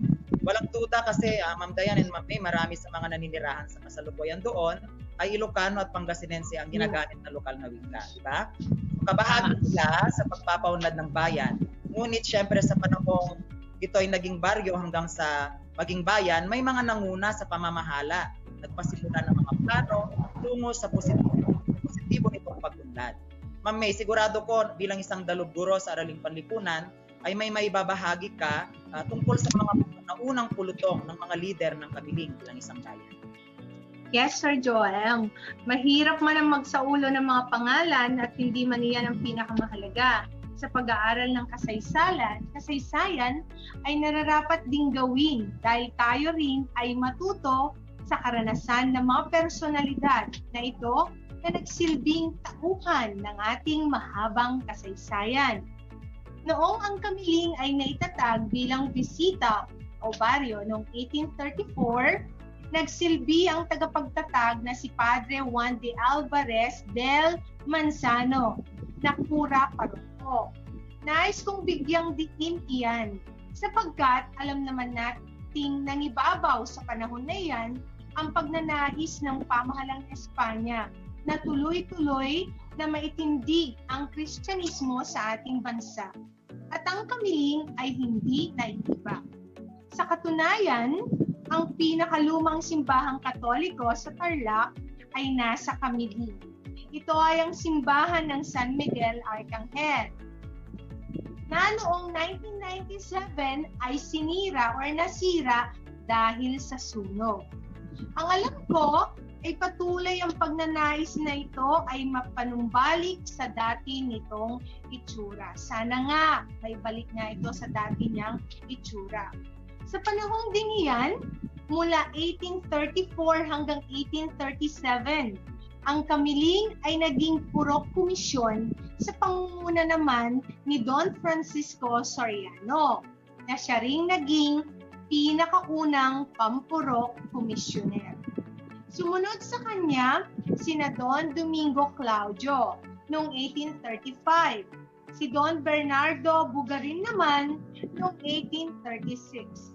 At noong 1837, ito naman ay pinamunuan ni Don Pascual Kabakungan. So yun yung ilan lamang sa mga namuno. So nang magsarili naman yung bayan noong 1838, naging unang gobernador silyo naman si Vicente Galcin hanggang 1855. Sinundan naman ito ni na Don Domingo Monzon mula 1856 hanggang 1860. Si Don Narciso Guting mula 1881 hanggang 1886. Sumunod din si Don Lorenzo Felix mula 1891 hanggang 1892. At si Don Benaventura Torres mula 1893 hanggang 1897. So yun yung ilan sa mga namuno sa bayan ng Kamiling, Sir Joem. May tingin ko kung mabibigyan lang tayo ng mas mahaba pang oras, mas marami pang makasaysayang personalidad ang mahuhukay natin sa kasaysayan ng Kamiling na itinuturing din natin na old lady in the northwestern part of the province of Tarlac bilang isa sa pinakamatandang munisipalidad ng ating probinsya. Babalikan ko kayo mamaya, Ma'am May, ukol sa bagay. Yes, sir. Sa ngayon, Ma'am Dayan, tingin ko may mahalaga na tayo ay magbahagi pa ng ating kaalaman ukol sa Kamiling sa panahon naman ngayon ng mga Kastila, lalo na sa panahon ng himagsikan. Ma'am Dayan? Actually, sir, hindi natin may isasantabi ang kontribusyon ng Kamiling pagdating sa himagsikang Pilipino, yung kanilang kontribusyon sa himagsikang Pilipino. Okay. Mula na sa kamay ng mga nanakop na Kastila, sumama ang mga Kamilenyo na ipaglaban ang katipunan. Isang tubong Kamiling na nakapag-aral noon sa Maynila na kung saan unang pumutok ang pagkikipaglaban ng mga katipunero ang nagtatag ng isang panghukbong samahan sa ilalim ng hukbo ni General Francisco Macabulos. Siya ay walang iba kundi si Liberato Aveiro na nakipaglaban sa pamumuno ni Don Buenaventura Torres. Napasailalim sa kanilang kapangyarihan ang Kamiling na pinamunuan ni Don Tranquilino Pagarigan na naging mas mabait sa mga taong nakipaglaban sa mga Kastila. So, doon pa lang, Sir Joel, makikita mo na matatapang ang mga taga-Kamiling nung panahon ng mga Kastila kasi naki-join sila sa tropa ni Macabulos. So, at naki-join din sila sa mga katipunero. So, talagang hindi lang sila magaganda, matatalino, kundi sila rin ay matatapang nung panahon ng Kastila. So, back to you, Sir Jomel. Hindi na nakapagtataka yan, Ma'am Dayan, na masangkot ng tuwiran ang Kamiling sa laban ng mga katipunero sapagkat alam naman nating lahat, di ba? Ang Tarlac ay kabilang sa 8 unang lalawigan ng Pilipinas na naghimagsik laban sa mga Kastila. Kaya nga, di ba, kung matatandaan ninyo sa itinuro sa atin ang ating mga guro noon, isa sa mga 8 sinag ng araw sa ating watawat ay sumisimbolo sa lalawigan ng Tarlac. Sa panahon naman ng mga Amerikano, Ma'am May, ano po ang kalagayan ng Kamiling? Alam naman natin, Sir Joem, na pagkatapos ng mga Kastila, sumunod na nanakop ang mga Amerikano. So, ang pag-aakala ng mga Pilipino ay kaibigan natin sila. Pero ng kalaunan ay lumabas ang tunay nilang mga interes sa ating bansa. Ngunit di rin nagtagal ay nag-alsa rin ang bayan ng Kamiling. Kagaya ng sinabi kanina ni Ma'am Dayan, pinakita muli ng mga taga-Kamiling na sila ay matatapang na lahi. Nang dumating ang mga Amerikano sa Kamiling, nakita nila na ang bayan ay payapa. Ito ay dahil ang mga plano ng mga Pilipino sa labanan ay karaniwang sinasagawa sa mga di aakalaing mga lugar ng mga tinuturing ng mga Amerikano na rebelde, tulad ng mga kumbento at simbahan. So pinapakita lamang doon na magaling mag-strategize ang mga taga-Kamiling. Si General Francisco Macabulos ay sinasabing sa panahong ito ay kasama ng mga natitirang katipunero sa Sitio Tangadan, Labni, Mayantok na noon ay bahagi pa lamang ng Kamiling. Kabilang din sa kilalang personalidad sa panahong ito ay si General Pedro Pedroche na hindi naging kasundo ni General Macabulos dahil na rin sa pamamaraan nitong taliwas sa kanilang ipinaglalaban. Kalaunay napatay si General Pedroche ng pangkat ni Komandante Aveiro. Pinupuna ng iba ang pangyayaring ito sa kasaysayan ng Kamiling bilang pagtataksib. Sa panahon din ng mga Amerikano, Sir Joem, nahiwalay ang mga bayan ng Santa Ignacia, San Clemente at Mayantok bilang mga nagsasariling bayan. Dating mga baryo kasi ng Kamiling ang mga ito. Dahil din sa edukasyon, ang isa sa mga pangunahing isinusulong ng mga Amerikano sa Pilipinas, which is alam talaga natin yan. Yan yung sinasabi at talagang trademark pag sinabi mo pananakop ng mga Amerikano. Kabilang ang Kamiling sa mga lugar na nagkaroon ng mga pagtatayo ng mga paaralan gaya ng mga gusaling Gabaldon.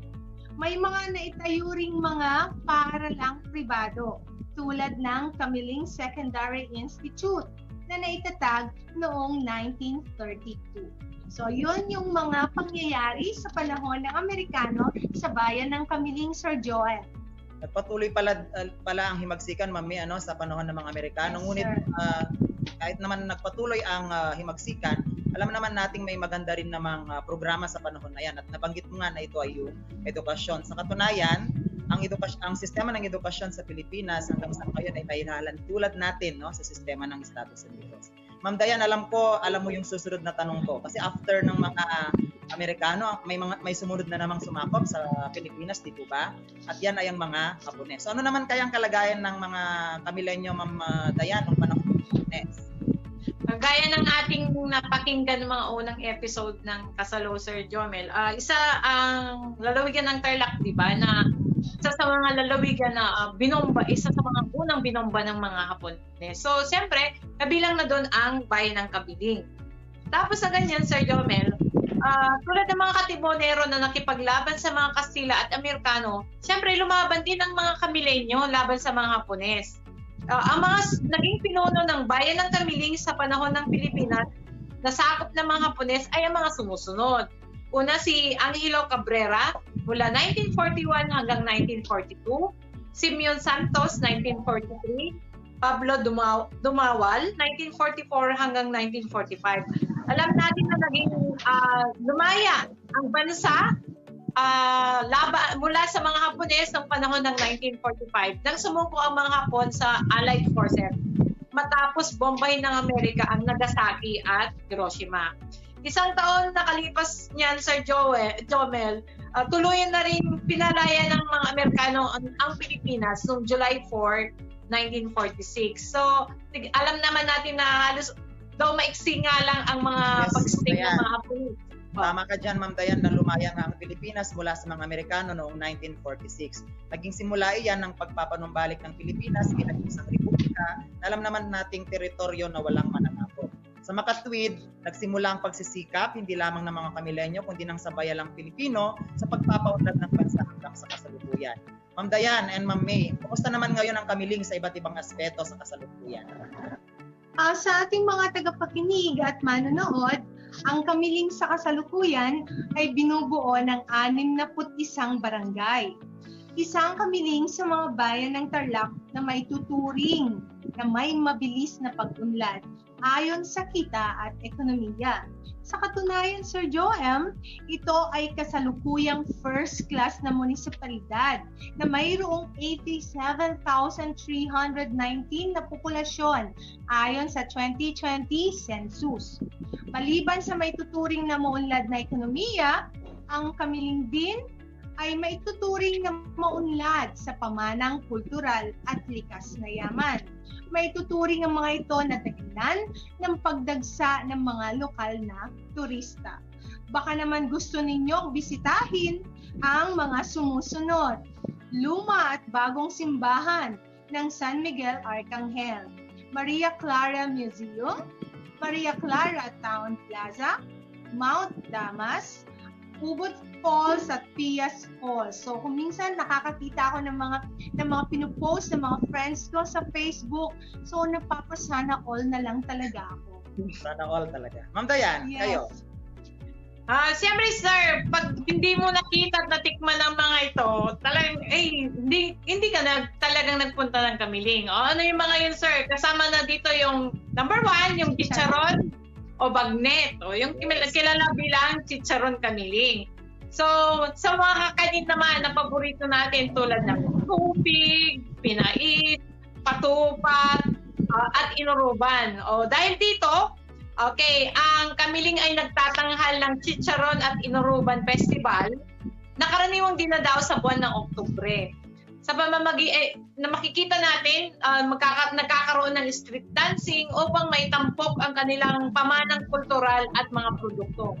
Siyempre, hindi din malilimutan ang Kamiling ay sentro din ng edukasyong pangkolehiyo dahil makikita dito yung isang world-class na state university. Walang iba kundi ang ating Tarlac Agricultural University o yung tao. Siyempre, dapat din pag pupunta ka dito, kilala rin, although wala na sila, pero yung kilala sila dito sa lugar na ito, sino ba yung mga yon? Number 1, ang first love. The greatest love siguro, pwede kong sabihin na greatest love ni Jose Rizal. Walang iba kundi si Leonor Rivera. Siya yung sinasabi na inspirasyon sa karakter ng Maria Clara sa kanyang nobelang Noli Me Tangere. Di ba, Sir Jovel, alala mo ko yung ating ginawa ng December 30, na kung saan lalo nating nalaman at nakilala si Leonor Rivera sa katauhan ni Maria Clara. And then, sino pa ba? Si Carlos P. Romulo. Okay, si Ginoong Carlos P. Romulo ang naging Pangulo ng Panghalatang Kapulungan o General Assembly ng nagkakaisang bansa o United Nations. Di ba? Kilala naman si Ginoong Carlos P. Romulo noong panahon ni Manuel L. Quezon. Yan. Tapos, ang huli dito ay si Gregorio Brillantes, na kilalang manunulat at ginawaran ng Hall of Famer ng pamosong Palangka Awards. So titignan nyo, hindi lang sila tungkol sa kasaysayan, kundi tungkol din sa leadership at pati na rin sa panitikan, Sir Jonel. Yes, Ma'am Diane and Ma'am May. Kabilang nga yung mga nabanggit ninyo sa dahilan mismo kung bakit ako mismo ay namamasyal sa Kamiling. Sana mapasyal na talaga ng ating mga tagapakinig at manonood kung pa sila na mapunta doon. Okay, salamat Ma'am Diane and Ma'am May sa inyong mga nahibahagi sa araw na ito patungkol sa bayan ng Kamiling. Isa na namang araw ng nag-uumapaw na kaalaman sa kasaysayang lokal ng Tarlac ang natunghayan ng bawat isa sa atin. At muli po, ako ang inyong segment host at kasalo enthusiast, Joel P. Calderon, na nag-iiwan ng katagang ang pag-aaral ng kasaysayang lokal ay daan upang maunawa ng nakaraan, mabigyang kahulugan ang kasalukuyan at mapaghandaan ang hinaharap. Ito rin ang daan upang ganap na maunawaan ang pambansang kasaysayan na siyang daan sa pagiging makadiyos, makatao, makakalikasan at makabansa. Susunod kong muli ng Kasalo sa Radyo. Salamat! Paalam! Paalam!